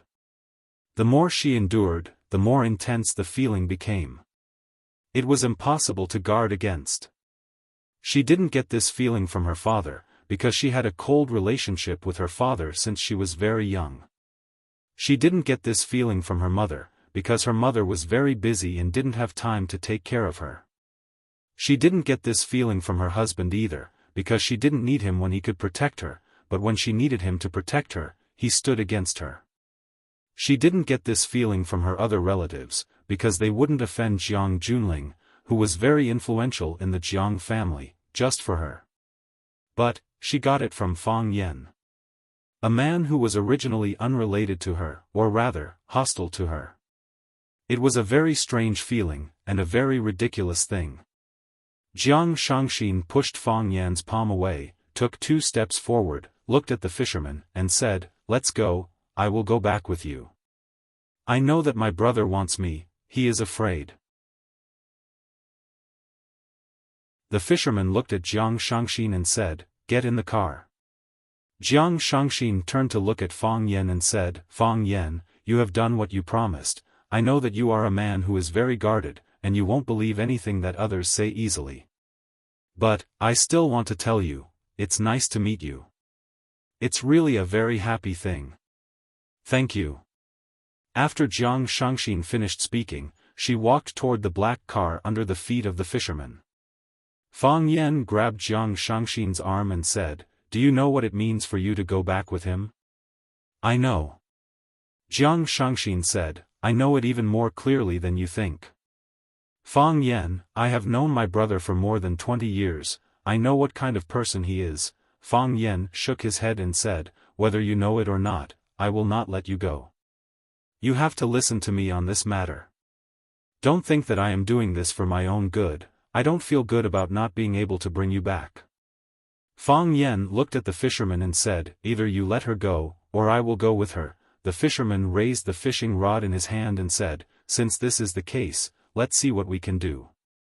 Everyone says that you are the leader of the resurgence of the Taiji sect. I want to see if you can carry this burden, put in some effort, don't embarrass your grandfather."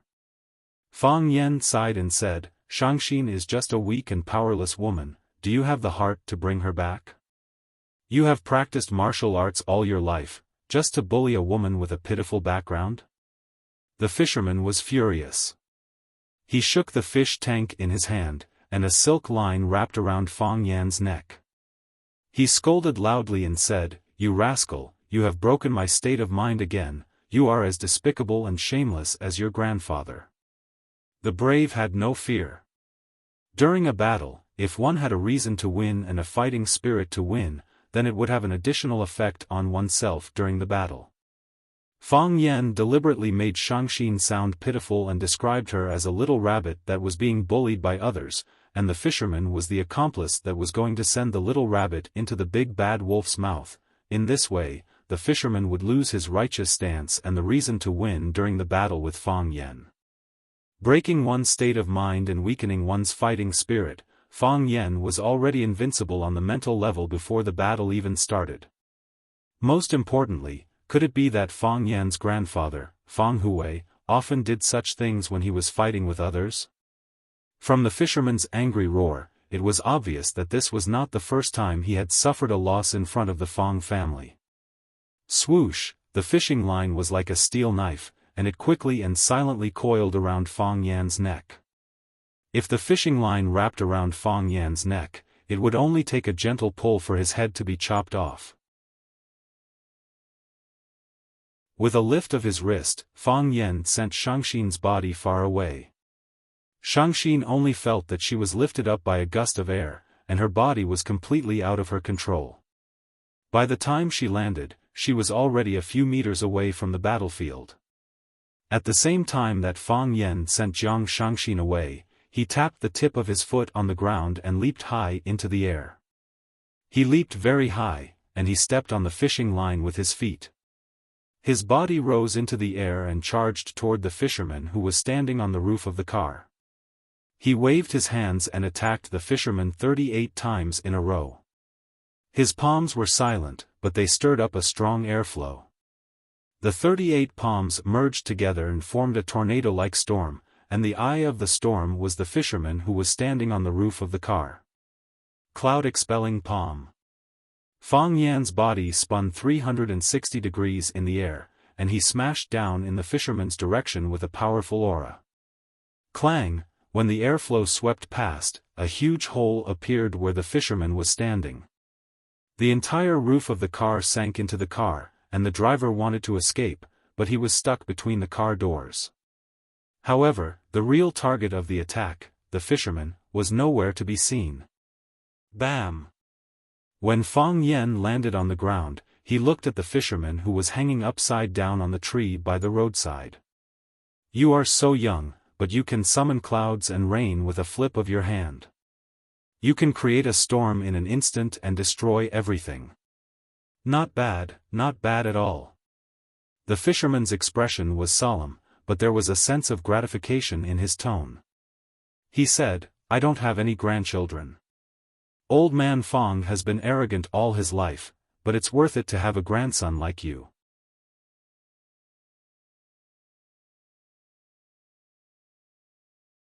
Chapter 559. Save me. The driver stuck his head out of the car door and half of his body was stuck in the car. His body was drenched in blood and there was a pool of blood on the ground. He must have been injured somewhere. He screamed and waved to Jiang Xiaofan for help. There were only 4 people present: Fang Yan, the fisherman, Jiang Xiaofan, and the driver. Fang Yan was fighting with the fisherman and could not be distracted to save him. He could only place his hopes on Jiang Xiaofan. Jiang Xiaofan looked at Fang Yan in a daze and did not notice the driver's cry for help. This was not the first time that Jiang Xiaofan saw Fang Yan in action, but she was once again conquered by his skills. Her body was lifted by a gust of air just now, and when she reacted, she was already a few meters away. What was going on? What was going on when Fang Yan jumped so high and flew into the air like a bird? Furthermore, he could make a hole in the roof of the car with just one slap. Was this magic? Fang Yan slapped 38 times in a row. As his movements were too fast, Jiang Shangxin only saw one slap. In the eyes of the bystanders, the truth was that Fang Yan slapped the roof of the car and it sank into the car. Jiang Shangxin was not stupid. She knew that when Fang Yan was fighting with the fisherman, it was the best time for her to leave this place. However, Jiang Shangxin did not leave. She knew that Fang Yan was very powerful, but what if Fang Yan could not defeat the old fisherman? It was said that a woman in love had 0 IQ. This sentence was especially suitable for Jiang Shangxin. Because she was in love, she was more worried. When Fang Yan's tornado shot out, the fisherman knew that this kid's strength was shocking. That was the power of nature and it was irresistible. He could not block it or destroy it. The only way was to avoid it and choose to escape. He flicked his wrist and the fishing line in front of the fishing rod flew towards the big tree at the side. The thread wrapped around the tree trunk, and he darted out like Spider-Man who had released a flying thread. Yes, the fisherman holding the fishing rod did look like the superhero created by Hollywood, Spider-Man. The fisherman's legs were in the air and his entire body was hanging on the tree trunk by the fishing line. The tree trunk creaked and groaned, as if it would break at any moment. Fang Yan looked at the fisherman and said, "I am very happy to be praised by the fisherman. Why don't we find a place to drink tea and chat instead of fighting and killing?" The fisherman sneered and said, "You are too arrogant. This is just the beginning. It's not even a warm-up, and you're already thinking of running away. I'm not trying to escape. I'm just afraid that I'll hurt you." Fang Yan acted as if he was thinking for her sake. "This is just a little bit of strength, not even 1/10 of my strength, and you keep praising me. You say that a tiger has no descendants, and that heroes come from the young. I did not say that is a hero, but that is what you have shown. This is enough to make you gasp in surprise, which means that your power is far from mine. You can't beat me anyway, so there is no need for us to continue fighting, right? If I really hurt you, wouldn't my grandpa break my legs when I get back?" "You sharp-tongued brat," the fisherman shouted angrily, "there is no need for your grandpa to break your legs, I will break your legs right now." As the fisherman spoke, he flicked his wrist. Crack! The branch that was hanging on the fishing line snapped and flew towards Fang Yan with its lush leaves. Whoosh whoosh whoosh, the branches carried the sound of the wind, and leaves fell as they flew. However, the falling leaves did not scatter with the wind. Instead, they flew towards Fang Yan like leaves. The saying, "flowers and leaves can hurt people," was used to describe the experts of the Jianghu. Fang Yan's body spun on the spot. Drunken crane riding the wind made her look like a butterfly flying through the flowers. Whoosh whoosh whoosh, the leaves pierced through his head, cheeks, ribs, crotch, and other parts of his body, but they could not touch his body. In Jiang Shangxin's eyes, Fang Yan was strolling leisurely in the rain of leaves, and his posture was extremely carefree. Bang, bang, bang, bang, bang, the leaves pierced the ground or the black car, and the body of the car was cut one after another. There were also 2 leaves that pierced the thighs of the driver of the black car. The driver could only watch as the leaves flew towards him, but he could not avoid them. He could only scream in pain again and again. The most terrible thing was the thick tree trunk that was thrown over by the silver line. They came crashing towards Fang Yan's head, as if they were attacking indiscriminately. Fang Yan did not avoid them, and his body rushed straight towards the tree trunk. When he was about to get close, he suddenly punched out. The tree trunk was like a lit firecracker, suddenly exploding with a series of crackling sounds. Fang Yan's body continued to rush forward, and he headed towards the fisherman who was pouncing towards him. The fisherman held the fishing rod in his hand, and the fishing rod pierced towards Fang Yan's chest like a long sword. What was even more strange was that the fishing line seemed to have eyes, and it actually wrapped around Fang Yan's body from behind. There was a spear in front of him, and there was a net behind him. It was a pincer attack, and it was difficult to advance or retreat. Fang Yan did not advance, nor did he retreat. His body instantly stood still, and then he stepped on the yin and yang poles, and he spun rapidly on the spot. Whoosh, the long line passed by him, and it attacked where the fisherman was. The fishing rod in the fisherman's hand carried the faint sound of wind and thunder. It was not a long sword, but it had a murderous intent. The bamboo rod in the fisherman's hand trembled non-stop, as if it was too old to exert any strength. The spiritual snake flicked its tongue. Fang Yan's eyes, glabella, mouth, throat, chest, and abdomen were all the targets of the fisherman's attack. If he was slightly careless, he would be stabbed to death. Fang Yan's charging speed did not decrease, and his footsteps were still steady and firm. The Taiji heart spun wildly, and the Taiji domain was also fully unleashed. In Fang Yan's mind, the bamboo rod in the fisherman's hand turned into a long red snake. The snake's head shook non-stop, but the snake's tail did not move. Hit the snake where it hurts. Fang Yan slashed his palm over. Kacha. The snake's head was cut off, and the bamboo rod broke into two. The fisherman stabbed again with the broken branch, and Fang Yan slashed again. Kacha. Stabbed again. Slashed again. Kacha. Stabbed again. Hacked again. The fisherman stabbed 7 times in a row, and Fang Yan slashed 7 times in a row. Every time he slashed, a section of the bamboo rod would break off. Very quickly, the bamboo rod was left with only a small section in the fisherman's hand. When Jiang Shangxin saw this, before the smile on her face could spread, she saw the fisherman raise the broken bamboo rod in his hand and stab it toward Fang Yan's chest. Fang Yan, Jiang Shangxin called out anxiously. Tch, the bamboo rod pierced into Fang Yan's body, and the bamboo rod in the fisherman's hand disappeared completely. Fang Yan, Jiang Shangxin was really frightened. She looked at the sharp bamboo rod that disappeared from Fang Yan's body in disbelief, and she was unwilling to believe what she had seen. Fang Yan stood up to protect her, and if Fang Yan was injured or killed because of this, then, how could she continue to live? Her eyes were wet, and big drops of tears rolled down her cheeks.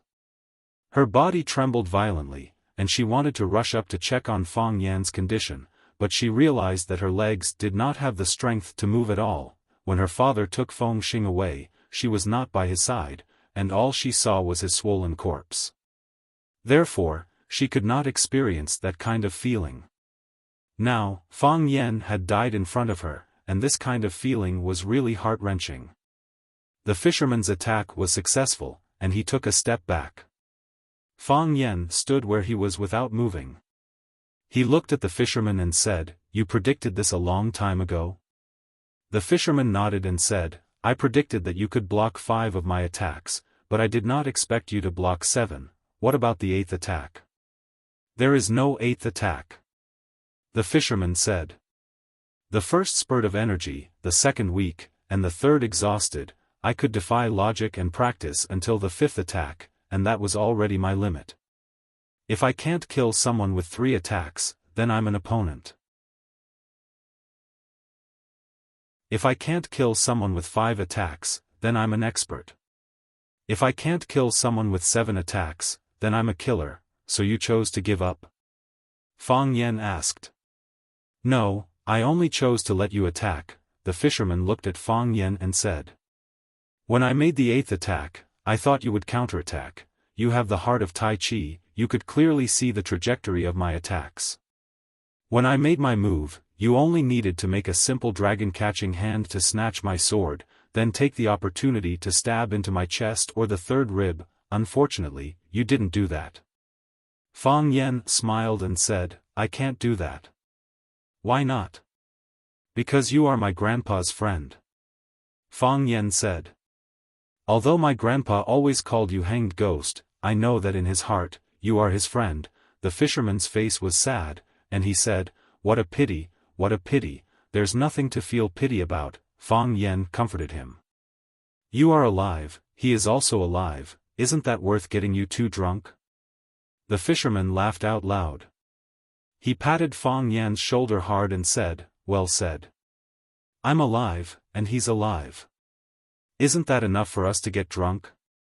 The fisherman looked at Fang Yan and said, "Brat, I've lost shamelessly, and I've lost wholeheartedly." Fang Yan pulled out the half of the bamboo stick stuck in his chest and offered it to the fisherman with both hands, saying, "Thank you for your guidance, senior." The fisherman's eighth attack was also seen by Fang Yan, so he used the heart of Tai Chi to grasp its flow. When the sword came, Fang Yan's body shifted and used his arm to catch the half of the bamboo stick, stopping the fisherman's attack. How could there be any guidance? "You won against me with your own skills, that's all," the fisherman said. He took the half of the bamboo stick that Fang Yan gave him, then stabbed it into his chest. Cha! The sound of flesh being pierced could be heard, and fresh blood instantly stained his chest. "Senior," Fang Yan hurriedly stopped him. The fisherman waved his hand and said, "Don't worry, I won't die." The fisherman looked at Fang Yan meaningfully and said, "You were supposed to stab me, but since you weren't willing to do it, I had no choice but to do it for you." The fisherman looked at Shangxin, who was crying bitterly not far away, and said, "Let's go. Let's go. Leave with him and never come back. It's not worth it for you to come back." You're tuning into the Xiaofan's Wuxia Tales YouTube channel. Don't forget to subscribe and join us on this journey to catch the most captivating stories.